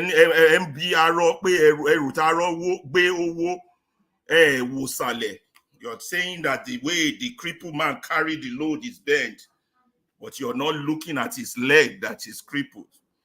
You see, the Nigerian problem was created not now, not 20 years ago, not 24 years ago, but 64 years ago, even 100 years ago, when Lugard himself made a detailed note of the characters of Nigerians, including the North, the South, and the East. Go back and read Lugard's notes. You understand? So let's put that as it may. Design as it meant to work. And your terms about mobilization, empowering, planning. There was one day you were on this medium and you hit the nail on the head. And I say, oh, for the first time, Ovie is making sense. You hit on the powerhouses of Nigeria, those who can make a change happen. If I'm wrong, correct me. You hit on the money bags. You hit on the military. The military used to have it, but they don't have it anymore. The money bags now have it, so they now control the military. Then you yourself, you hit on the educated people. You understand? And maybe the people in the diaspora. These are the powerhouse, but particularly the money bags. The way Nigeria currently stand, the money bags are part of the system. I blame money bags like Obi. Instead of building boreholes, he needs to be building radio stations. Let the people test for water. Maybe they'll come to their senses. But if the true words get to them, they would rise and rise like lions. So you went on discouraging capitalism. There's nothing wrong with capitalism, although it's a white man's system. But capitalism without laws, the way Nigerian capitalism is designed, is not the Western capitalism. Democracy without rules is not the way the Nigerian democracy is designed. It's not democracy. It's not today they've been doing money bags to buy vote. I don't know why Edo election will stand out or last year election. It started from the days of Obasanjo and Tinubu moving bullion bags, trying to see who controls the central. So that is the type of politics we inherited. You guys come here and call it politics. It's a dirty game. My people, it's not a game. It's a thing that affects your life. And what we practice is not politics. What we practice is pure economic sabotage and treason that people should be lined up for and shot. But a lot of people will not be brave enough to admit this fact. We will come here and say, if he plans, plan what? If you do what? Compete in that. The system in its entirety must go down. It might not go down because the people are captured, like somebody said rightly. The military is captured. The court is captured. INEC is captured. Everything, the churches are captured. Ovie, let me ask you, what makes a nation? A nation is a collection of people with the same value. Although Google would define it slightly different, not just value. Google will say they share a common identity, including history, culture, and territory. Creates a sense of belonging rather than just having the same value across the entire group. But value cannot be overruled in the definition of the word of a nation. Then what is Nigeria's value? From 1960, from the days of Okotie-Eboh, the value of affluence, the value of corruption. I remember I read Things Fall Apart. After that, they came out with No Longer Artists. We saw what happened to Okonkwo in No Longer Artists. You understand? That is the Nigerian culture building. And for 40 years, Fela was singing this to everybody, but the educated ones who have their Kolo mentality and their tie and suit and the white man wig were not listening. Go back, go listen to every record that man made. Go back. What we are seeing in the headlines today are not new. They just were not common back in the days of Fela. So Nigeria is producing the exact result it is intended to produce. So where am I going with this talk? If people like us come here and say, if we do this and do that and run for the next election and do this, we're gaslighting the people. Our job is to crystallize the problem, make it visible, because right now, the problem is we're dealing with a form of apartheid, a form of apartheid that is not based on race, that is institutionalized and designed to survive. And to take down such a system, you need more than just mobilize. You need more than just empower. You have to crystallize the problem. You have to pour graphite on it so the fingerprint of it would show. Which was exactly what Biko did when he was fighting apartheid. He went back, left medical school to crystallize the problem for his black people, because he saw that the people that strengthen apartheid as a system are the blacks. You understand? So he made it visible. He was focused on the future. You are right only on one thing. This problem will not be solved within a short time. But every one of you that is partaking in this democratic disposition, you are a part of the problem. Everyone that's a member of a political party is a part of the problem. Everyone. Look, there was one guy that came on this show on Saturday, the PDP presidential aspirant. He said the dumbest statement I've ever heard in my life. He said, I will continue to run in an election. Ovie, tell me, who does that? Who runs in an election that you know you're going to lose? Thank you, Mr. Ferrari. Thank you. Who does that? 19 political parties running under a system they know they cannot win. Or if they win, they have to snatch it, grab it, and run with it. And you're talking mobilization. No, we have to pour graphite on the problem. Make it visible that we are dealing with a form of apartheid. And then the way you fight apartheid is exactly the same way ANC fought apartheid. End of story. Thank you. Thank you, sir. Thank you, sir. I really appreciate your input. I'm going to give Ovie the distance to answer the question. Then I'll go to Mr. Jagu, then Mr. Moriyu. Ovie, please respond to the question. You wrote down, I know you have a pen, you wrote down the questions, so go ahead. Jagu, welcome to the show. Well, point of correction, I'm for organizing, not mobilizing. Let's get that out there. Okay, please, can I ask for something? Hold on, before you go speaking. If you're not speaking, please, can you have your mic mute, please? Can we have all our mic mute? I'm not seeing everybody mute. Jagu, you're not mute. Please, can you mute, sir? I'm muting my mouth now. No, mute your mic, please, sir. Please now, please don't be so pedantic. It's okay. I won't speak. Please go ahead. No, please, sir.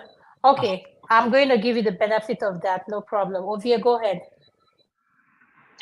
Okay, I'll try and just stay on the context, because I think one of my frustration, among us Nigerian everywhere is that we are used to, as an athlete, as a professional athlete, if you wake up any day when you wake up, if you are still active, you wake up and you don't feel any pain, something is wrong. You go to question yourself, man, what's going on? Because you constantly push yourself to the limit every day. So they adjust yourself, the pain they always do. So that's what I see with Nigerians. Because we are so used to talking about problem.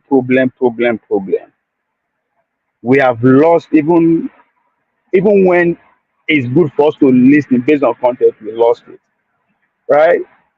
And it has a lot to do with how we get some of our information. You understand? We are not democratic about how people will listen to where we got that information from. That's why we come here. The first thing we get into the mood of attack is fun, without not paying attention to the context in which that person is speaking from, the topic of discussion, and I question us Christian. Even though I'm not a practicing Christian, that part of the Bible that says there's time for everything. Right? So those who they say, oh, they went during the election, you support Congo. So you hear me, they support this thing. It's all about time, right? A competition time with the competition. After all, when it comes at level of that leadership, now selection, they select and give us whoever will elect is their own. So you have to factor in that time that we are in. And again, contest, when somebody is talking solution, because you have mind of always attacking, you will very, that's why some of us just decide to leave, because we have switched from mood of attacking Oba, attacking illiterate, attacking everybody to start providing solution. People cannot keep up. So it says a lot. I'll start by, I don't know, you talk about change. People will not go for change. There's not time. I totally understand, but we have to also look at this. People don't bring change. People don't cause change. Only organized people bring change, good or bad. The government in power, now people organize, bring and come. I disagree with them. Change they favor them and not favor you. Look at it from that one. Kwame Ture says, aka Stokumaika says, if you organize little, you get little done. If you organize much, you get much done. If you don't organize at all, you don't get anything done. Look at it from that perspective. So when you keep saying the people, are the people organized? I mean, are people just do your party, do your church, do your community, now be the signal of people. That's why somebody will come here and go say, I no go send money to these people again if they don't vote for this. My brother, you only send money to your family and your friends. That doesn't warrant the whole community or the whole state to vote for your person. Again, this religion called capitalism don't make us think that way. I'll still come to the idea of capitalism. There's nothing like that, though. To answer you before, there's nothing like capitalism. Even America don't practice it. That's a conversation for another day. Now, we're talking about church. I think from the context of organizing, that is one of the most organized sector. Now, you might question the allegiance of those who are in charge of the organizing, which is the pastor and the religious leader. You can question their allegiance if it's for the ruling elite or for the people.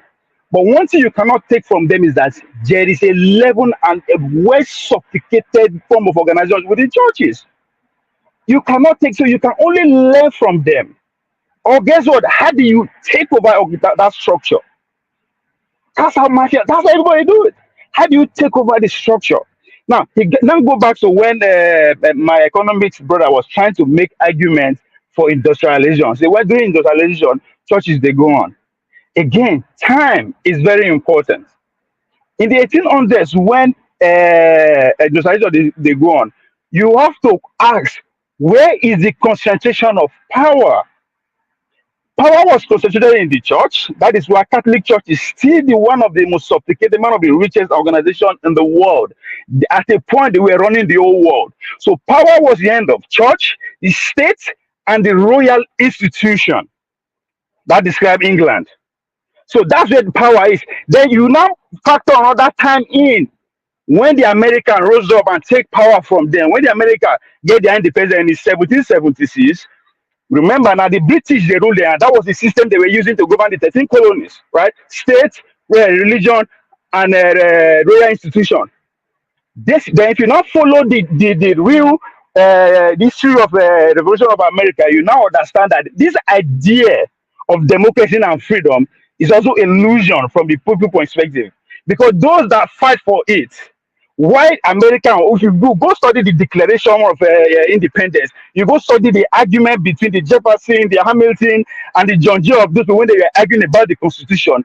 They were actually saying enough is enough. We need to take power from these institutions, which is the church, the state, and the royalty, and bring it down to the people. Who are the people that time? The slave owners. Now they get money that time. After, if you listen to what the guest of Dr. Dameji was saying the other day, at times, if you don't get money, if you don't get money, you don't fit vote. So history and context, time we have to factor in. So just because church was actually in the thing, they have what is ruling. And again, that's when America finally dominates, win the world, will take over the world. They have to use that because it was very effective when the British were using it. That's why they bring it to us. So if you now go back and read your history of Nigeria, where the likes of those who that came before, they take educators on Sierra Leone and all that, that's where factor in. But now if you now look at what the Chinese are doing, they are not building churches. Because guess what? It's going out of fashion. What are they building? They are building industrial and economy. But that is that's how they want to take over the world. But that's what is the domain. That's what actually they master. So you have to factor all these things into the conversation. Now you say same old, same old, same old.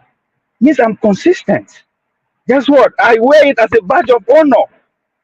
Again, you only follow me to argue. You don't know when we talk of solution, when we are providing solution, or we argue, or we compete. If you can differentiate that and tell it up, then you go understand where I'm coming from. That's when that guy say you have to use research psychology. So some of times I speak in a way because you actually in a very comical way, but I'm actually doing what I'm talking about. So if you don't understand, that's fine, right? But same old, that means I'm consistent. Consistency is what we lack. Consistency is what is going to get us there. Not just we know why we're not succeed during election, because we are consistent in mobilizing every 4 years with our limited resources, with our limited violent power. We won't mobilize against those who are actually in power already. No, organize. It takes time. It takes pen. It takes resources. It takes people. Again, you just have to go to the civil rights mobilization. It's not about Martin Luther King. That is the story they want to tell you. You are talking about Stephen Beko. He has nothing to do about Stephen Beko. You are just reading about his history. When you go straight into the study of that movement in South Africa, you know that it's about the millions of people, those that die and those that survive. So the people actually identify this character they are putting and make them their leader. That's where when I thought say these people that would choose as leader, they can never change us because they are the one that bring themselves how they want to lead. They have a reason, and everybody has a reason. There's nothing wrong with that. But when we organize and stay together, log in of past through persecution and everything, we will select a leader will emerge among us, just as the leaders emerge in every other society. We are not special. There's nothing like capitalism. That's why they criticize them. Hold on. That's why they criticize them. You understand? There's what they call Pentagon in America. It's not just because of the military industrial complex. Most of the development, the high-tech revolution that you see that America be discovered is through what Pentagon. Who finance Pentagon? The people's tax money. That's socialism. Pentagon went to pass through what?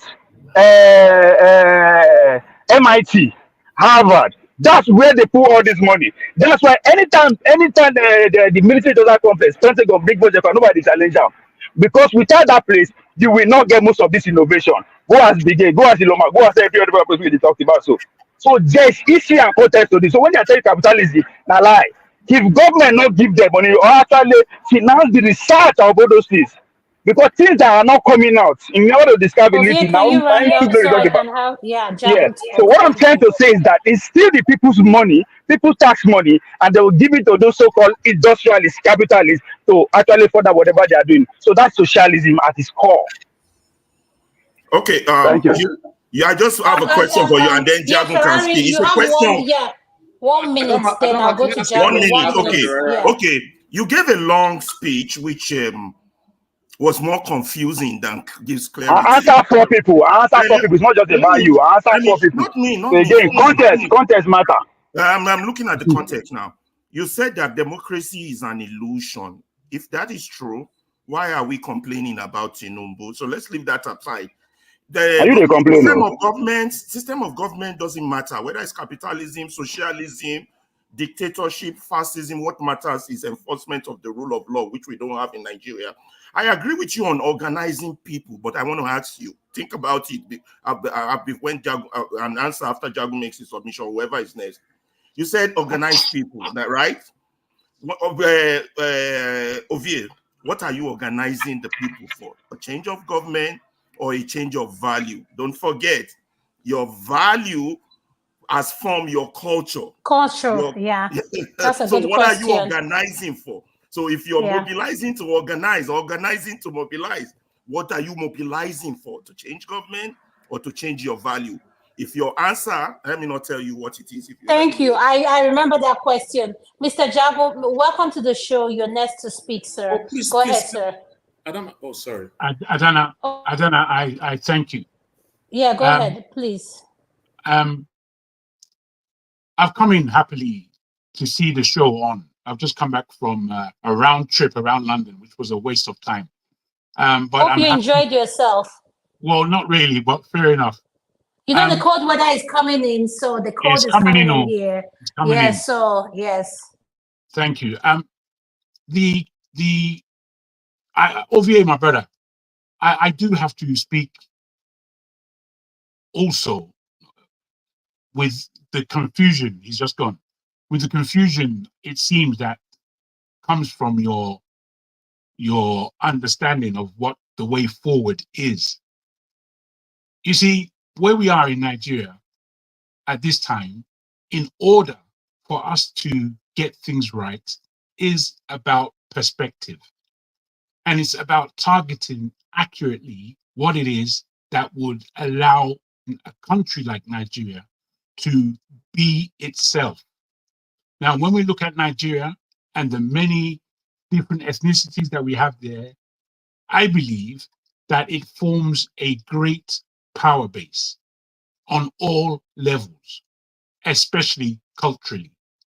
Now, for me, if you're looking at Nigeria without rose-tinted glasses, and you're looking at it as the bareness that it displays, and you're looking at it from the frustration point of the people over the last 60 years, I think one has to really take a step back and understand what the perspective is. And for me, when we look at the global situation, how the Western countries are still leading, but they're grappling. They are under a lot of pressure to maintain their power. Juxtaposition with Russia and China especially, they right now have a great and growing power base. Nigeria, as a country, I believe our aspect should be economically to make sure that that whole West Africa, including the Francophone countries, are within our paradigm. And we, as Nigerians, are the economic base of that whole region. Now, it's very unfortunate that it has taken so long for so many of us to realize what's going on in the African consciousness. Where Nigeria is concerned, it has failed. We have to agree that it has failed. Now, in answer, in some level, to what Ovie is saying about organization, he's right about organization. But what are you organizing for is the direct importance of that question. And I believe that we as a people do need to organize to bring the system down. The system, whoever is there, it's not going to give anybody clarity. It's not going to give anybody a design on their own individual futures. It's not going to give anybody the kind of economic bias that we need in that country. Now, with all Nigeria's prowess in its people, in its God-given land, in its God-given right to think, these are the things that are under attack by the system itself.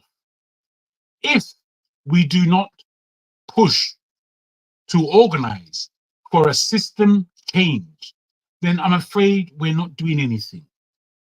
You can't mix and match. You can't cut and paste.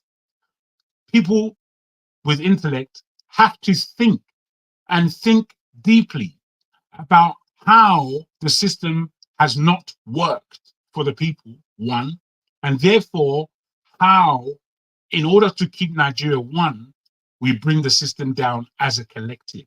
Now, even on this platform, my frustrations largely are the fact that we don't agree or we have no agreement, even on the platform, with few Nigerians who have come together to speak about our subject. Now, I'm afraid we have to really be reasonable. If we can't agree here as to what the way forward is, do we expect Nigeria as a 250 million odd people to get to that point of agreement? I don't think so. I think there has to be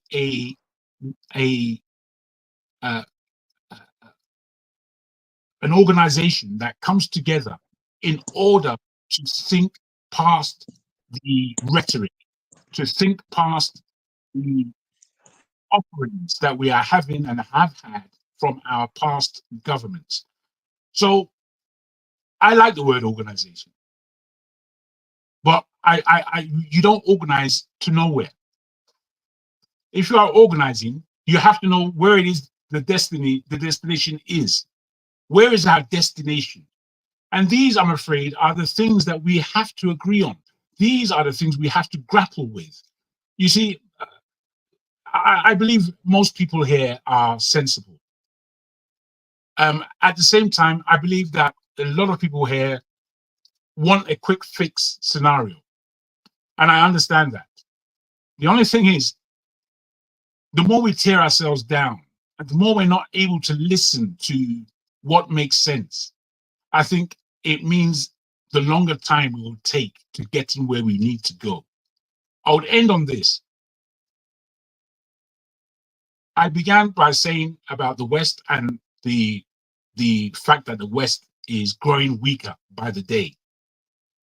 I annexed that with what happens in China and Russia and the BRICS nations and so on and so forth.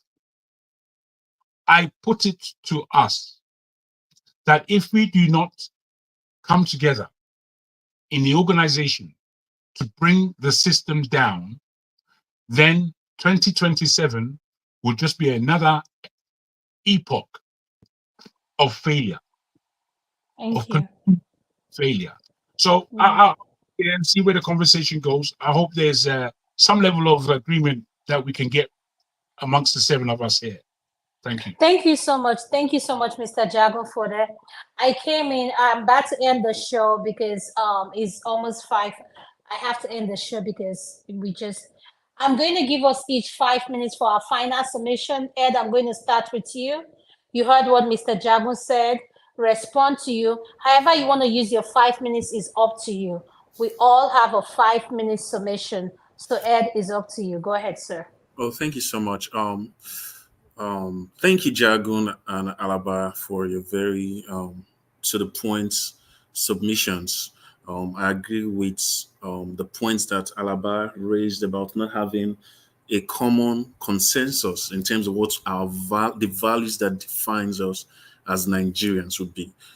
And to Ove's point, everybody understands that for any change to happen, there has to be some level of organization. But the problem, or where I tend to have some dissonance with Ovie, is that while we're organizing against a system that's held us bound, again, I wish I had the opportunity to ask him this question in response to what he said. I really want to know how maybe supporting someone who is going to be a key figure in that system would advance our goal in confronting that system. So that's where I still have some dissonance. Yes, we all agree that the problem is this system is oppressive. Whether the system is the disease itself or the symptom of another disease, we all agree that the system is not right, and we know the people who are actually the core of this system. So to me, rewarding that system with more electoral positions or voting for that system is just giving them more armor to bring us down. And that's where, I mean, for me, I'm genuinely just confused, and that's what brought me here to really want to, take on my brother Ovi and get clarity on what he's saying. Another thing I also want people to know is that, yes, the people, they have their own feelings in terms of, selling their votes as they did in Edo State. But we also have to understand that it's more like double victimization in some ways. The people do not have a voice, and then you also weaponize poverty. Of course, I'm not excusing the people for what they did. And I also want us to know that the election, if you're really being objective, it's not really a true reflection of the votes. I'm from Edo South, OVA and AY are from Edo North. Omori is from Edo Central, right? And we know that the bulk of Edo's voting population, we can all agree, is Edo South. But we did see the results that were just released, where Edo North was, just the majority of the votes. That's something that has never happened in the States. So that should tell you that, I mean, if we were being objective, we should really start to ask questions. The urban centers of the states are mostly in Edo South. That's the seat of government, right? Even historically, that's been the urban center of that region called Edo State. But we're seeing in this election that local governments that are more remote from the center are getting more votes. You can't just explain that with voter apathy. Something happened, which is not a true reflection of the way people voted. So it's not just for us to just come here and start beating on people that, oh, you people voted. No, their votes were not really reflected. So I want us to also know that when we are, let's always have that at the front when we are having these conversations, and not just accept that this is what INEC gave us, and then we start. Yes, the people have their faults. I will be honest with that, but even the election results that we have is not a true reflection of what really happened. All right, thank you. Thank you so much, Ed. I appreciate your final submission. Mr. Ferrari, you're next for your 5-minute submission. Thank you, sir. Okay, without sounding repetitive. Okay, without sounding repetitive, the 3 Ds are very important: deception, delusion, and the damage. As long as our people are deceived that they have rights, that they have votes, they can vote, they have a democracy, the system will continue.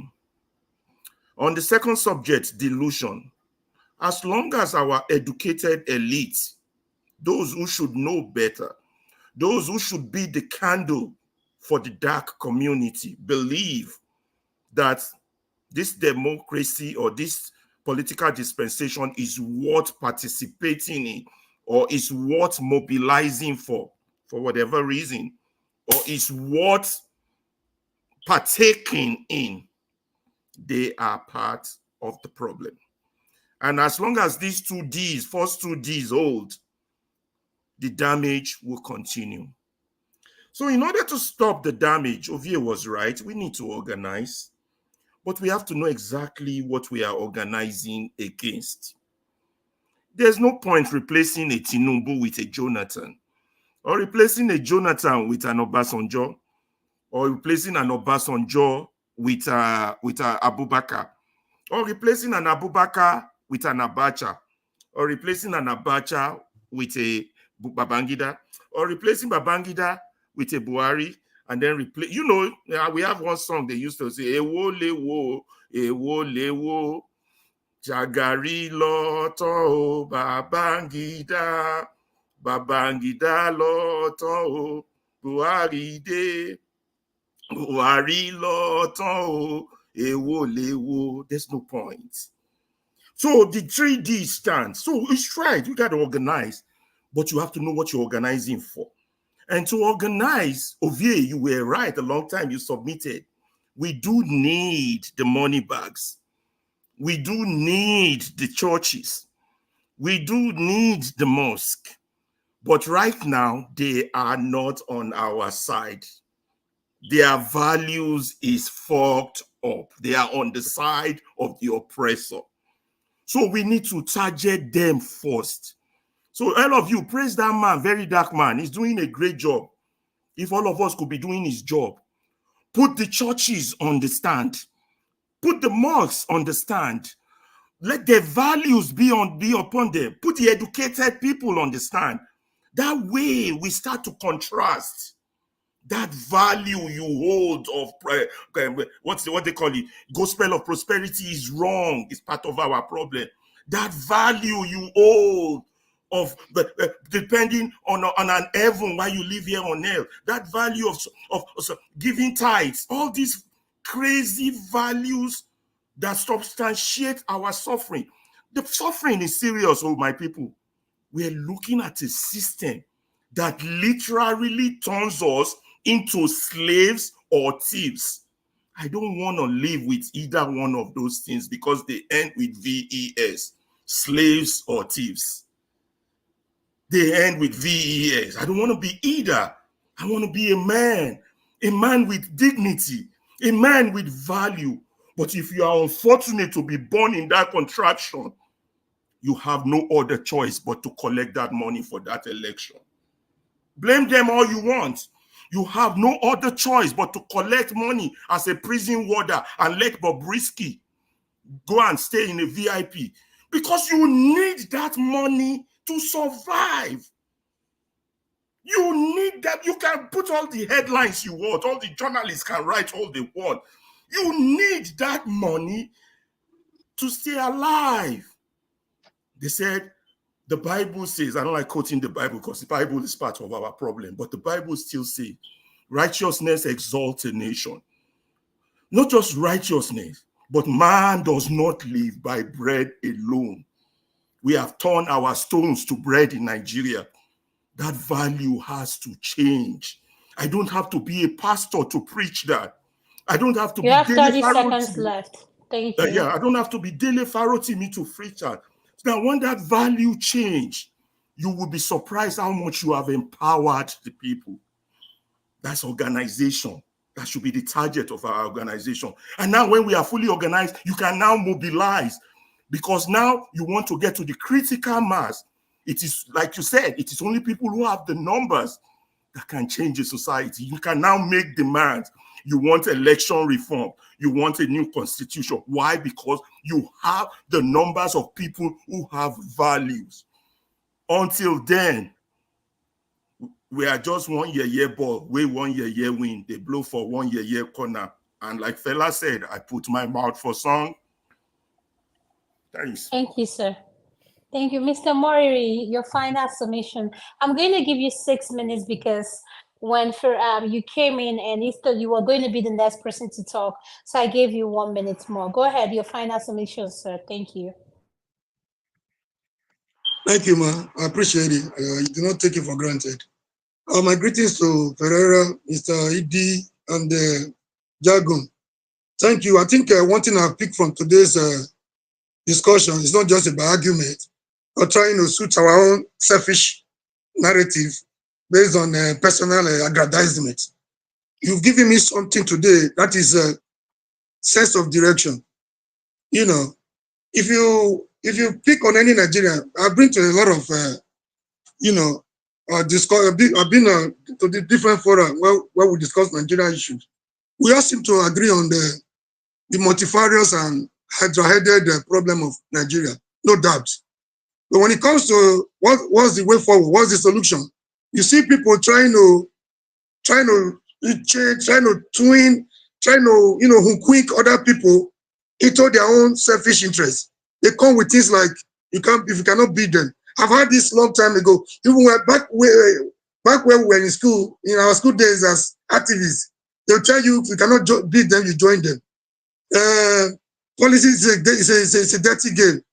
If you hazarded another one to die, it's a game of manipulation. You accept the status quo. You accept the norm. You don't see anything wrong with it. You want us to mobilize. You want us to organize. Organize for what? Organize for them because we cannot beat them. I don't get it. You're talking about people collecting money. Whether people collected that money or not, they will have still declared their result. It didn't stop them from declaring their result. It was a script, a written script. You know, it was a movie. They wanted to show it. People play along every time, every 4 years. I don't get it. Somebody talk about number. You talk about number. You believe in number. No few individual can be stronger than the power of the people. The power in the people, the power of the people is stronger and better than those in power. We all believe that. Now, you talk about numbers on one hand, and you don't see anything wrong in the mandate of those people, the wishes of those people be truncated, be stolen in a broad daylight. I don't get this where these controversies are coming from. You define politics as a game of manipulation because which means however you get it does not matter to you. It doesn't matter to you because so long as you have gotten it. I don't know where you move from one point to the other. You know, sometimes you come with a lot of conspiracy theories to make people look as if you are very learned and very sound. You know, contradiction, controversies everywhere. You know, if you believe in number, you should have allowed the number of Edo people. You believe Obaseki did not work. I'm not arguing that one with you. That's a discussion for another day. You know, he might not have worked up to your expectation. I'm not here as a Obaseki spokesman. I'm not here as his legal, as his defense counsel either. But you came up with something. We came up with beavers. Beaver had limitations. You came up with RF. From every unit, from every polling unit, as soon as they are done signing, you started uploading results up to 95%. It was going in one direction. From nowhere, you organized a press conference and what the RF man on channels saying what is on RF does not matter to them. Only the returning officer or whatever has the power to. This is the same thing you constituted. The same thing you spent billions of taxpayers' money to achieve, which would have been an improvement on the beef or the shortcomings of the beavers. You stopped that one midway. You stop people from have contested an election. So sometimes when I talk, I've opposed the system. I was an activist on campus. I left the campus with that mentality of having a better Nigeria.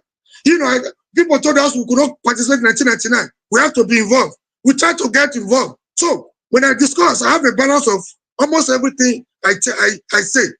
So now you put a stop to that. You're supposed to collect from ward level to local government level. At the local government level, you move to state level. Even before then, people have already gotten the result through the IRF. You put a stop to that. You got to the collection center. You drove away the agents of other people with the federal man, with the police on your side, with INEC on your side. You're talking about numbers here. How does the number matter in this your discussion? If you believe in number, that is part of the people. Until we return back to the people, the numbers will not count. You believe in number, but you have nothing wrong with what has just transpired in the door. It's a game of manipulation. However you get it does not matter to you. See, I think the problem is our leaders are bad, but we the people are worse than our leaders. We are worse than our leaders. There was a discussion that we started a discussion here. There is a leadership conspiracy against the Nigerian people, whether from the religious background, from the church, from the mosque, whether from the traditional background. This is the truth we find difficult to talk about. We say it's easy for us to attack Tinubu, attack the politicians. But the ones we shy away from are worse than what the politicians are doing to us. You saw the rate at which they rushed to Abuja during the bad governance protest. You saw the rate at which traditional rulers came back with reports on how people should not participate. I wish they could do the same to advise the government that people are hungry, that people are suffering. That when there is no equity, when there is no fairness, there cannot be justice, there cannot be peace without justice.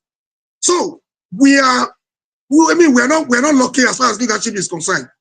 But the people, the fault of the people is, I don't know, is it for lack of courage or lack of selfish interest? We try to change the narrative to suit our own purpose, our selfish interests. This is the problem. How do we not come together? I mean, to chart a common cause. That is one thing I benefited from Ferrari, Jagun, and ED. Organize what? For what? To support the same system that has had us banned over the years, or to chart a different cause to bring the system down. Or to begin to, have the courage to speak the truth, no matter who is affected, whether our traditional ruler, whether our pastor in the church, whether our governor, whether our president, whether our mother, our father, biologically. Mr. Moyuri, 30 seconds. Thank you very much, man. Until we have the courage to speak the truth, no matter who else is God, we're not ready to move on as a people. Like I said, and I will continue to say it, our politicians are not as powerful as we think, but we, the people, give them the enabling environment. So we are accomplices in what they do to us. We make it easier for them, for the oppressors, to ride it, to lord it over us. Thank you very much, and God bless you all. Thank you so much, sir. I appreciate it. AY, I want to come to you next. I want to give you the final submission, if you don't mind. I want to give Ovie the next. I'm going to give Ovie 7 minutes. A lot of questions has been posted to him so that he can answer. So, AY, is that okay with you? Yes, I'm okay. All right, Ovie, go ahead. You're next. 7 minutes. But if we Adama, Yes. Continue with your bias. Uncle Lokopi, can you trust me? Can you trust me? I'm the one in charge. You don't know how many minutes I'll give you now. Now you're talking now. You're going to make it bad. Hold on now. Do you know what I want to compliment you now? Like, well done. You don't want me to speak. You want me to say like Willy? Come get up from there. Thank you, sir. I really appreciate you, sir, Uncle Lokopi. Ovie, you heard the question posted to you. I'm giving you 7 minutes. Please cover Ed, Ferrari, Mr. Omoyuri. Please cover those questions. That's your final submission. I wish it's a question. I think it's only a Jago that pretty much ask question. The rest, they give them 5 minutes. They use 4 minutes to talk about me. I mean, you understand why we are not making progress. I don't understand why the word organizing sounds all of a sudden like a beautiful bride or is antagonizing us. I'm not saying you can organize with me. No. That's why I use that set analogy. They used to complaining, even when we see solution in Parliament area, we don't go no. Right? They criticize. If there's anything you have to give to Showore, if there's anything for him there to start a party, that is an organization. Omorui, all this energy, so if you focus on that AAC, all the solution you are looking for is right in there. We will come here, we complain about the system, we complain about the structure, we complain about the politics, we complain about everything. Then you turn around, you ask me, what are we organizing for? Like, which kind of you they do us? I don't understand. Take me out of the picture. That's why context matter. That script of Bible, there's time for everything. Look at the focus who I support. I miss the voter they talk. Don't organize with me. That can't not for your domain. No, don't organize with me. All you need is 20% of Nigeria, which AAC as an organization, as a party, is capable of doing. That's why I say all the solution you want is there. One of the most interesting events in track and field is 400 meters. Now, speed all through, but at 300 meters, fatigue starts to be setting. As rigorous it is, you know the most antagonizing thing about that event? Your starting point may be your finishing. That place where you bend down, so you will go on the stage and still come back there, right? The solution is right there. One of my Coach Latino Bishops, said God is not partial. God put the power of speed on the ground for everybody. It's very democratic. The harder you tap, the faster you go. Forget about me. Organize within your ideology. All you need is 20%, and you take over whatever you think you are organizing for. So the idea, what are you organizing for? I'm sorry, it's ridiculous. For me, want to hear what I believe we should organize for is freedom. We are not free people. And a lot of us don't want to accept that. That's why you cannot produce your own food. That is why you cannot run a successful government. That's why you don't have light. You don't have freedom. So people who are in charge of you, they direct you what to eat, where to go. Now be all those policies, how they do things. So organizing doesn't have to take the whole country. APC is an organized structure that take power. PDP is an organized structure. AAC is an organized. So organize and take whatever you think is wrong. But guess what? Your organization, my organization, Nnamdi Kanu organization, AB organization, Adana organization, no matter how different it is, as Nigeria, we have one thing in common, which is the power elite, those who are in charge of power. You can call it the system, the structure, but everything are name. Now, Nigeria, 9 day, those people. If you say structure, now Nigeria, they form that structure. If you say Kaba, now Nigeria, they form Kaba. If you say institution, now Nigerians, they there. You either organize to take it, but for me, now freedom. Because even if you take power, if you don't have freedom, they will still take it back from you. That's what Tunaja is saying. Use the Arab Spring as an example.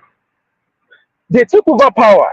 It takes the organization of the Islamic Brothers, the socialist people, the military to take over power. But the majority who are the Islamic end up being the leader. But still, they still lost the power.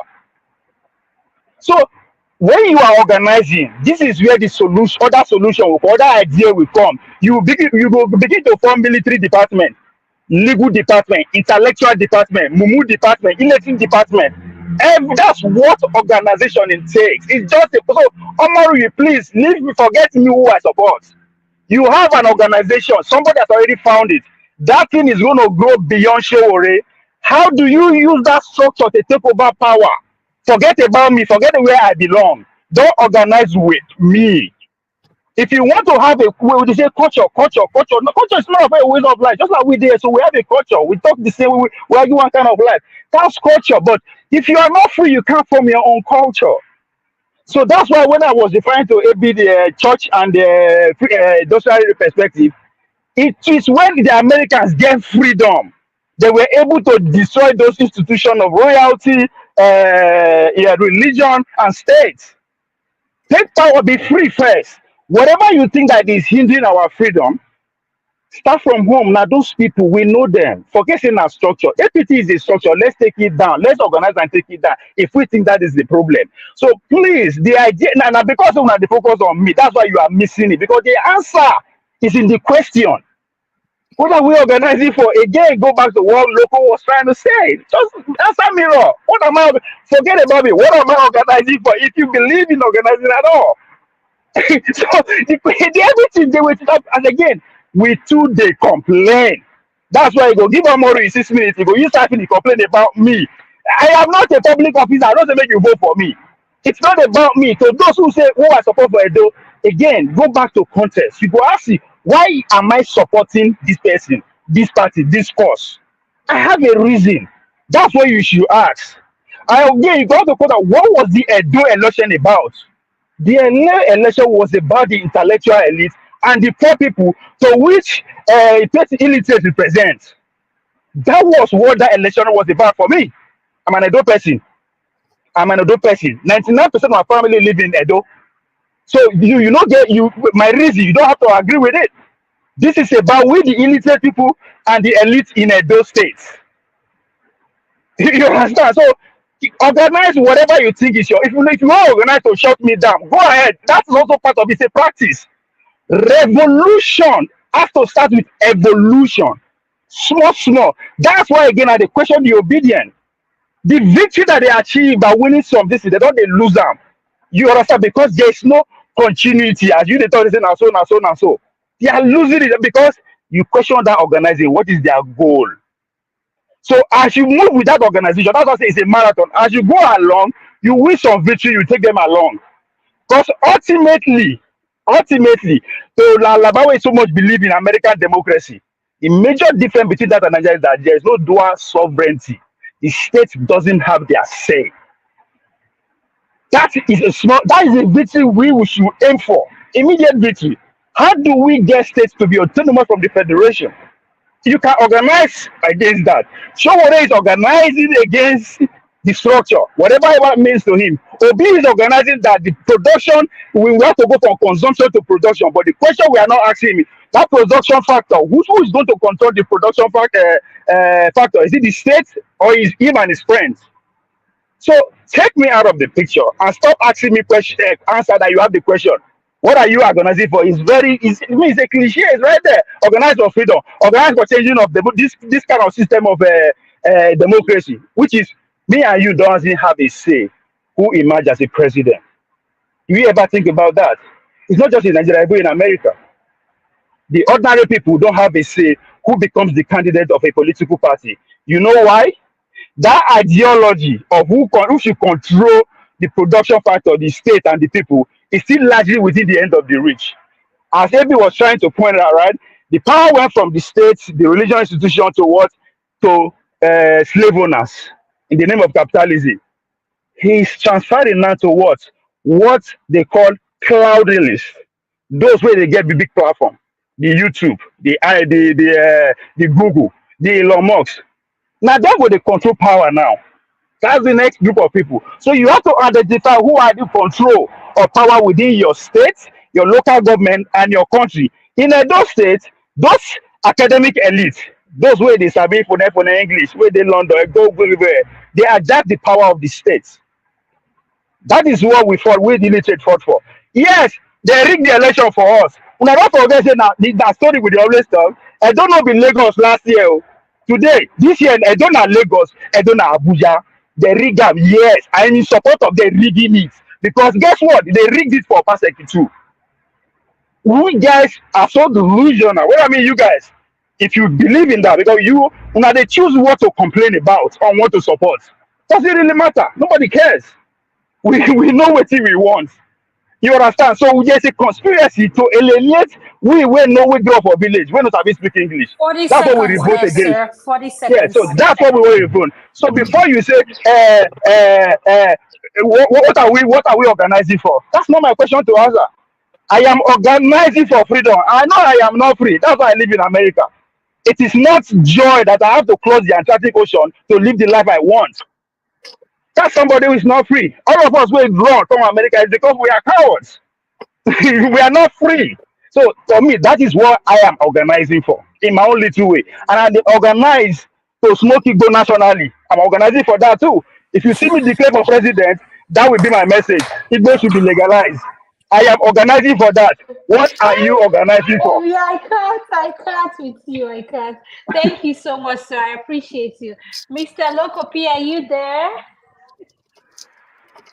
Mr. Lokopi, are you there? I think he's sleepy. Remove him. Oh, yes, sir. Welcome back. I'm giving you 6 minutes, sir. So go ahead. Ovia, I appreciate your submission. Mr. Lokopi, 6 minutes for your final submission. I have skipped you just like everybody. So 6 minutes, sir. Go ahead. I don't know. I don't understand why AY just uses his nose to pack the whole oxygen in this platform. But what is wrong with you? Is it because you have big nose? What is wrong with you? It's because he's an illiterate from Edo. He's an illiterate from Edo North. And we give Oshobaba our vote. If you see me next time wrong, please avoid me. Okay. I joke to my guy. You went my guy. I'm still saying this, right? Look, we are part of the problem. We are to blame. If this elite that we are complaining that are the problem, if they want to rig the election, who do they use? They use INEC and majority of the youth, which means the youth are part of the system. And we are part of the youth. So we are also part of the problem. Then in the another case of saying, in fact, let me put this way. Let me paint three scenarios here, right? I don't know if there's anybody here who witnessed the second coming of Obaseki.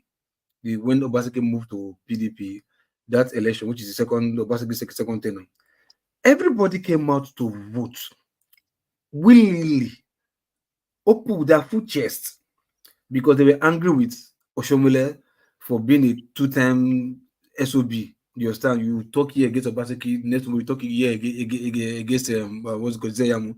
So you're like, oh, yeah, then you understand? Then there's also sympathy votes too, like that. And there's also the beef with Tinubu, where that word came from, Edo State, Lagos.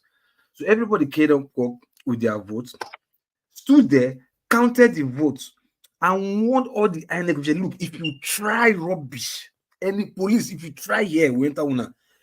I followed the election. They escorted the vote after counting the police station from what to coalition. They escorted everything, and the APC had no chance to rig the election. They had that. It was shocking to them because the people were willing. Like, we die here.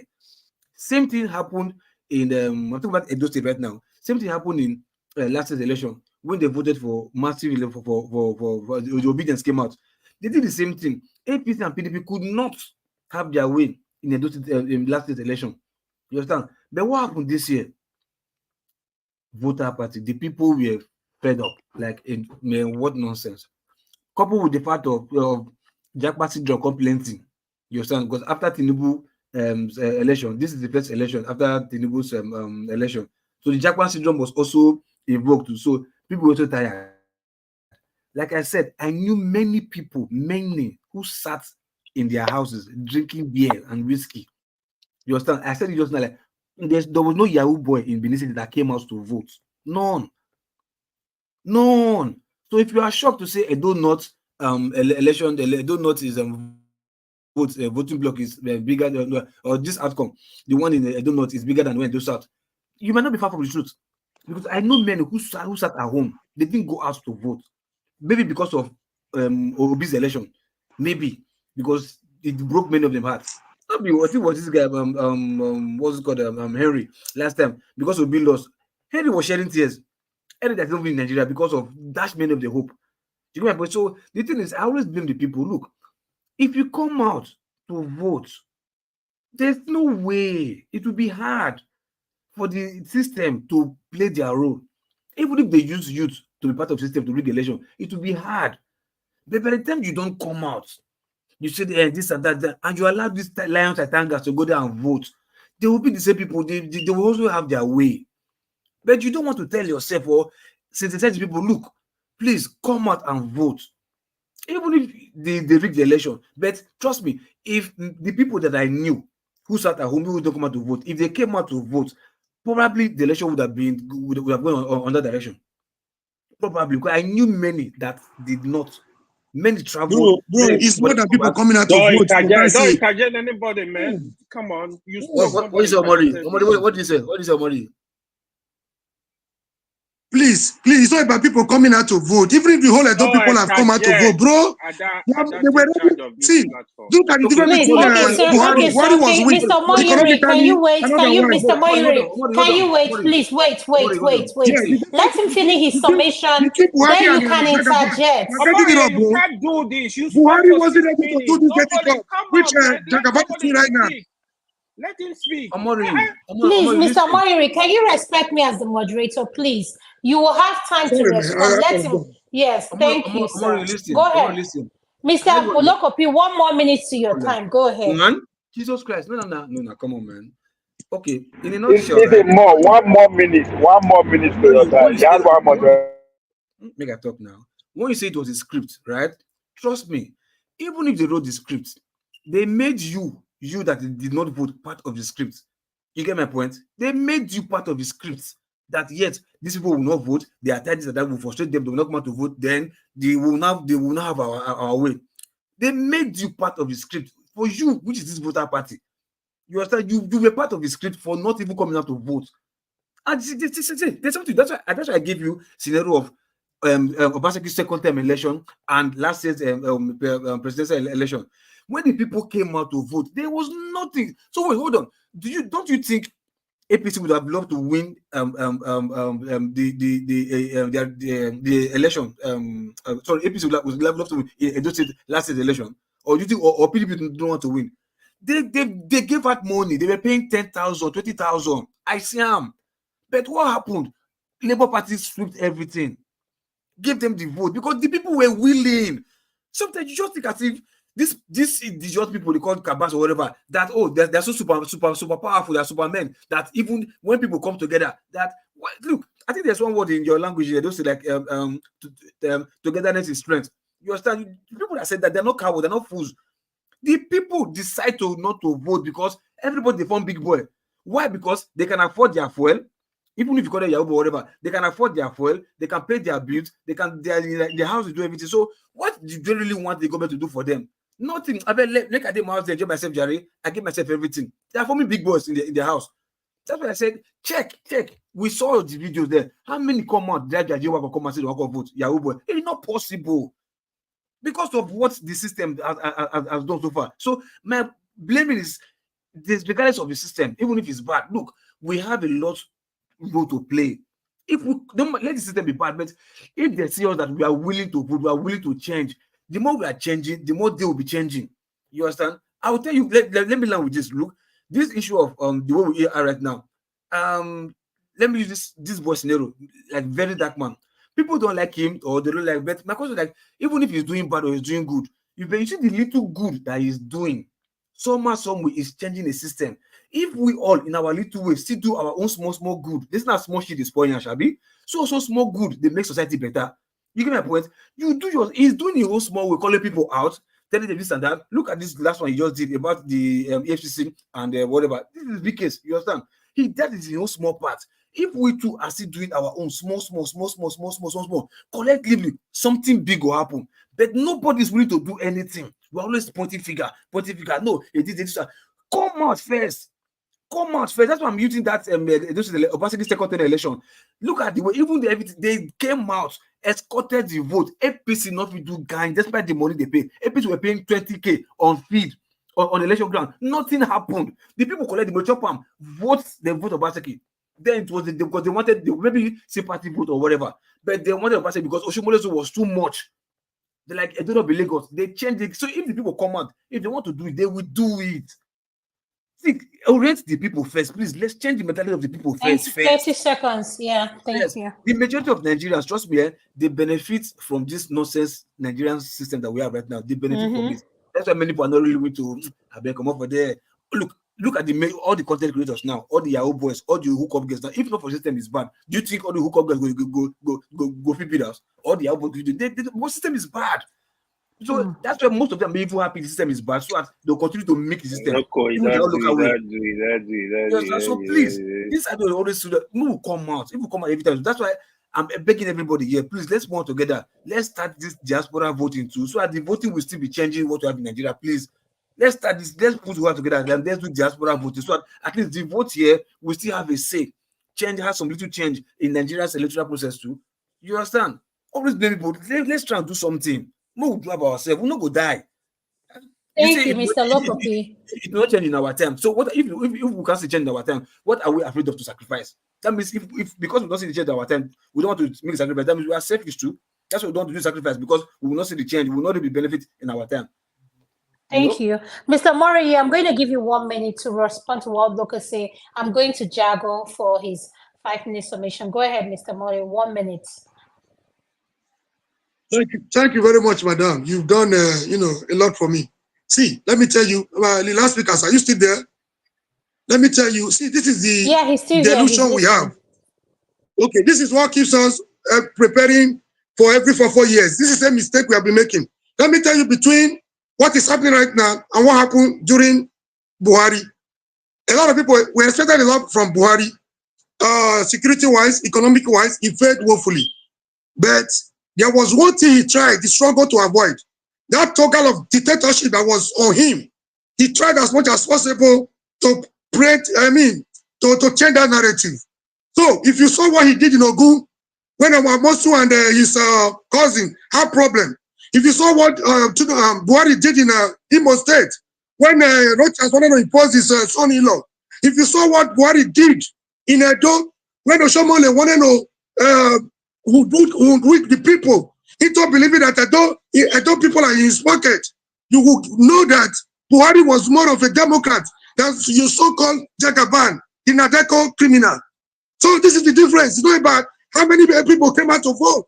This is where you guys are getting it wrong. Even if the whole of Edo, 5 million something, had come out to vote for PDP or Labour, they would have declared the result. Get this right and know your peace. No, Maury, please, can I just use 10 seconds for Maury's time? Okay, hold on, everybody, hold on. Why you're going to close the show, so wait, hold on. Ed, 1 minute respond. Okay, Mr. Jago is red. so Loco P made some very dangerous generalizations.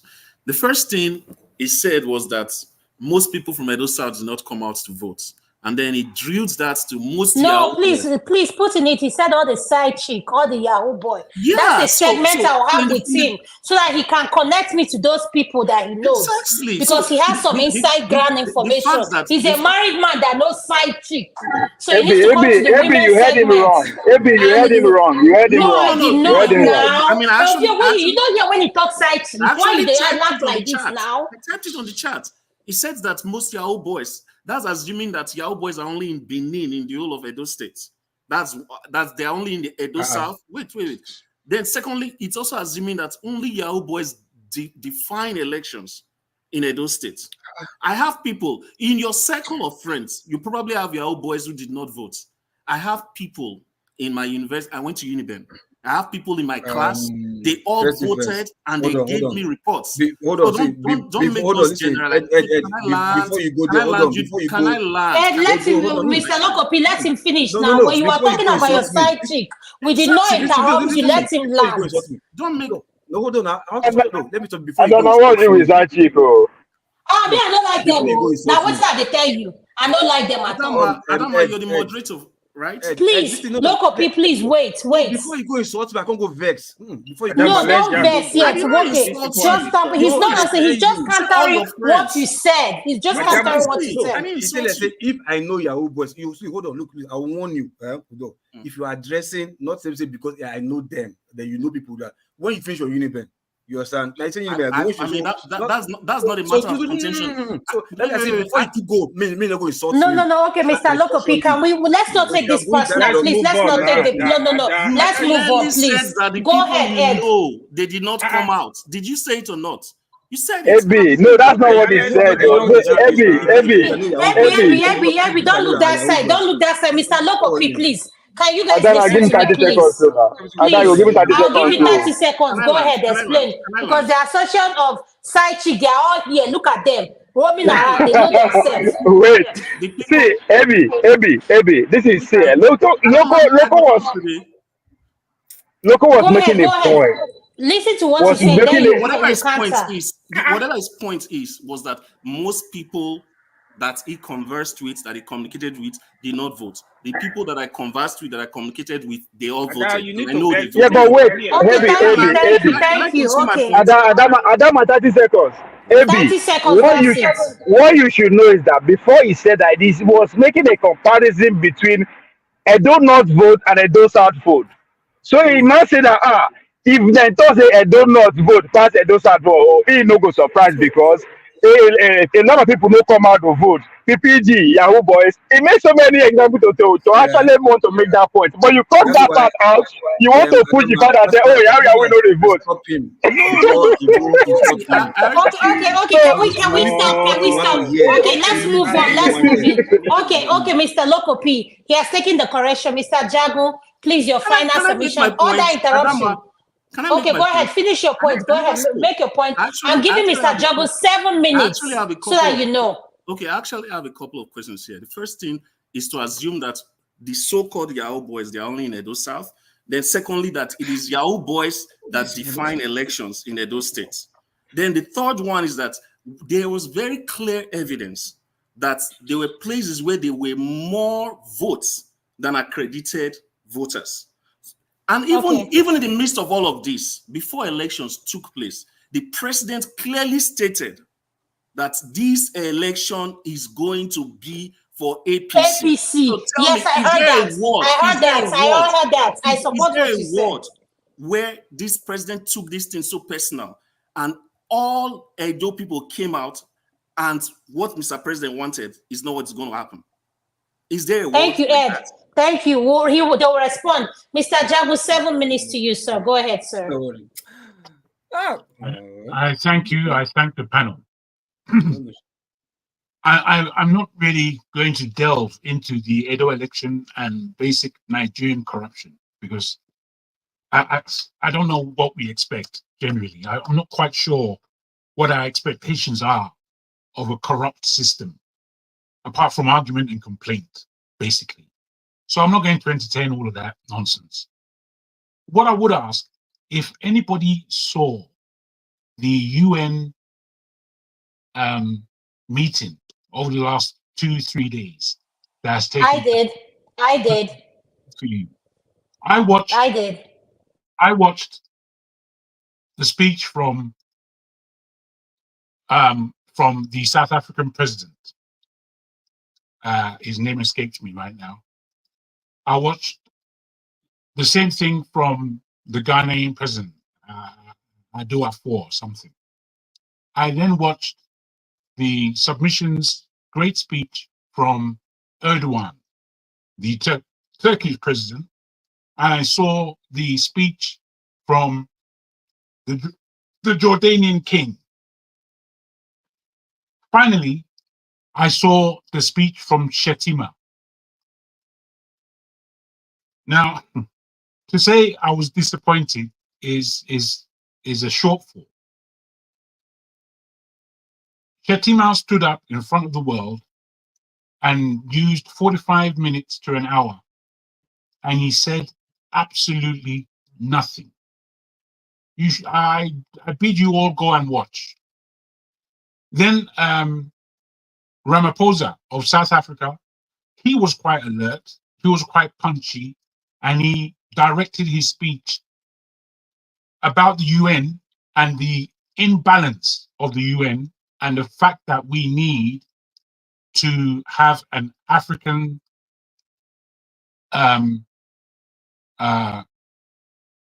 independent vote. The same thing was said by the Ghanaian Prime Minister. So there was an effect from these people. There was nil effect from Shetima. And if Tinubu was there, it would probably been even worse. What Erdogan of Turkey was saying now, I had to listen to that whole speech twice, because the strength that he spoke with and the accuracy as to the lack of morals, lack of fairness of the West, most especially concerning Israel-Palestine, he underlined it without no apology. The same, I was shocked actually, because there's a lot of dichotomy going on in the Middle East.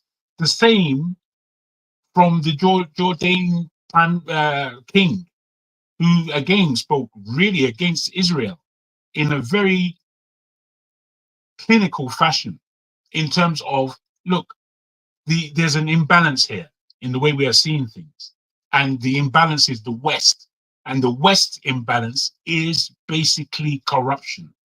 And he then pointed that the South African court proceedings for the genocidal underlining that Israel is committing was also spoken about. Now, I'm saying all this to let us have an understanding that whilst we're squabbling in that crazy place called Nigeria, things are going on above our heads. Things are going on. People are living. People are moving forward. Nigeria has no voice. Nigeria has no power on the global scheme, even though we as Nigerians are all over the place. If we're talking about Africans, we're number one, whether we like it or not. But we don't carry any responsibility for that number one. And we can't do so because our country is a country of myopic idiocy. And a lot of our people carry this myopic idiocy where they cannot be accurate. You know, there's a way that we speak that has to point to accuracy.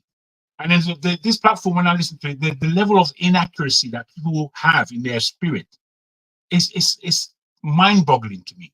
You need to be accurate. It doesn't matter if you're being insultive.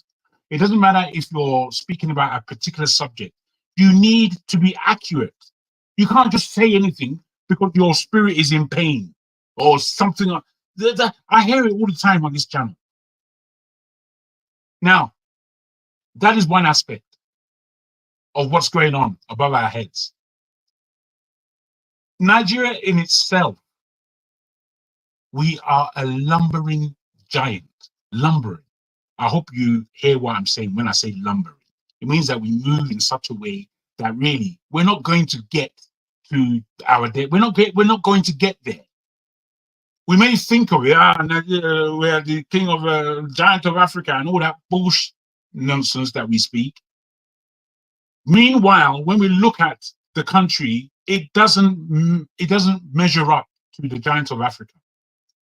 When I myself think about what I can do in that country, me as an individual, if given the allowance, I know what I can do in that country in terms of development, in terms of capacity building, in terms of economic rebalance and rescheduling.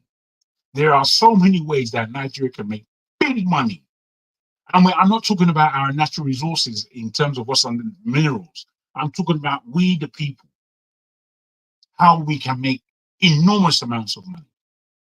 And I am ready to go back home and lend my hand, as I believe many people on this platform are.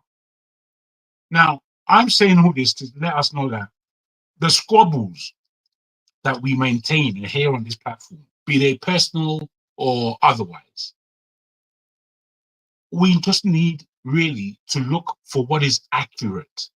That is the only way we are going to find any agreement amongst ourselves.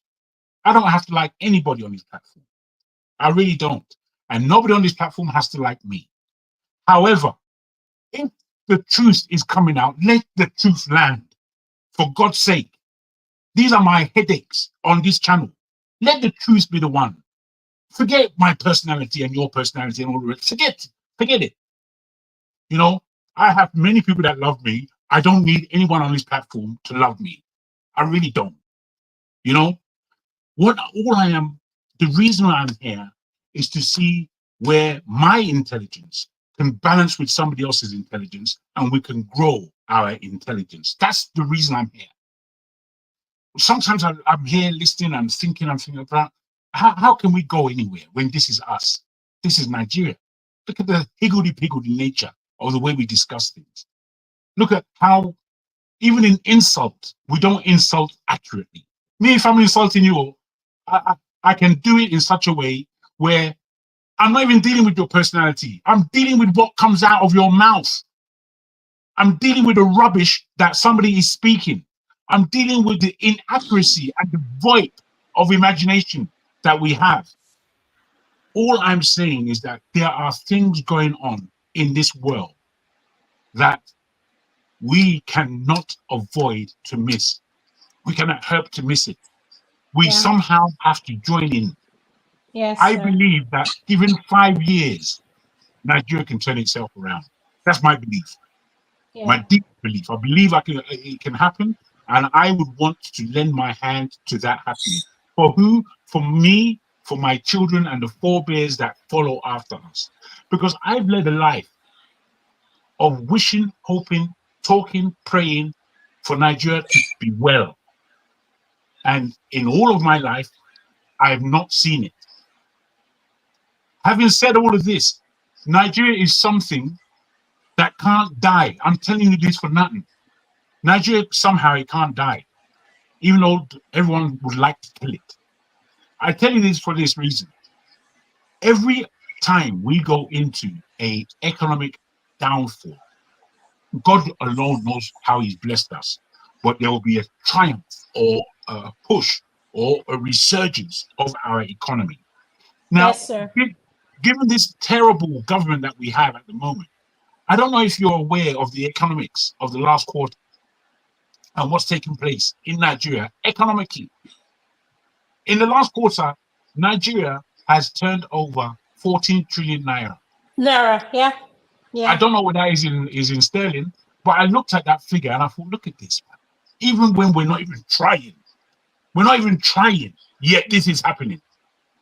So I'm asking us to really wake up. I'm asking us to really wake up. You're not going to like everyone. Yes. I don't need to like Tinubu if he's the man. I don't need to like his personality. But if he's the man, I'll support him. Thank you.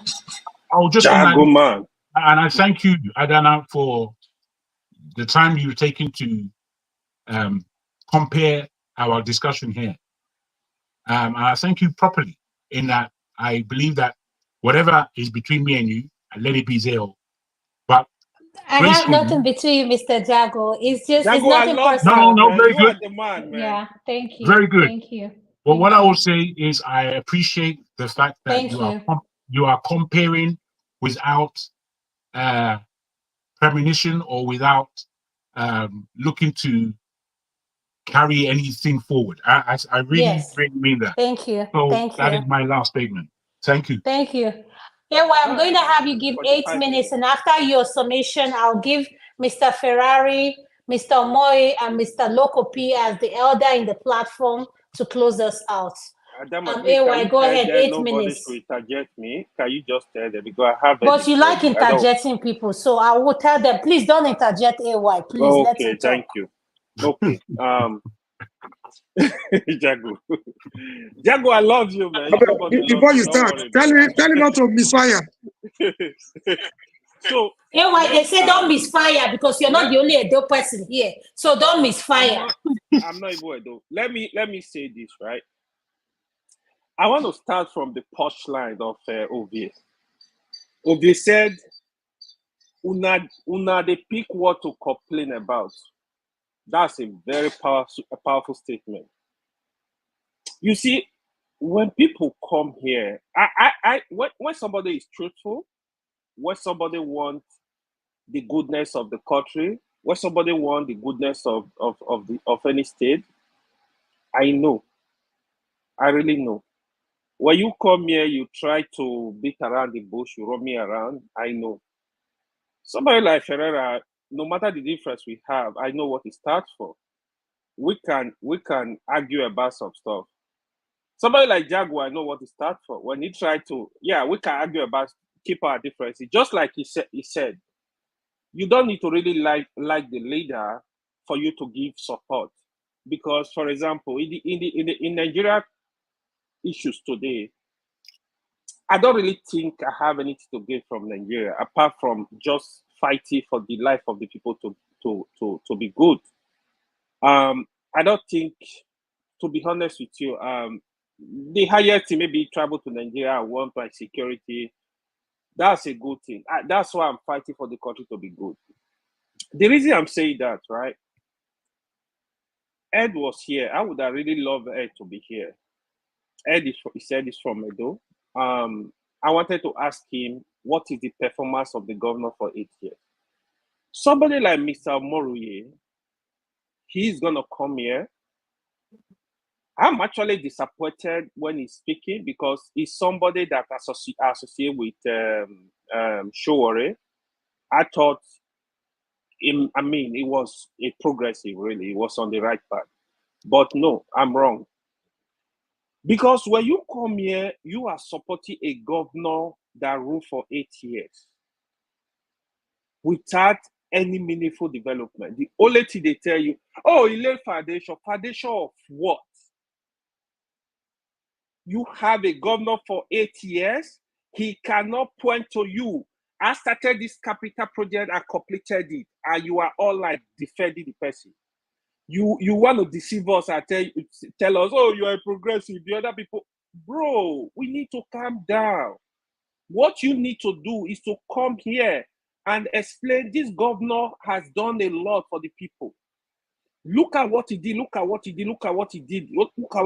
Then people will listen to what you're talking about. Let's stop deceiving the people. Local P rightly said, the people from the south, which Ed was complaining about, they didn't come out to vote. There were a lot of issues in this election. Obaseki disappointed from Benin to Esa to Edo North. He did nothing. Now, you have a governor that came into power that promised the people a seaport, signed all kind of MOUs, nothing was done. You have a governor that promised Edo Industrial Park, signed all kind of MOU, even invited the vice president to lay a foundation, nothing was done. You have a governor, 2 markets were burned down in Benin. He promised the women was going to rebuild the market. Nothing was done. You have a governor that promised an airport in Edo North. Nothing was done. No new structure in schools. Our schools are dilapidated. You have a governor that go erect a signboard and telling the people of Benin that this is a federal road. The state road, what are you doing with them? And though when it trade in Benin, Benin is like River Niger, all across. Your motor get damaged easily. But when you see somebody is talking about independent power, that's a private project.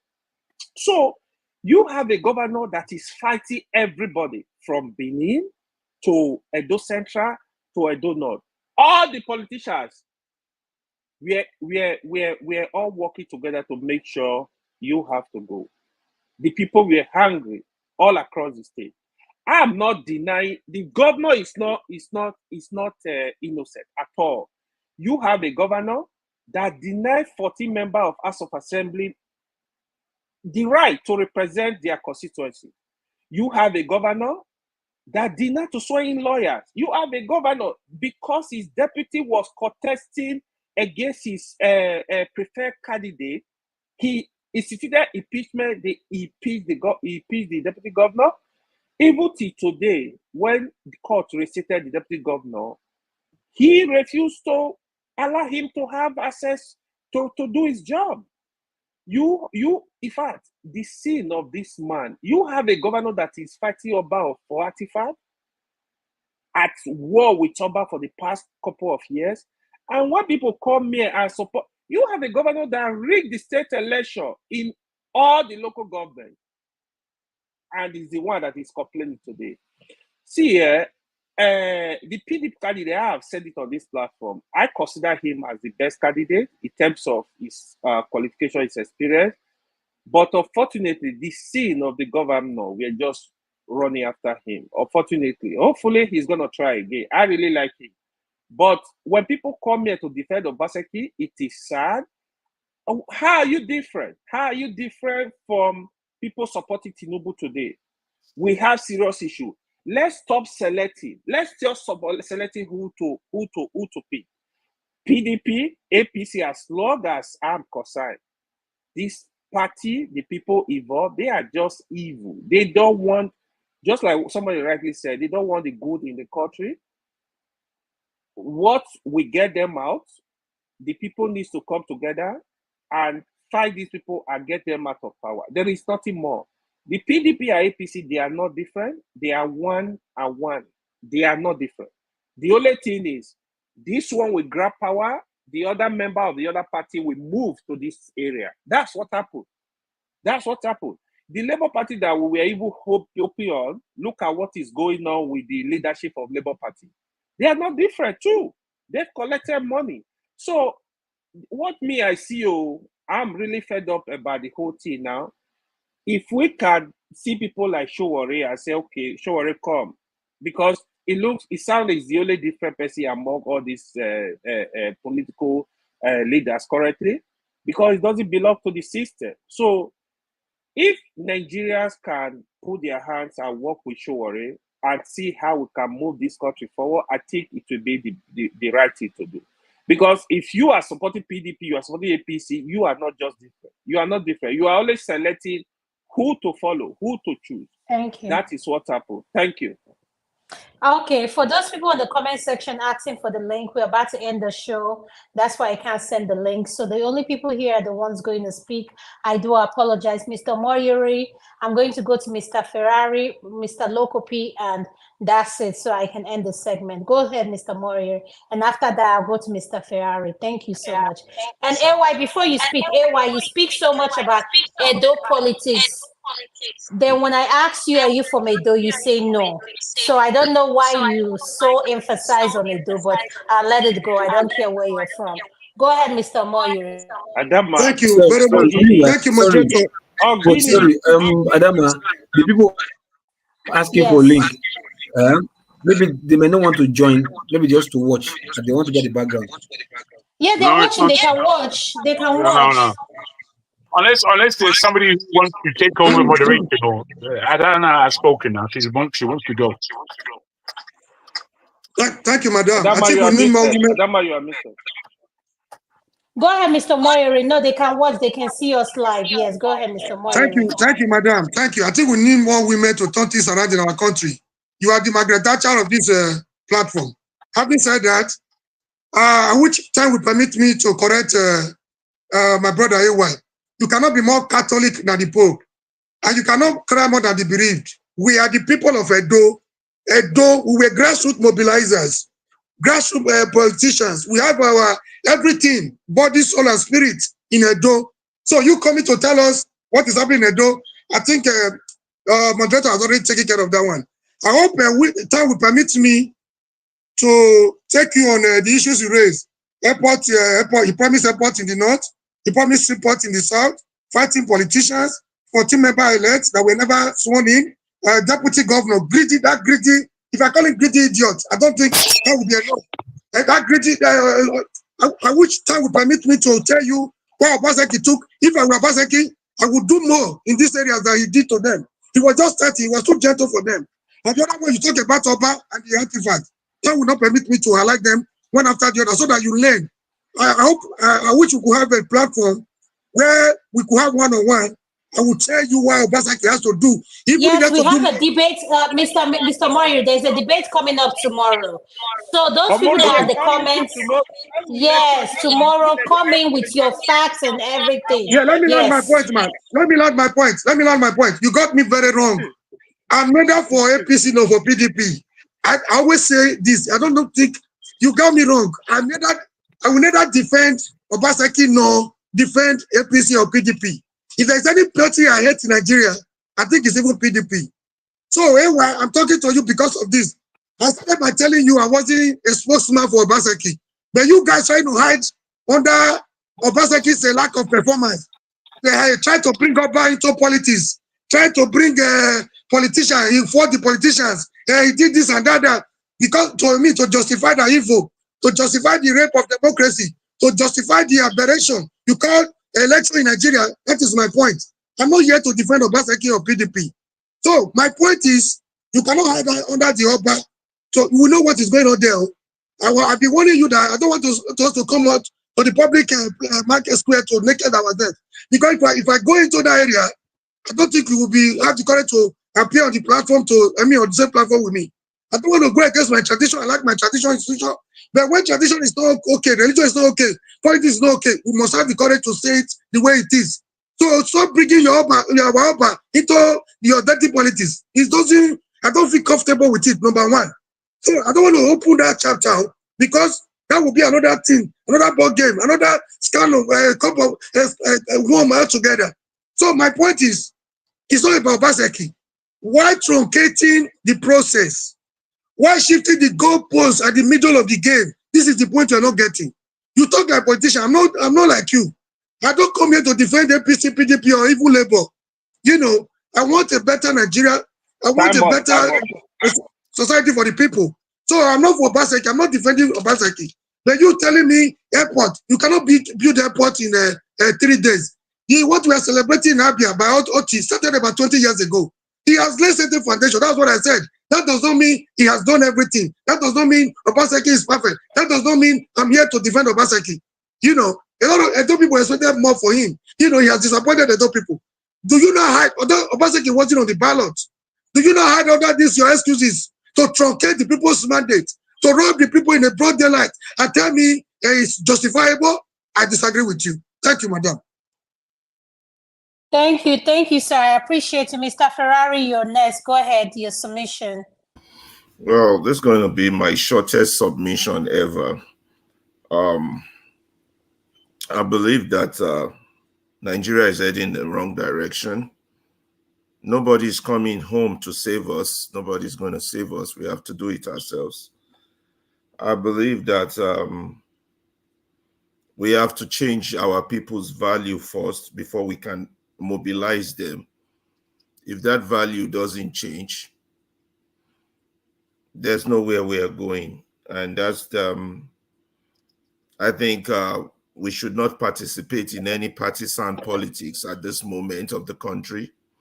We should start a movement that will be larger than whatever movement ever formed in the world. We can call it Nigeria Cannot Continue Like This, or we can call it the Disobedient Movement. Well, that's a bad name, but just come up with a reasonable name. Or Nigeria needs whatever name doesn't even matter now. We should recruit, get numbers, and when the numbers has reached a critical mass, I don't believe we will have 50 million or 30 million members. We cannot make demands. We have, luckily, a lot of people feel the same. A lot of people are sleeping. A lot of people are disgusted.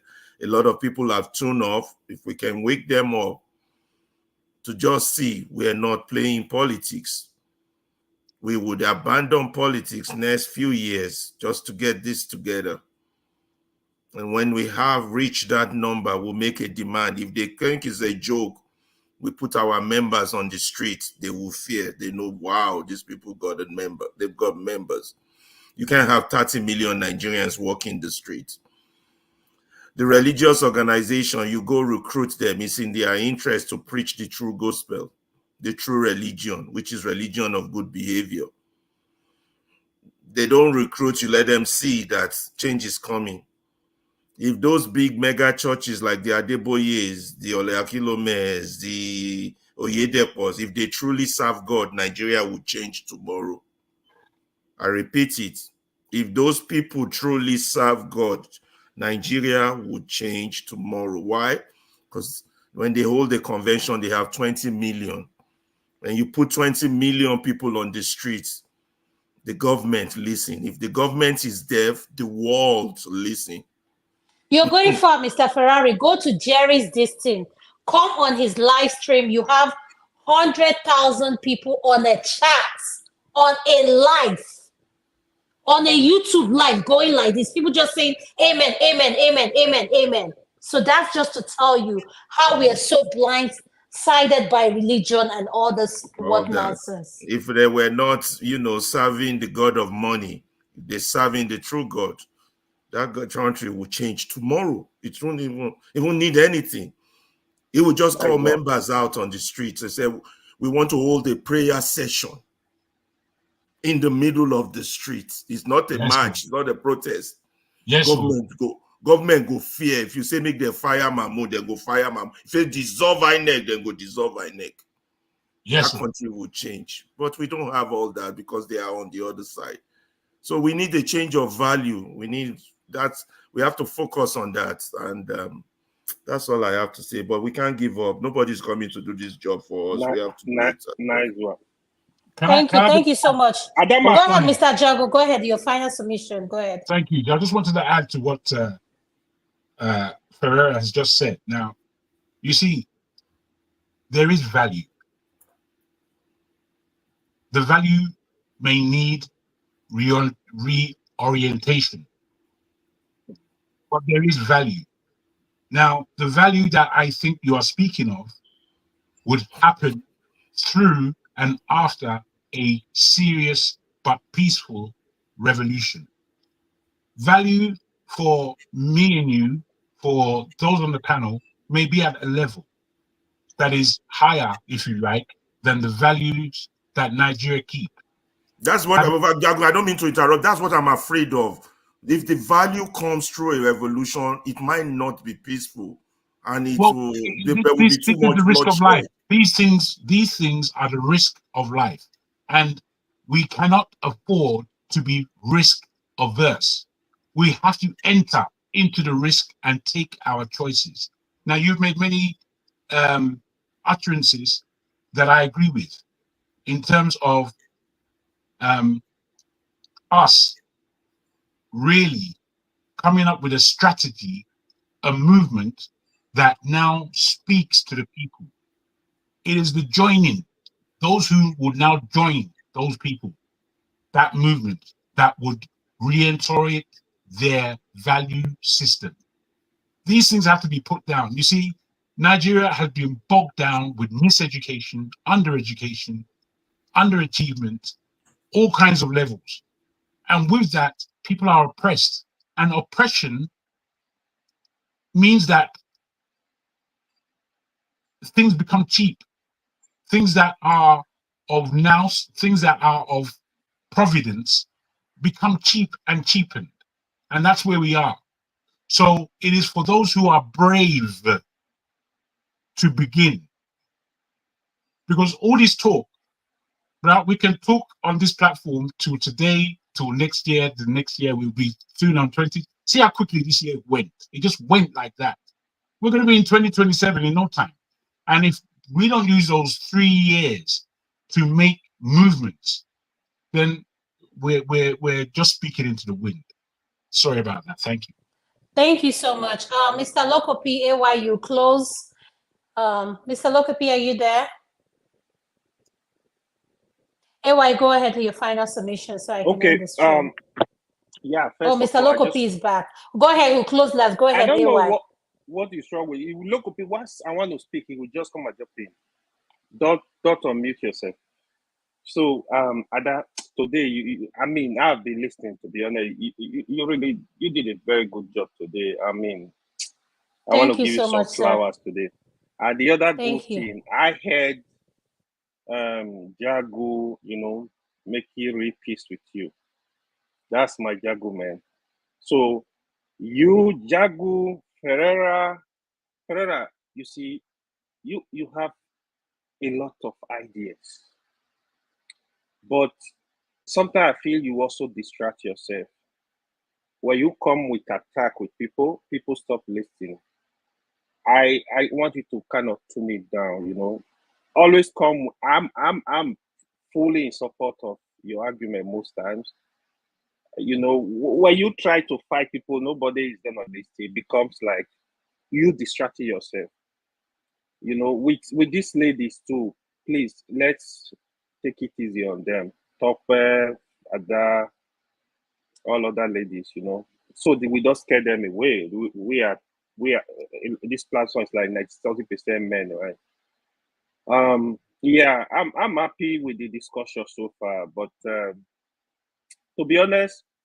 But can you answer my question? You speak about Edo. Are you from Edo? Because in order for me to believe what you're talking about, you need to speak from like the son of the soil. Yes, you are from my village. We are from the same village, and you want to expose me now? I beg you. You see, you want to expose me. So, Mr. Mayuri, I hope you're studying his body language. He's an Edo son. He's a son of the soil. Don't let him. Don't let him. What do you expect from APC member? What do you expect from APC apart from propaganda? That is what they are known for. Omoriye, that's support party. Omoriye, you go know later. Now me and you go fight for Showore in 2027. That's why I know they fight you now. We have a fight to fight. That's why you are my friend. That's why you are still a brother. If you mention Showore, all my anger don't go. All my anger don't match that. I know how you feel, what you feel about Showore. Why I actually mention Showore at this point, the reason why I want to give this support to Showore coming election. Showore is the only brave guy I'm seeing right now. I've watched this guy for years. If you want to be a leader, you should not be scared of anybody putting you in prison. You should be at the forefront. You should not be scared police arresting you. Look at DSS, you are threatening Showore. Showore bought his ticket. He flew to Nigeria. I said, arrest me. Like, why do you want to arrest him? Because all this nonsense are going on. You need this brave man. Men, we need to come together. I arrest all of us because nothing is gonna change. These people, like Tinubu said it, power is not given to a la carte. He said it. That is the system we need to use for them. If you have been following what is going on with NNPC and Dangote Refinery, you will know these guys don't care about the common man at all. I was speaking with my sister this morning. Said bag of rice 90-something thousand naira. I'm like, how do people eat? There are issues. So the distraction we come here to do, we need to stop. These criminals are very organized. If Tinubu's son is doing birthday today, all the criminal gangs, children all over Nigeria, they will come there. They don't care if they are Yoruba, they are Igbo, they are Hausa. They don't care about these issues. That guy, do you know how much Tinubu's son is worth? Which company did he work for? So there are issues, because if we that in their children age made that if we are not doing the right thing, these children are also going to come, inherit this corrupt system and tell everybody, they are going to just, everybody disappear. They will keep running the system. That is what is happening. So anyhow, we got to look for a way. To be honest, if we have a system that people have to contribute this year, to be honest, I would really love Showore to come here. I want to have discussion, serious discussion with Showore. I would pledge money to him and say, come. I will raise funds, as a matter of fact. I will talk with my guy, we raise funds for Showore. Let somebody like Showore go there and let him have serious, because all other people, I don't trust them. At this point, let's give support to Showore to lead the chat for us. Thank you. Okay, so tomorrow I just want to tell everybody. Sorry, Adama, I don't want to. It's not like that. I like fighting people. I just hate it when people don't understand the urgency of the situation we are in. And Alaba, shut up. You like fight. Shut up. You like fight. You like fight. Shut up. I'll go. You like fight. My bad, go. You like fight. So no deny. Say no. I go sing blood for you. Now I know you're a nice man. The only problem you have is your membership of APC. That is the bad side you have. No. Can I tell every one of us, all the men listening, tomorrow's segment is a very special segment. For those that support P2B and Showore, please come tomorrow and prove to us why your candidate is the reason why that will give us a better Nigeria as we speak. So tomorrow is going to be a big debate, the Showore side and the P2B side. So keep an open mind. One thing I love about this conversation, can I tell you guys what I discovered this week? He took this show about Bobrisky, my daughter, who is a medical student, I'm not going to name where, to tell me that Fuad the bad guy is Falani's son. I didn't know. And I'm looking at her, I'm like, how did you know? She said, Mom, you never knew that's his dad? I was like, what? That's to tell you how much I am disconnected about something that doesn't add anything to my life, because I focus on what matters.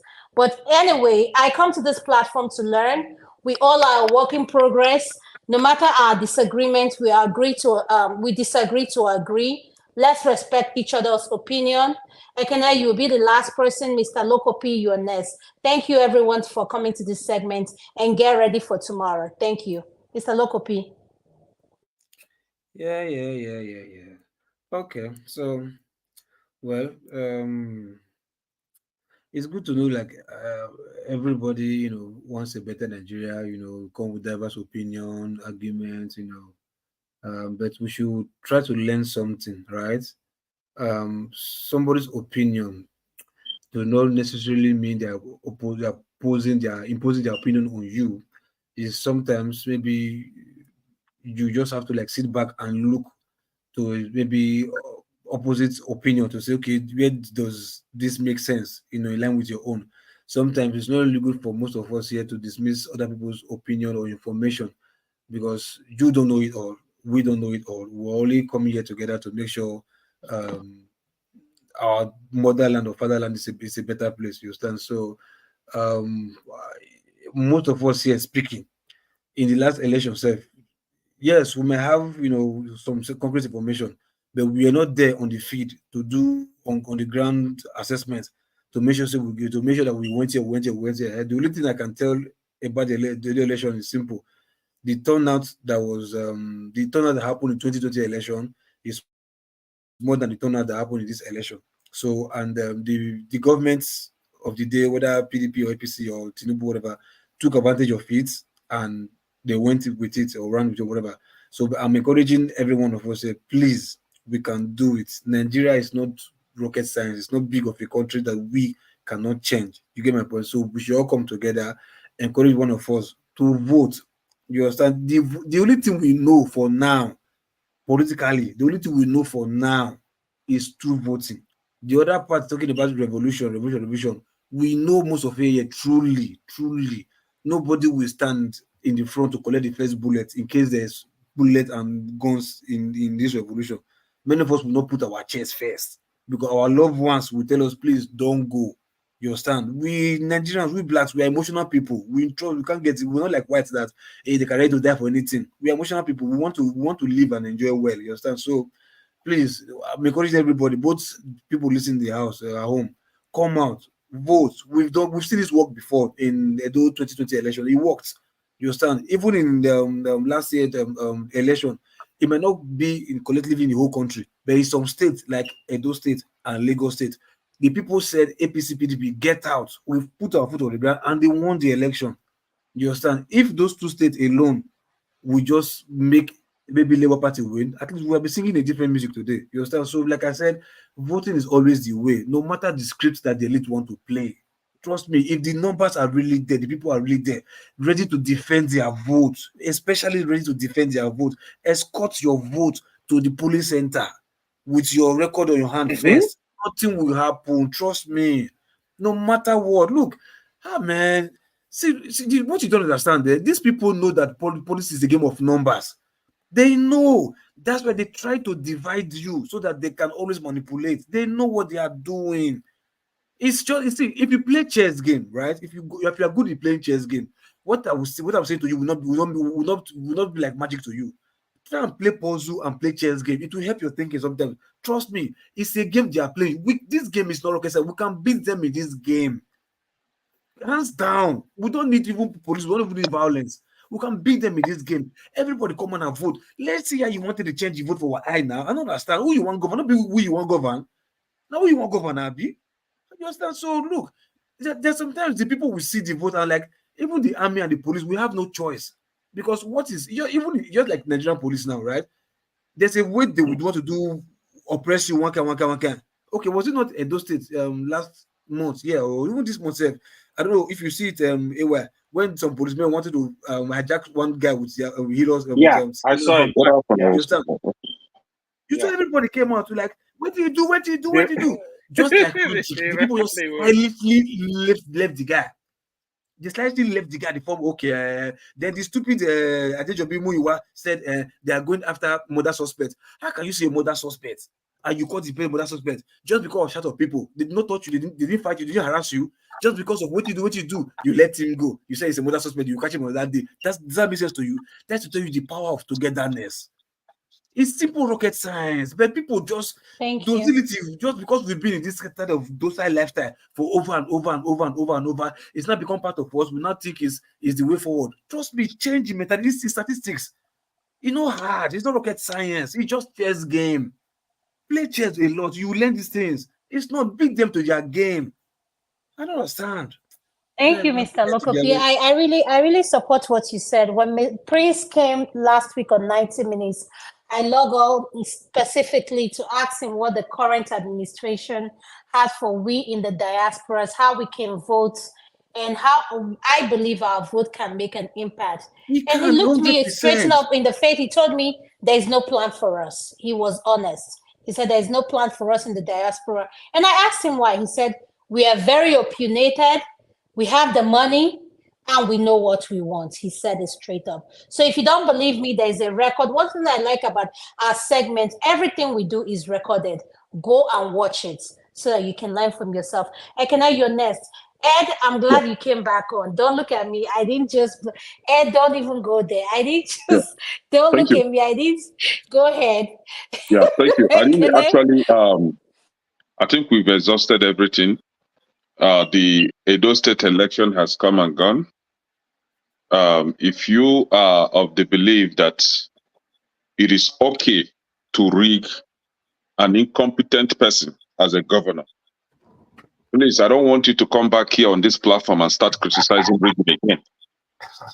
The likes of Ovie, AY, they've shown us that they are very selective in their condemnation of evil. and political rascality. So, and I want you to maintain that stand. Do not ever come here to condemn election malpractices again. You've shown your character. We've known you for that. Thank you. My only concern is the innocent people of Edo State that will suffer this nonsense that they have as a governor right now. Very pathetic, but life goes on. After all, Nigeria... It's an aberration. It's an Yes. aberration. Nigeria, in general, is suffering the clown that we have in Aso Rock today. And my second reason for calling back is because of there is this man they call One Man Went to More, or Went to More. I don't know how his name is. He was busy on his platform saying that I graced his platform, and I was so ashamed of myself because it was never my intention to visit such a platform. Why I visited such a platform was I received text messages from 3 different people that Kene, that one man is buying Igbo people on his platform. That he was playing one concocted video from one illiterate lady talking about Biafran war and all that. So this call prompted me to go to one man's show. I actually called in, just like the platform, panel, and I was like, what am I even going to exchange with this clown? I log out again and I left. And because of that, this guy is on his platform writing that I was on his platform. For what? My friend, go and sit down. The only platform I go to is Dr. Damages and OVA's all the politics. That's it. Close chapter. Then I don't know. Adama, you said that tomorrow you have a topic. I don't know what topic is for the Tomorrow we have people who support Showore, okay, why he's a thank better you. candidate for Thank you. 2027 Sorry. and P2B. So come with your evidence why Thank you. Hold on. Yes, thank you. Not to talk down on Showore, not to talk down on Showore supporters. Everybody has their opinion and their best candidate. Yes, but what I'm saying, Mr.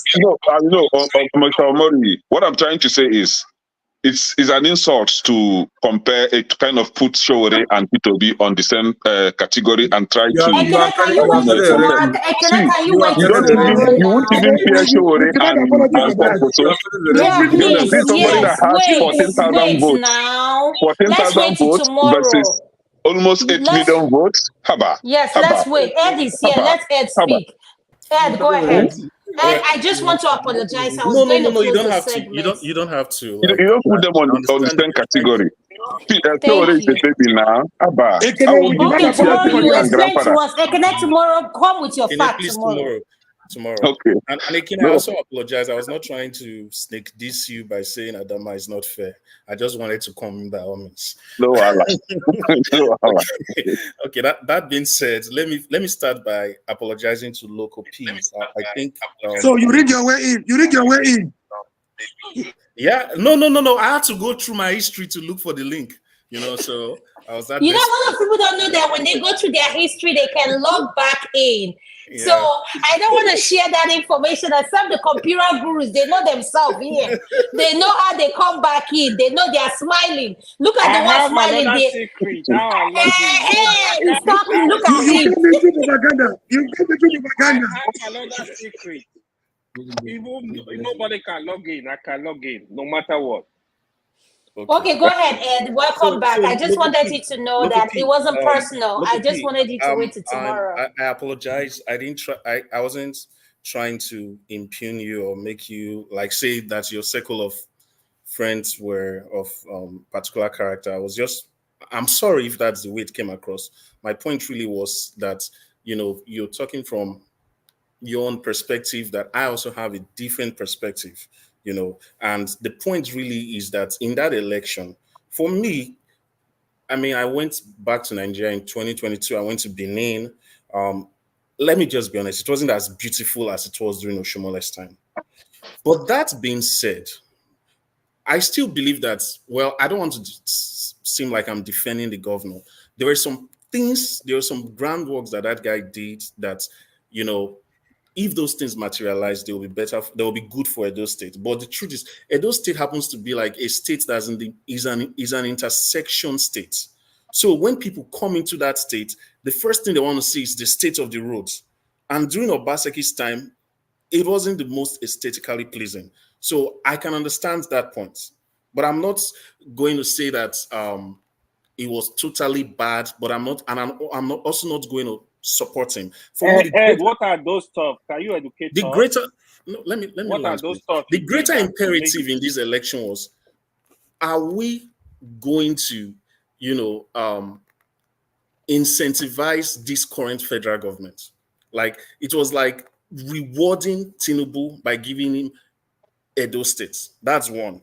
Secondly, if you were going to look at each of these candidates on their merits, even Ewa here, as much as you want to oppose, you clearly stated that Aswe was the one that has the best in terms of competence. I've always said that. Yeah, that's exactly. True. So my point with you is that Omori, I've always said that, right?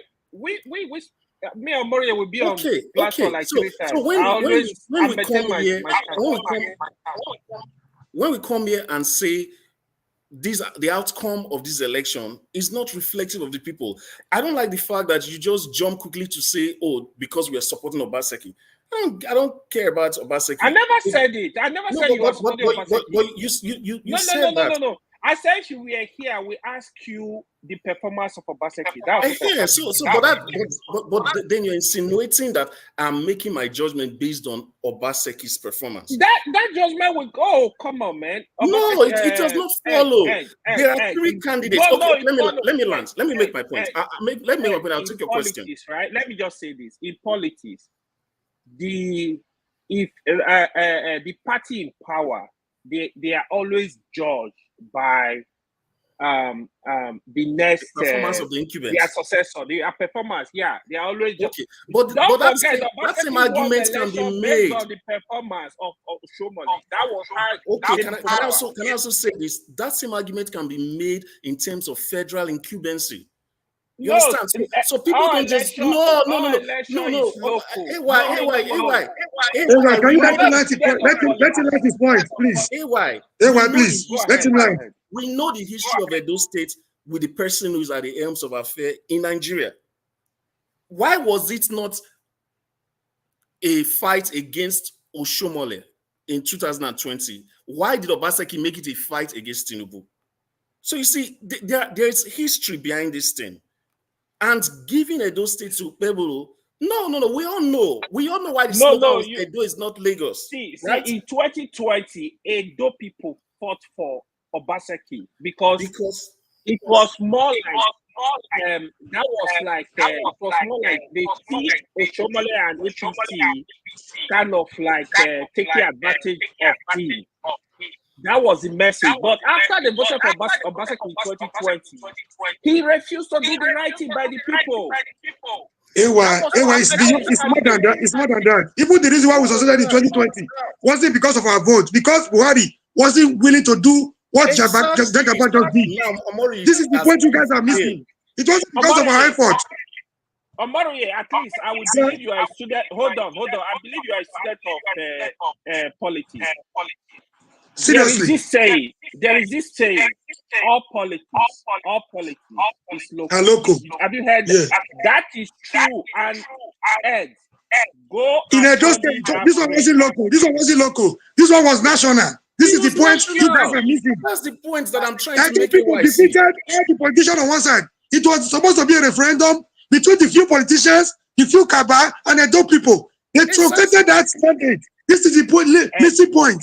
Omori, you make a good point. And let me also tell you one thing, AY. I'm not in support of Godfatherism at all. You know, most people who voted against Aswe said they did not want Obaseki to be a godfather. But let me tell you, the people that will be godfathers. Wait, let me land. The people that will be godfathers to Bewolo, Wike, Oshiomole, Tinubu, and a lot of local godfathers in Edo State. So which one is worse? Yeah, was not a case of cutting your nose to spite your face. After 4 years, and those people will judge Monday, not any other Really? person. So You think hold on. APC will allow you? Hold Let's not on. be naive now. When APC hold on. If Edo people can defeat Almighty Aneni, Oshiomole is too small to be. Trust me. You don't know the history. How did you think Aneni was defeated? Aneni was one that brought Oshiomole in. You don't know. Yes, exactly, bro. No, that's not correct. Bro. That's not correct. Yeah, let me explain to you. I was the part and parcel of that arrangement. Can I explain to you why? Can I explain that to you? Don't worry. You see, don't worry. I'm a politician. Go ahead, be politician. Don't worry, we know. We are all from Edo State. Thankfully, we all represent. Oshiomole cannot be distributed by those people so long as he has a Abuja connection, Abuja support. He can't. When we got 2021 because of power, it was because Buhari refused to give them the federal might. That is it. Not because of what we did. Omori, let me say honestly, this, right? I'm not from Edo, but you see this thing that AY is saying is just annoying me, seriously. If politicians, please, you go away, my friend. If politicians, let me tell you, the reason why politicians are able to rig the election is because the people are not interested in that election. If people are you're wrong. You're wrong. This is completely wrong. That was the same narrative by the last speaker. This is completely wrong. No matter what you do, if they want to hijack you, see, I've been in politics since 1992, 1991. So I witnessed election. Should I give you examples? See, if they want to ring you out, they can do anything possible to ring you out. The only reason why we're boasting with autonomy Lagos, Buhari did not give them that federal might in 2020. It's not because of what we did. Man, why are we deceiving ourselves? You see, I'm just laughing because there is more in politics. But for me, both look. If not for the what was going on in Edo, they wanted Edo Central Percy, which is fair. I would have given my support to Olumide. Period. Because of what was going on.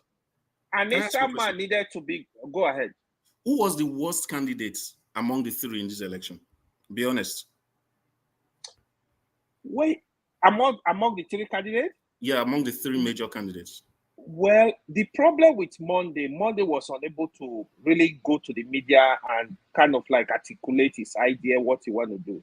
You could say it was the worst because he was not speaking to the people at that level. It was. There's no controversy. Olumide, and that's where I mean. Yeah, hold on. People who have been directed. Hold on. People who have been directed with. I'm speaking to people who have been directed with that guy. They were no worry. The guy, no apology. But no apology. No worry. No apology. But I said it actually. Look. Again, the failure of Obaseki brought pain to us. No. See, why? Okay, if you enter Obaseki, can you record yourself and listen to yourself again? On the long time, can you replay this and listen to yourself? Not be Obaseki. Trust me. Let me tell you the truth. Let me tell you the truth. Your professor, what is he doing in Anambra? Sure, you are abusing him here every day. He's trying. He's trying. No, my expectations of him when they just elected him, I didn't even expect that he would be able to achieve anything. But it seems he's exceeding my expectations of him. He's actually doing better. Yeah, honestly. Yeah, we should make him it's on his way to APC. Okay. Almost on his way to APC. That would be his downfall. Serious downfall. Because we're going to kick him out straight. If I was in APC, if I was having a lot of strength in his senatorial district, but who is defining? The terrorist. The terrorist. Okay, I just want to ask everybody. There's an election. There's an election coming up. Bad boys. He was using bad boys. Okay, there's an election coming up. Does anybody know what is going on with the upcoming election? Where? I believe one of the Yoruba state. If you're not, I'm hearing myself speaking back. Can you mute? Can we mute, please? And that is Ondo State. Ondo State. Yes. So, what do we know about the upcoming election? No magic, no magic. The same template of Edo will repeat itself there. Write it down today. Okay. Jago is here. Jago can speak. Okay, Jago is your state. What do you know about the upcoming election? Truly, I must admit that whilst it's my state and I have all these, I don't like Nigerian. Jago for governor. Jago for governor. No, you guys leave him alone. Jago is an intellectual. He's very knowledgeable. And I think the mistake we lack in this platform is that we feel because someone did not grow up in that physical environment, they lack the knowledge. People like AY who grew up in the physical environment, when people like Mr. Omoriori challenge him, he has no backing up. He'll start sliding to something else. So, moderator, are you saying that AY doesn't know anything at all in Edo State? You and him are the same thing, just like you speak about Anambra, you don't know anything. Both of you are Gen Z, the Gen Z of the platform. Yes, Jago, go ahead, sir. I really, you know, I must say, where Nigerian politics is concerned, I am unconcerned because I think if I look around, I'm older than everybody here. That doesn't say anything. Apart from the fact that I've lived this before. Since 1970s, I've been paying attention. I got thoroughly confused throughout the years. Come the end of the 90s, I left the politics alone and I just watched. And in my watching, all I see is corruption. So what we're going to have in Ondo State will be very similar to what they already had in Edo State, in that it will be corrupt and corrupted. Doesn't matter. You know, Ondo State is clearly one of the most diverse and wealthiest states naturally in terms of what it possesses. And what I would say is education. You know, they carried the education of the whole of Nigeria for a very long time. You may or may not know. I know, because that's where my parents are from, my aunties and uncles. And when I look at their level of intellect. Where are you getting the statistics from? Because it differs from what we know. Well, I don't know what you know, sir. Can you let him speak? Can I let him speak? He's not on the same level with you, please. This is not, Anambra is next after Endo. So when it comes to Anambra, we'll have you speak on Anambra. No, right I don't understand Jago. what you mean by it's not on the same level with me. Can you explain that? No, leave the argument for a while. Yeah, please. no, leave him. I will give it to him. Leave him, Jago. When Jago is talking, you can learn. He's older. No. He just said something that is incorrect. So no, it's not incorrect. Wait, my brother. Wait. You can't tell me that I will learn something that is wrong from the statistics that we know in Nigeria. That is very incorrect. No, wait. I mean, this Igbo thing of this is why times, because I know what you want to say. But the fact of the matter is, the truth. Now, sorry, when Ondo was together with Ekiti State, Ondo State since 60s, 70s, in terms of education, you go and look it up.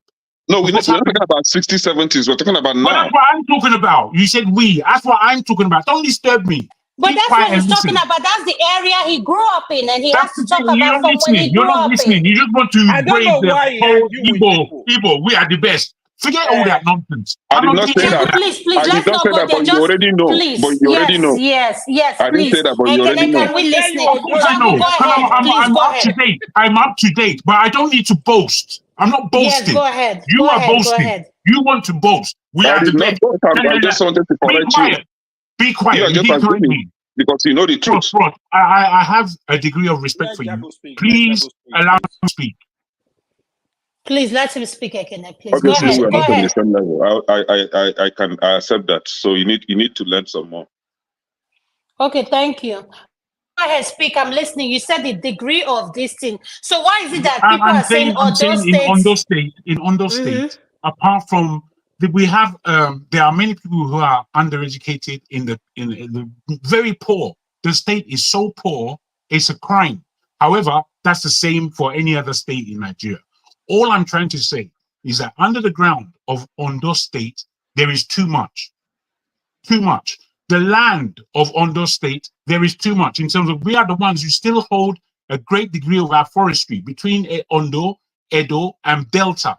The forestry that is still there after they cut down the whole place, it is still there. You understand? Then we have the waterways. Then we have bitumen. Then we have gold. Then we have land in terms of agricultural land. There is too much in a state like Ondo State. However, the level of lack that is in that state is mind-boggling. It's mind-boggling. And when I look at the state, I look at every other Nigerian state, and I know that there is so much prowess with the people, with the terrain, and with the mineral wealth. So when I look at all these things, it seems to me our politics does not play into our economics. And for me, that is the most sickening thing. So I don't know who's a candidate for Ondo State, but I do know that in this present dispensation, whoever the candidate is, he's going to play. So we stop it. Get over here. Ejo, he's going to play into Is that the your system. newborn baby? And when he That's plays my into dog. the system, when he plays into the system, then the politics is all over. So that's what I'm putting forward, that it doesn't matter. I really somehow, part of the movement that Ferreira talks about, I think we have to give up the politics. What I mean by give up the politics of the system. And we have to look to galvanize in order to create a brand new system. I think if we don't do that, we are heading nowhere. Thank you. Thank you, Mr. Mayori. What do you know about the Ondo Nice State one, upcoming? Jabu. Thank you, sir. Jabu, thank you. Yeah. You raise a very pertinent question. I want to tell you, like I said before, Edo election, let us know today's date. Everybody will come back to this as a reference point. Even for Canada was boasting about Anambra, also mark today's date. You don't know what you are dealing with in Jakaban. Jakaban is on a mission. Exactly. A mission. Listen, you guys are not getting the handwriting on the wall. This guy is not out for election. Buhari was done economically, security-wise. No matter what you want to classify Buhari, at least. But when it comes to say trying to be a Democrat, he tried to, as much as possible, to improve on our electoral process. Jagaba is on another level, is on another mission. If you listen to Akpabio, he said, Akpabio spoke in Edo, their chairman spoke in Edo, Gandola. He said, Edo, they are done with Edo. Ondo is next. So they are on the mission of turning Nigeria to one-party state. And we cannot wait to have that. That is why we have to support the likes of Showere. If we wait for election, taking election, or the change we are talking about will come through the ballot. We are delusional, we are illusional, and we're on the wrong track. Omori, please, can I read it? And can I read a headline from Omori, can you wait? Let Ekene respond so that you can go ahead. Ekene, go ahead. There's something we need to understand this night, right? When it comes to election in Anambra State, I will say Anambra because I will categorically tell you what happens in Anambra State because I'm from Anambra and I know the politics in Anambra. You see those candidates that you see that always emerge as the winners. Before the populace, before the citizens are given the chance to cast their votes, those candidates has already been determined to be the governors by some select few in Anambra State. They call themselves maybe elders or kingmakers or whatever they call themselves. And those candidates are always the candidate that the people are rooting for. For example, when P2B came out, the masses were for P2B. And P2B was the one that those leaders selected. When this guy, Obiano, was coming out, the trust was there for P2B to say, okay, this is the candidate he thinks that can govern. And Obiano came out. Even this professor that you're talking about now, it was between the professor. Did you say Peter Obi or the people? Was it the people or Peter Obi who made that assumption? Wait, let him land. Let him land. I want to question him. The trust P2B has, the trust of the people, right? So when this guy, professor, came out It was between the professor and the PDP guy, Valentine. Now, the only problem with PDP is that American guy. yes, the American guy. The PDP, Anambra State don't want them to even come near power again in Anambra State. That was the only problem that guy had. If that guy was in Abga, he would have won that election. He would have been the best picked. So, but Professor was smart enough to be in Abga, and that was why he won. So when he's coming to Anambra, I am not boasting. I'm just telling you how our people are kind of wired differently. If you're not in Abga, forget it. Just go. Just forget it. Just forget it. You're not going to win. Assuming Soludo moves from APC, what do you have to say about that? Assuming he becomes from APC, and he has the backing of federal might. Okay. If Soludo moves to APC, Soludo is not coming back for the second time. Trust me on that. Can I ask you a question? He won't come back. When Peter Obi lost, right? Was it the Yeah, choice of the elders? When he lost, and I mean, what I mean lost, he lost the election and had to go and reclaim his mandate. When he lost, in quotes, was he the choice of those elders? No, he was not. He didn't lose the election. This is what happened. I know he did not lose it. He reclaimed it, but when he was declared, in quotes, the loser, was he the choice of those elders? Of course. It was, right? So Yes. do you think it's possible that the choice of those elders might win, but did you see what? Did you see what played out at the end of the day? Let me land. INEC Hold on. Another candidate. And then it will be a matter of going to court. And you know the court that Obasanjo was the president over. It's not the court of Tinubu. Okay. Exactly. Have you forgotten that when he was kicked out, Obasanjo was the president, and those guys that took over were Obasanjo's boys, right? No, but Obasanjo did not interfere with the judiciary. No, we know, but he was they were his boys. He didn't actually interfere fiscally, or he was in the background, but the right? judiciary was more independent then. That's what I'm trying to say. Kind of. So you are right on that. But I don't know what will play out here. This time, such a thing happened. I'm not sure. I'm not sure of that. The point we are making. Yeah. So the point everybody is making that the point everybody is making is that what makes you think that Anambra State is immune from what is going on in other states? You make it seem like there is something special about Anambra space. I just table it down, and they came back from the legal aspect now, which I just told you that if such a thing happened, I wouldn't know the outcome. But when it comes to voting, the initial voting system, if you are not in Abga, just forget it. Anambra is not for you. That's a very good democracy then. They must be probably the best democracy in the world, in Anambra. But he's working for us. The leader but he's working for us. The Abga or nothing. The fact remains that he's working for us. Academically, when it comes to education, you guys just voted someone that didn't go to school as your governor. You're talking. If everybody should be talking, you shouldn't be the one talking. Just pray that INEC declares the people's preferred candidate. If INEC does not declare that person, just forget it. Say that again, NY. What did you say? Shelik for Gbemisola. She want to come in. Please. Did you see how the segments now gathered their vote for the next system till the end? Oh, but you know it was that woman. It was that woman. Okay, I heard you. And let's also be very clear about this Abia thing. You know, one thing with okay, can I say something so that you guys can carry on, please? Please wait. This is a free flow. I'm going to be on the background. Let's enjoy it, and I'll send the link. Please, let's be respectful to one another and allow each other to speak. Thank you. Exactly.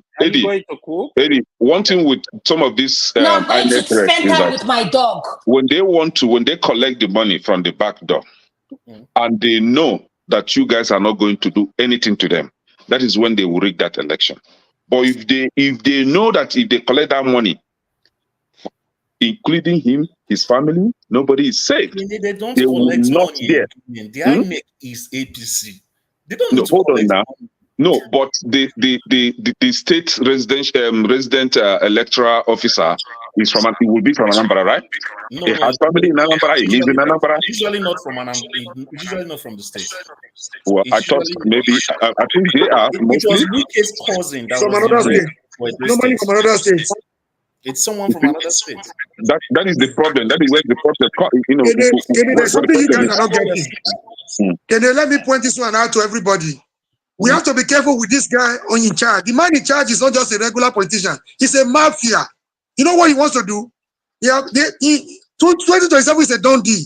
Let me tell you the mathematics. They have succeeded in making INEC, the judiciary, part and parcel of APC. So they have infiltrated these institutions. So whether you talk of INEC, see, even you know what they are doing as they are living, they are planting their sons, their daughters, their cousins, their aunties behind. So no matter where you go, APC has different wing. They have their wing in INEC, they have their wing in judiciary, they have the wing everywhere. So even in the church. Yeah, boastless. When you're boasting about these people, your political permutation and regular calculation will not work with this man in charge. This is the Jagaban, the mafia of Nigeria politics. He's in charge. So be careful when you come up with regular permutations. It's not going to work this time around. Because I know people defeated them.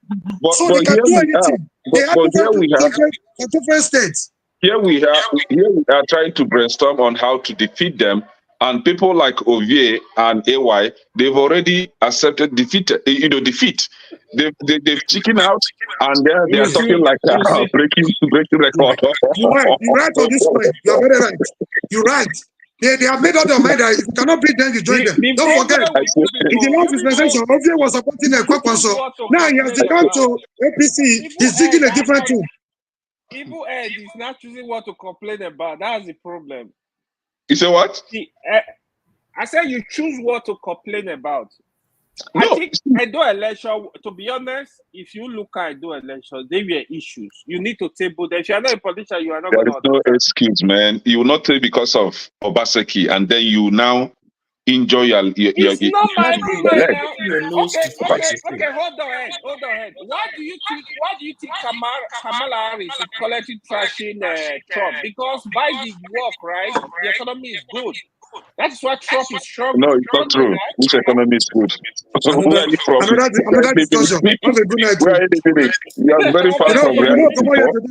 You don't come here today. You go into Republican. Very far from reality. We are working for sure. God bless you, sir. God bless you. Everything what you don't do, your things are forgiven. Go and see your mom. You're my best friend. You're my best friend. But I think people like Showore, the SDP guy, even Peter Obi. See, we need everybody that we can. Let it be clear. But the problem is that they can't work together. Their pride. Because of people like you that is dividing them. They can't work together because of people like you dividing them. We need to build this problem, not dance, not condemning and castigating Showore. Showore is a human being. We need all of them. We need all of them on board.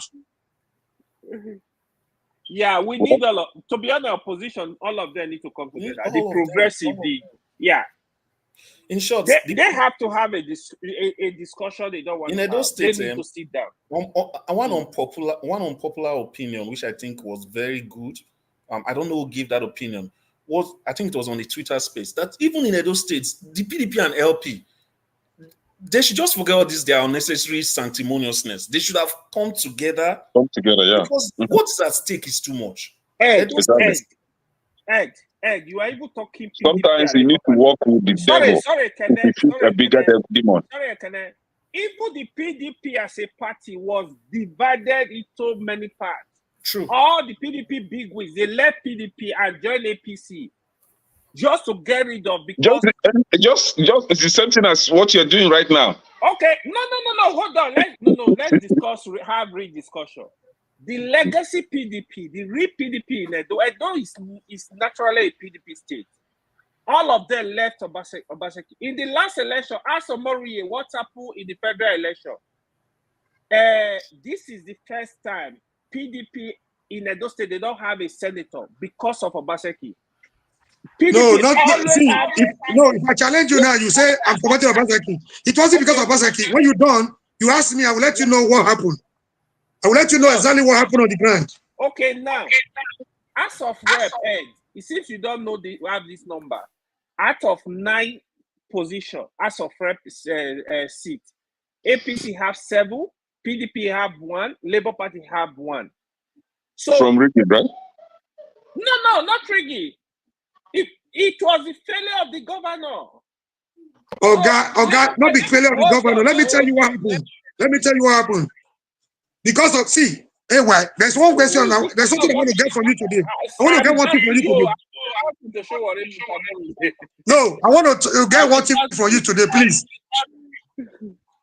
Go ahead. What's your question? Okay. Anyway, I want to get something from you. Do we continue in sin that grace may abound? We see the likes of Oshiomhole, the likes of Israel Yamu, the likes of Tenebe, you talk about the politicians. We didn't look there for the interest of Edo people. Was Obaseki doing the right thing to change the narrative? Is that we want to keep on with the old politicians? We want to get a different result. Obaseki came on board. There were a lot of things he was not comfortable with. He's not perfect, he's not a saint. No. I'm not speaking for him, but he's my kind of man. The way he wanted to deal with the politician and give power back to the people, which is difficult. That is the sin of Obaseki. No sharing those treasury with them. That is the bottom line. So when you come here to say before this, before that, why will he not fight them? He didn't even fight them enough. If I was there, if I was anywhere close to Obaseki in that cabinet, they would have smeared. All of them would have gone into political oblivion. Obaseki was too gentle.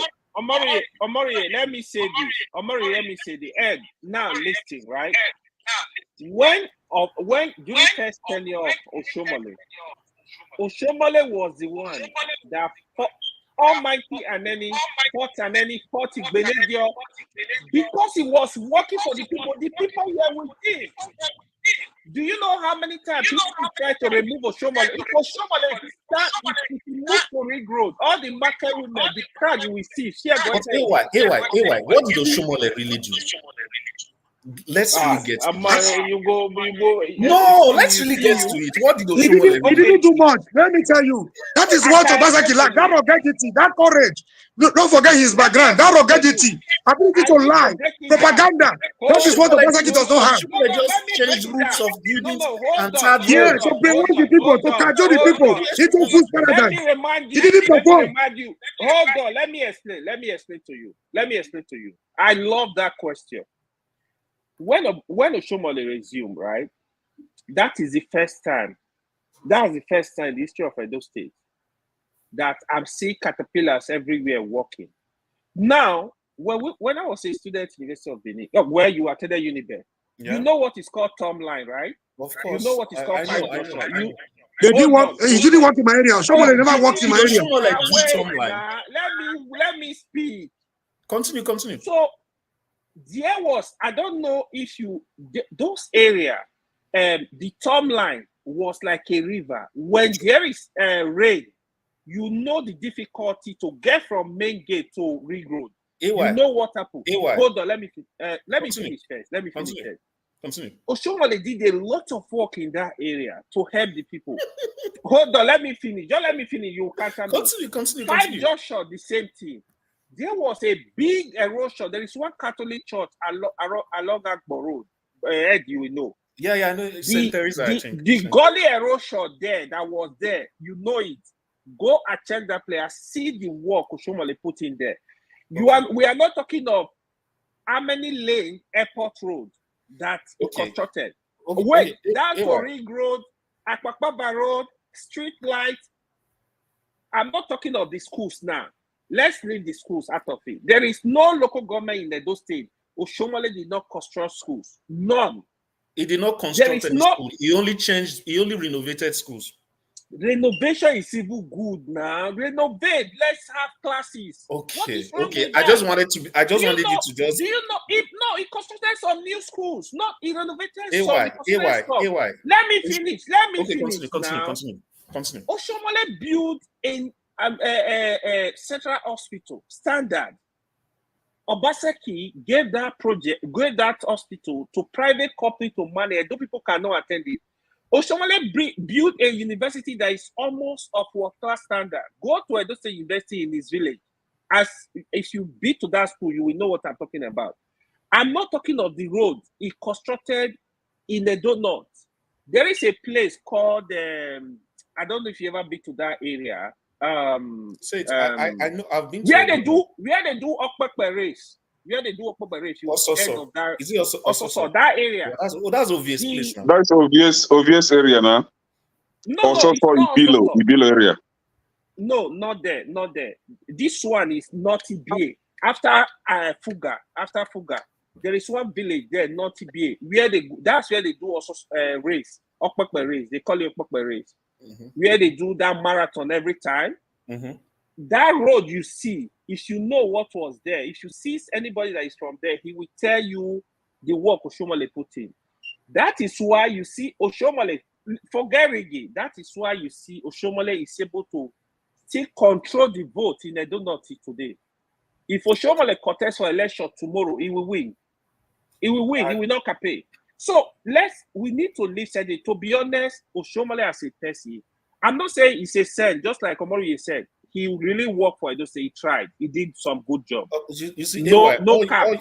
All you said was that Oshiomhole constructed roads and maybe renovated schools. Okay, let me tell you about that airport road. Do you know how many times Oshiomhole awarded that airport road? That's how many kilometers. It was not working. He has to. No, he was making money on every single time he awarded that contract. It's possible. I don't know, but let's leave that done road. Anyway. You talked about Tomline. Anything that is Benin Lagos road, the only thing Oshiomhole did was the shoulders. Until tomorrow, that thing has been there for over 14 years. I mean, the Tomline. It should be about let's say about 11 years that those roads have been there. Don't forget the Benin water stop project. Sure, that is an eyesore when you enter Benin. He did not cover, as in only those shoulders that he did. He did not cover it. Till today, anybody that passes through Benin, it's like an eyesore. So that road you are seeing, it was good luck. It was good luck that constructed that road because that's the fair. Hey, well, you raise another issue. The Benin water stop project. You know how much they embezzled there? Nobody is stopping them. Are you asking about $30 billion that was involved in that project? I mean, 30,000 billion naira that was involved. You just raised another issue. Would approve him and say bring the money. So why are you raising it? Was he a plus or a minus on Oshiomhole's side? No. Hold on. It was a plus. The government. Hold on. As long as that project was started, like they started that project, the Obaseki was supposed to look for a way to complete that project because Edo money were in that project already. I think they spent a lot of money on that. You can't abandon. They embezzled the money. They embezzled the money. They took the money. No, he was angry. Obaseki was angry too. He was what? They took the money. They embezzled the money before they left. Don't forget, Obaseki was a member of Oshiomhole. Nah, you want to rob Obaseki in. Now you live in Obaseki. You live in the house. You live in the object. You want to pursue the shadow. You want to leave Oshiomhole now. All right, thank you. Let's have our final summation so I can end the stream. Let's have our final summation, please. Let me tell you what Yes, Obaseki please. did. He digitized. In short, I hate what I'm doing now because I really don't think Obaseki was perfect. But let me just say some things that I've seen. I don't know if these things are real, but let me just say it. The first thing is that he digitized Edo civil service. Everybody knows, everybody says that. Edo civil service, Edo's education, like the educational system of Edo State, he actually brought it to par. Right? I know of a friend of mine. I know of a friend of mine whose mother is a teacher that said that he gave all the teachers, technology to teach in the classroom. I have a sister that is a teacher. Can I finish? The truth is that these are things that I've seen, but I can't. To be honest with you, because I've not been in Benin, I can't tell you they are 100% fact. Bad You know what, Professor Wale? Okay, can I ask a question? Can I ask a question? Can we all listen to? Can we listen to one another, please? Wait. This is my question. This is one state. This is one state. Okay, This is one state, and we have 3 people from Edo who don't agree. Yes, who don't agree. Yeah. And how do we come together as Nigerians with different ideas? Ed is economical with the truth. When it comes to Obaseki, Obaseki is a failure. I'm telling you that these are you're playing APC politics. You are the one playing APC politics here. We are not playing politics. We are telling, it is telling you the way it is. But you are doing everything to justify APC's effort. I'm not even saying that I verified this. Wait for a second. Can I ask this question? I want AY to listen to what I'm saying. AY, listen to what I'm saying. You have 3 Edo men here speaking. You guys can't even get along on your own. On the governor. Nigeria. Let me define. I don't care if it's a mini Nigeria. Edo is not bigger than Nigeria. You will not understand. No, it's not the point I'm trying to make. Listen to what I'm saying. AY, listen. If we can't get along with one state, how are we supposed to come together to fix Nigeria? AY is playing partisan politics of APC. That is the difference here. Myself and EG, we are saying it the way it is. We are saying it the way it is, but AY is playing partisan politics because of APC members. Adama, you have 3 people. You have 3 people from Edo. 2 agreed on one thing. One is not agreeing. Who is the winning then? Who is on the right side? The 2 winning now. On the right side. The other one is insignificant. What are you guys agreeing on? Agreeing that Obaseki was not bad. I want you to say it. You don't even allow me land. First, okay, go ahead.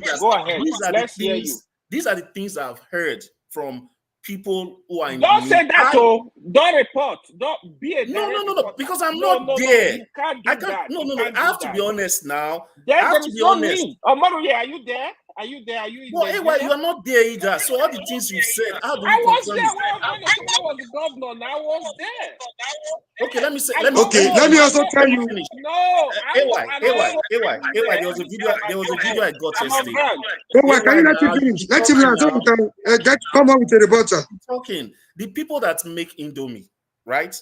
Do you know that they currently have one of their facilities in Edo State? People who there's a rubber company that Oshiomole, Obaseki was able to bring to my own local government, right? So he's more of an industrialist. So he's been able to attract a lot of companies that process cash crops like rubber, like palm oil. I wish I had your phone number. I would send you the video of what I was sent, right? So no, it's not a matter of laughing. The guy, do you know why I'm laughing? There is one guy that came here, right? He sent a link. He said Obaseki project. I opened up the project. I saw seaport. Gele seaport. I swear to God. I'm not AY, this is what you're not understanding. This is the problem I have with you, AY. You believe on your candidates. Yes, I'm having that problem with you because you're selling your candidates now, and they are selling theirs. Why don't you just respect what? Yes, I don't have a candidate. Oh, yes, you are. You're promoting who you're promoting now. The guy that didn't go to school now. You're playing corny politics of APC. We know you. You're a candidate member of APC. The only reason why I still respect your opinion because it's about your too. You are a candidate member of APC. Omaruye, hold on. AY, let me just quickly say this. Let me say this, AY. If Obaseki had covered all those holes that Oshiomole refused to cover, made it very nice sidewalks through the center of Benin, made sure the street lights were working, put flowers and design from, let's say, from Oluku all the way to Abo, would you believe he had worked? Because really, it was just aesthetics that Oshiomole did. He didn't do. There was nothing called human capital development under Oshiomole. Man, he only not have an idea.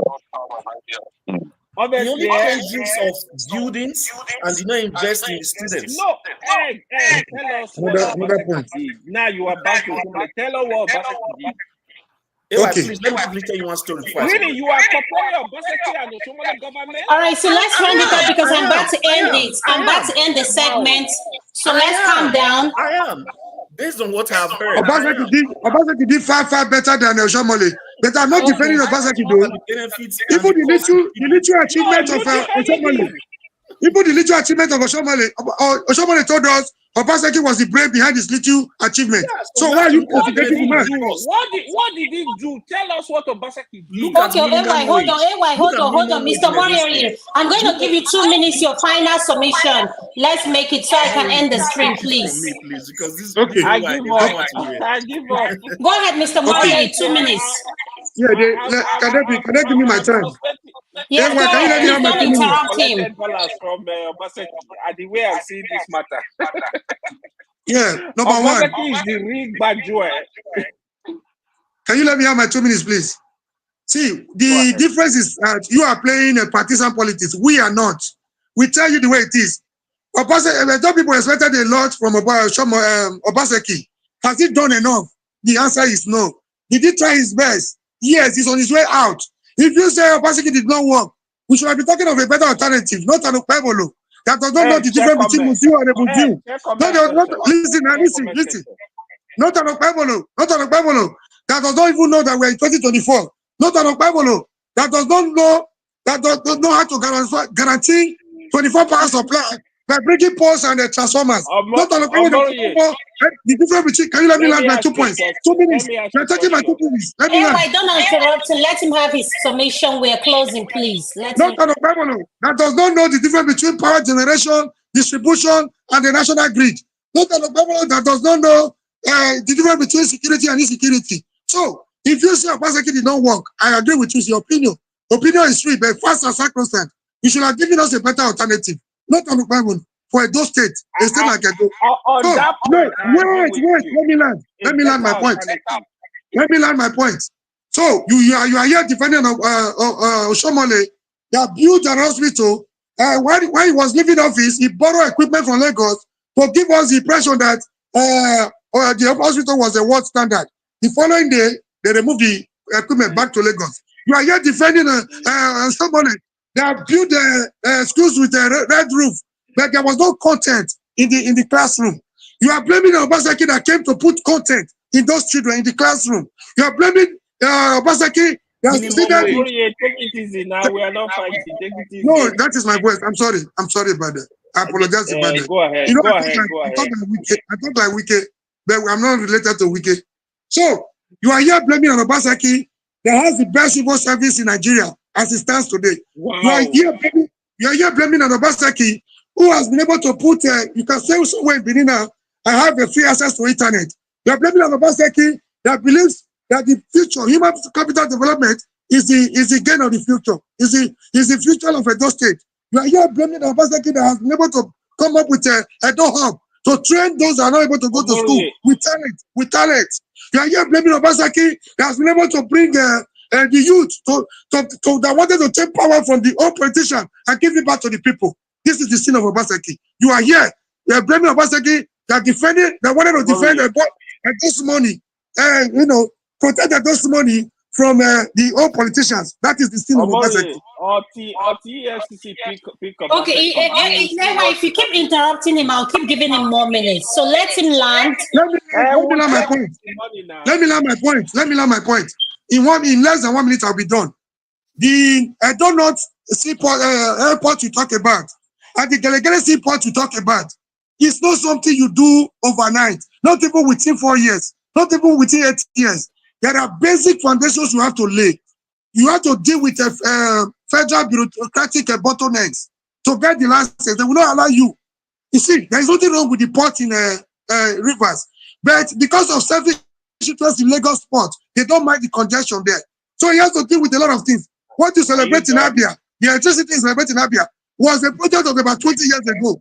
A project of about 20 years ago coming to fruition now under OT. Thank you. So you don't expect Obaseki to just send a new MOU. Okay, wait. Yeah, go ahead, finish. Round up and yes, go ahead. Yeah, I'm done. He won't allow me to speak because he knows where I'm going to. I'm not playing politics. No. I'm not He's not going to speak yet. He's not going to speak yet. I don't play politics. Mr. Lokopi is the one going to speak. Please, AY, wait. I need to go. No, please wait. Mr. Lokopi, are you there? Have a good night. It's not here. Okay, go ahead. Have your final submission. So let me say this, right? First of all, I want all of you to look at the comment section. See, there are a lot of Edo people here. Kene, please read comments. Then you will figure out what the problem Edo people are facing. Just read comments. There are different names. Like people are here. Your point is what? What is your make your point? That's I'm just making the point. Read comment. I want people to read comment and see what they are saying. I know you Ben see, Aroko is from have, Edo State. John is from Edo State. Hold on. Some of them live there even if they are not from there. Hold on. You see, honestly, when Omoriye is talking about this stuff, what I will tell you, wait, after Obaseki tenure, when EFCC pick him up, you will not hear all the news. Obaseki, he failed Edo people, period. No two ways. The reason why Obaseki wasn't even on the ballot. Hold on. Like Ed said earlier, right? Benin have the highest vote. In fact, Benin vote is more than the other two senatorial district votes. Benin people refused to come out to vote because of failure of Obaseki. In 2020, you saw what happened in Edo State. I know local people said, see, they are some Yahoo, no great vote. No. I don't believe that. The failure of this time largely come from the palace. This failure of the Edo South, the Benin speaking tribe, that the low turnout, apart from the fact that because I will tell you at the craze, I go give my vote to APC for what? Abema Chila Jare. Abema Chila Jare at the craze. But another influence to that vote is because of the palace. Because I know that. I don't know why Ed is running away from all this facts. I don't know. Hold on. Local people understand the fact. This is a governor that had disagreed with you now. Hold on. No. We don't agree on everything, right? This is a governor that was fighting Oba for the last 4 years, right? Like you gotta have. But I've not said I support that now. I've not said I supported that. But no, now. How did he fight the Oba? How did he fight the Oba? For saying. How did he fight the Oba? Mr. Moroye, please, can we wait? We need decorum here. Let me. Please listen to me, please. Have your final summation. You said you're getting ready to leave. I'm getting ready to end the stream. Please, let's have our final summation. Yes, Go boss. ahead. Yes, boss. So I need to educate Ed. You see, in every election, right, there are issues that actually determine what happened in that election. The sins of Obaseki were just too much. After Obaseki was voted in 2020, do you know this man was demolishing people's houses, collecting the land? Why will you do that? You are not aware? No, local people will tell you was aware. Omoriye was aware if he's not going to support him blindly again. Now, these are all issues. You are fighting Oba looking for artifacts. The work you will not do. And those people were tired of you. Now, for me to tell you, right, I'll be on the same panel with Omoriye like 3 times now discussing this issue. I always said, in my own assessment of the candidate, Aswe was the best candidate. But Obaseki's sin was his problem. I didn't deny it. And I rightly said, in fact, there was a day I saw APC, I said, it's a shame in Edo State, is somebody like Monday Okpewolo, they are able to it's an alternative they are able to bring to Edo people. I'm not in line with that, but I'm waiting for what he will do. I pray he's able to deliver. Obaseki was a complete failure. When you are defending him, it's like, you know how Nigeria will say, if you are defending APC, you will turn to like Mumu. That's the way you when you are defending Obaseki, try to defend Obaseki, you turn to something else. It's better you allow that man pack his load and go back to Lagos. Also, if he's ready, he can come back next 4 years and test the water again. I mean, Obaseki have literally destroyed PDP, except people are going to come and rebuild the party. He destroyed PDP in Edo State. So the truth is, he was really, really a failure, to be honest. I'm not going to... I can't support failure. He was a failure. You know? Local P, what's your point? Okay, No, Adam, see, I need to... Thank you so much, AY. So come back tomorrow. For those of you that like Peter Obi, Showore, There is a debate of two panels, those that support Peter Obi and Showore. Please come with your facts. You're not just going to give us, Honestly, words. if I could have an input, I would prefer that thing is about how they can come together. All this dividing does not help, to be honest. What can I say? Because Nigeria, look at you can't even get along with AY saying that is it me that will convince you now about Nigeria? Then, Mr. Lokopi, you're next. This guy is so There should be no insult on any candidate. It should be issue based. Oh no, tomorrow is going to be well mannered. Well, we are going to be in our best behavior because everyone, if you believe in Peter Obi, come with your facts. If you believe in Showore, come with your facts. Why he's the candidate for 2027? That's all we are asking for. The last of take notes. No slander. I'm not coming tomorrow. No insult. I will not come tomorrow. Mr. Lokopi, you're next, sir. You're next, sir. Go ahead. Lokopi, you get food for Benin. Just be honest here. Between Obaseki and Oshiomhole, who did better? Okay. Now, there's better has definition, right? Okay. You see why Nigeria is not where it said better has definition. No, hold on. They say just pick words. No. Hold on. Trust me. Don't mind. It goes on a better definition. You know why I said so. Let him give context. Everything. Yeah, I'll tell you. Nigeria has a foundational issue, right? Yeah, but has Nigeria been progressing, as in building infrastructures, doing roads, doing this and that? They've been doing now, right? But there's a foundational problem. Still, you understand? So, but until that foundational problem is solved, Nigeria cannot take that leap of faith, that frog jump leap. Nigeria cannot take it. You always be having baby steps of, hey, I do roads today. Look, all the governments in Nigeria, they've all been doing road. I don't understand. Now, road we go do till we die. Then you do one building, commissioner. Okay, that's it. You carry 20 vehicles. Who was better? Stop. No, hold on. I go somewhere now. I go somewhere. Leave story. You want to lie. Just no, you know who is better. Stop. You carry 20 vehicles. You carry 20 vehicles. We want to know. There is no need. You know who was better. Who was better? Now, say it depends on who is better. Now, hold on. Now, what I'm going to say, look, you see Obaseki. What Obaseki did is for this internal. Truth be told, right? It was foundational problem that he solved. If Okwebolo if he gets sense, work on this structure where Obaseki's foundation was set, Okwebolo goes bless he walk past Obaseki. Bless he walk past Oshiomole instead. If Okwebolo walk, I tell you what he do on ground. The truth is just right. The truth is just you are used to start project. I do Oshiomole will say, what did I know? You do red roof. You not build school, you only renovate school. I do red roof. Red roof is popular. But because the Benin or the Edo State have not seen that kind of stuff before, massive red roof, to them it's like it did something. Now lucky I just spoil everything. Exactly. Now lucky will be idiot and make Oshiomole be like saint. I tell you. You get the point, so now lucky will be good dons, now make Oshiomole be like saint. You get the point? So like I said, it depends on what you see better. If Okwebolo get sense, if he work on the foundational structure where this guy sets, I swear, Oshiomole will be like beans or Okwebolo. The Okwebolo will not know anything, he go work well.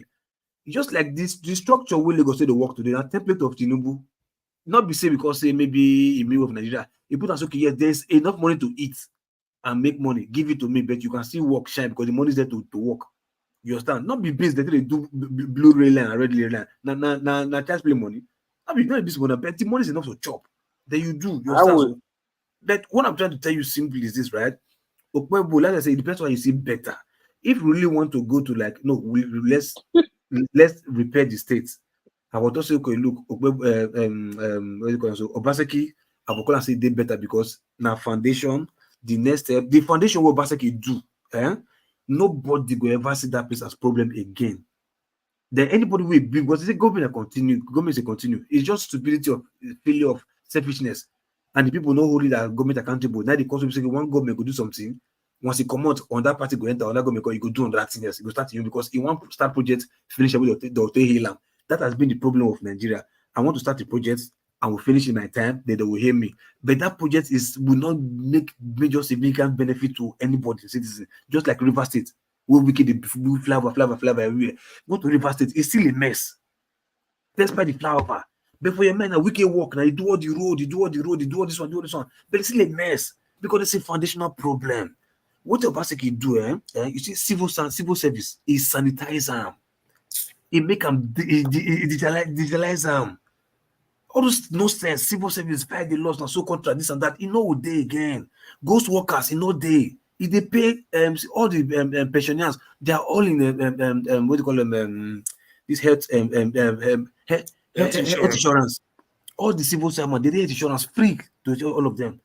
If the first person to carry it, minimum wage to go 70,000, where others cannot even pay, even River State cannot even pay 30,000. River State, Cross River, what they get oil data, they can't even pay 30,000. This guy they pay 70,000. That's not true. River State minimum wage. Yeah, of who 30,000. I mean, go. Okay, River State, where they stay. No, River State, where they stay. No. Okay, no, it's not so. No, Okay, River State. I know one. River Okay, State you win. You Don't win. lie. Yeah, I got the lie. Thank you. You win. But I tell you what I know for fact. So what I'm trying to say is like, look, the guy. You It live a in foundational problem. honestly. Foundational. The guy try is better. All the Nigeria things no go better. Oshomole do this and that. The schools that he built, what thing they come up for inside? Nothing. Let me understand? ask you a question, local peace. Why may finish You now? are You don't Let talk. me Oh, ask well, you a let question. him finish, please. We're about to Go end ahead, this then, go segment. ahead. I'll end it now if, please, go ahead. So you understand? So the what do you call them? So the hospital that he said he destroyed, also he give what's it called, the hospital to private whatever. But trust me, somebody say civil servants, if they give them this thing, they will destroy them the way it is just being Nigeria. Now I can privatize them out, but they're accountable to me. You can do your C of O from anywhere. You can understand. You can exactly because you're safe from anywhere. All this see, and let me tell you part of the problem. You see this word they call them this person go now this the head of these land grabbers sellers, what do you call them? Do you understand? He cut their chain. Those are the major one of the beef when you get. They say this guy come up for our mouth. We will fuck him up. You see, so all the youth doing land grabbing, selling land to double people. You will sell land to 3 people. You know they again. God bless That's you. the foundational problem. So, but you know the CR because it's foundation. God bless you, bro. Foundation, you can't see it. It's when you. It's only when you see superstructure. Now you go to CR.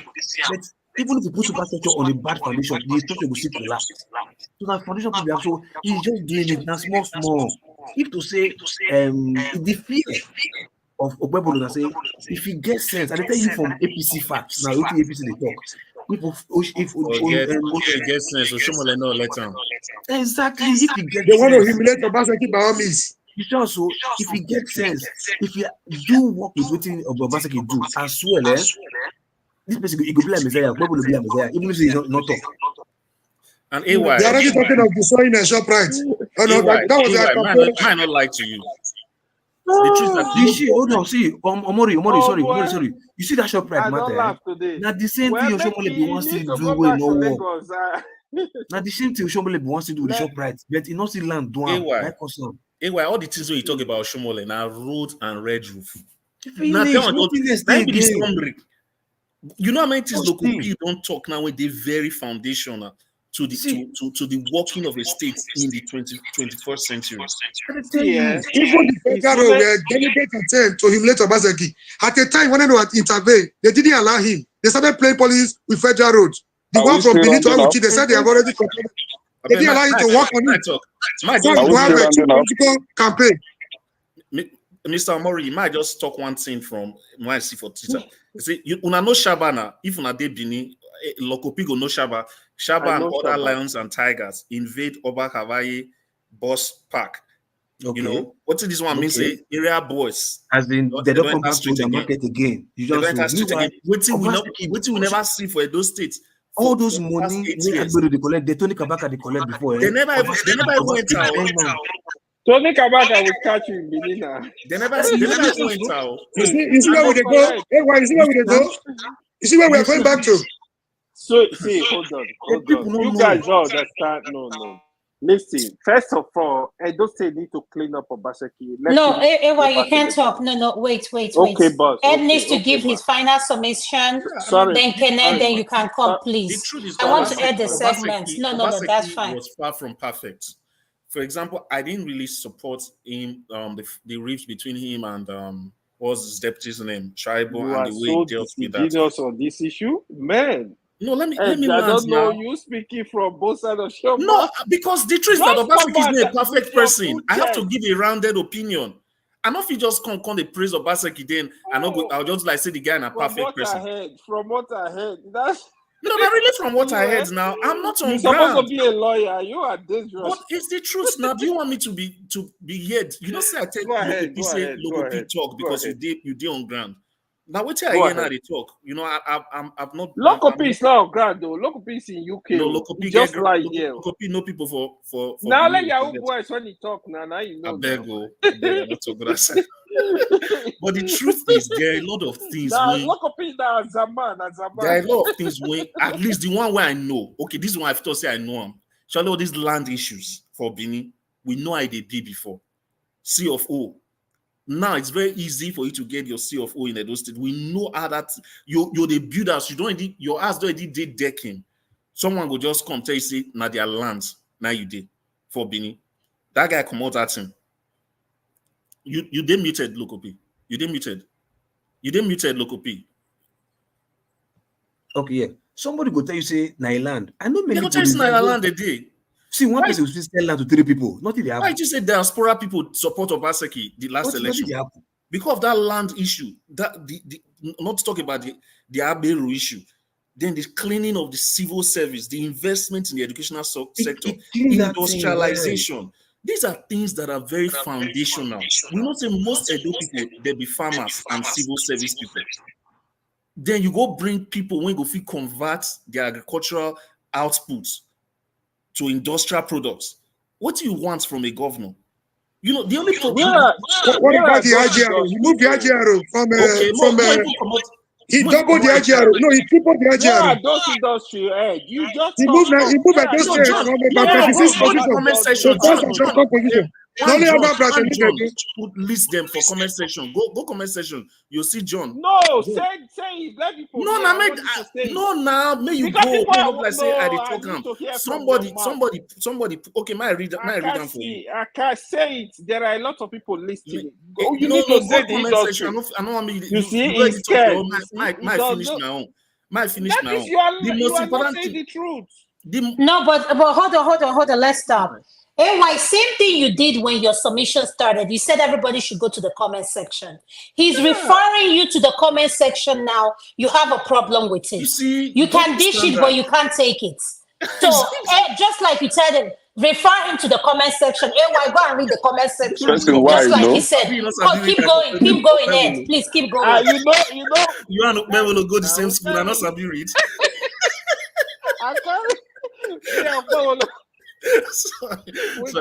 Now who is voting? So now you go help and they read the thing, making they translate everything to her.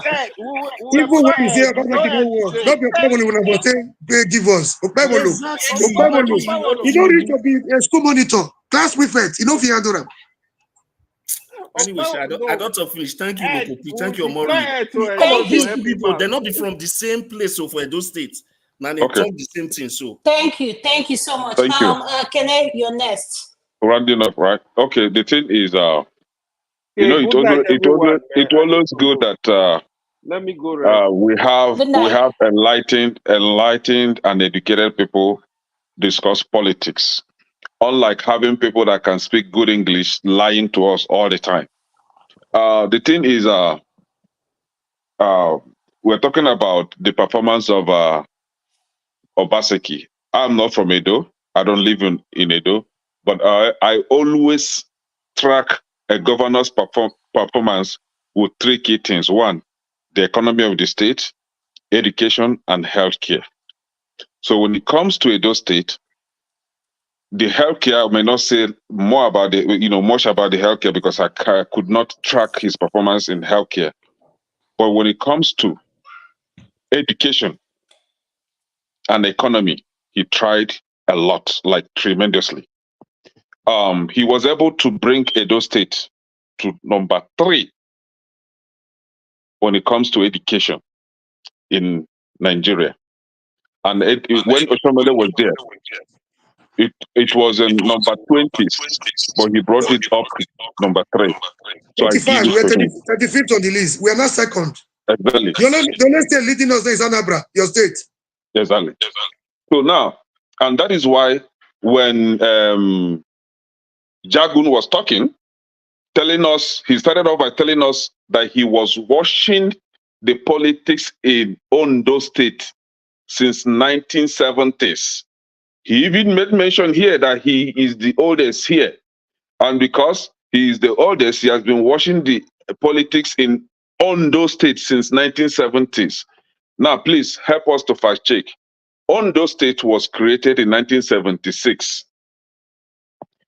Now, when I interrupted him by saying, hey, you are not saying the truth. He now said, oh, when Ondo and Ekiti were together, that they were trumping in education.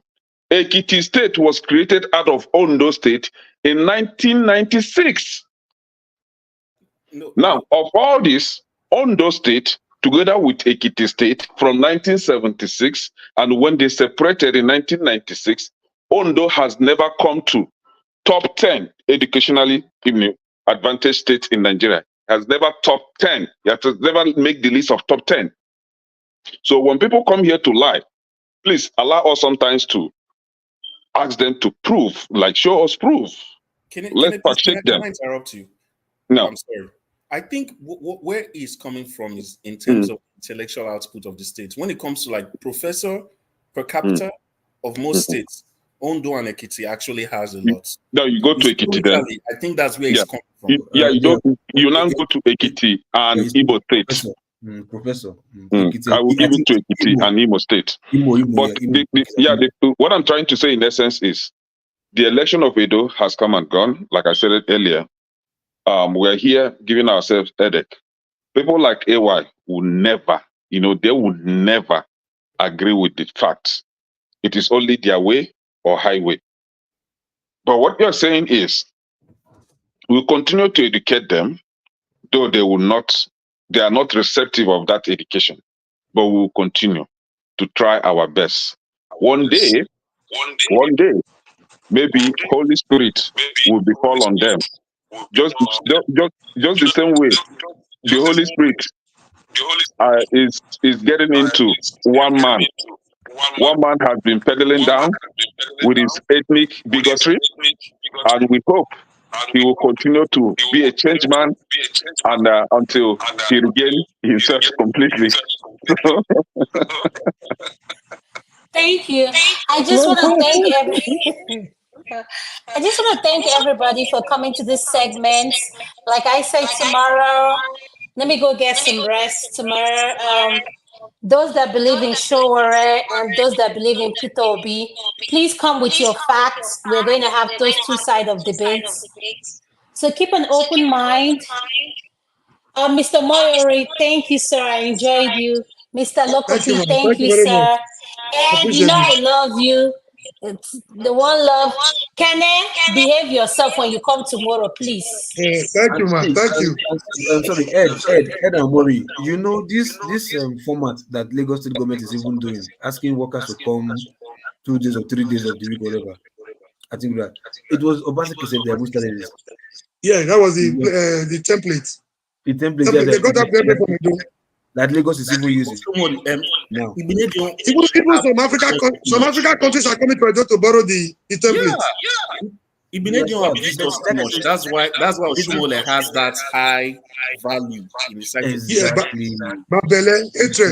It was lucky. They just felt like so. And that time, even the palace do not even know how much was coming from federal government to the Benin Traditional Council. It was Oshiomhole that, in order to buy their support, decided like this money is coming from federal government. Lucky is diverting some of it to give you small money. What Oshiomhole do? Oshiomhole just give them the full money. You understand?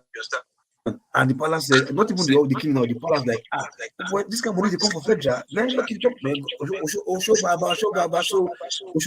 how to hoodwink people. Exactly. Propagandists. You know, He knew what if you look at those states, the place where we get the most intellectuals now Esan. To say for a long time, Esan never produced governor, and when they want to bring person come out from there. We can't bring this down. This don't do. No, bring now Dennis, now Denko, now Oshomole support. I know, but when they reach Abuja, the power for Abuja come supersede them, man. You don't get option, you don't get choice at all. Yeah, exactly. The truth now say, the truth now say, you see, even from the Edo Central, they still have small problem of the unity never did like that because of their small number. They never really want to think and say, okay, we get small voting block, and no matter what, it will happen.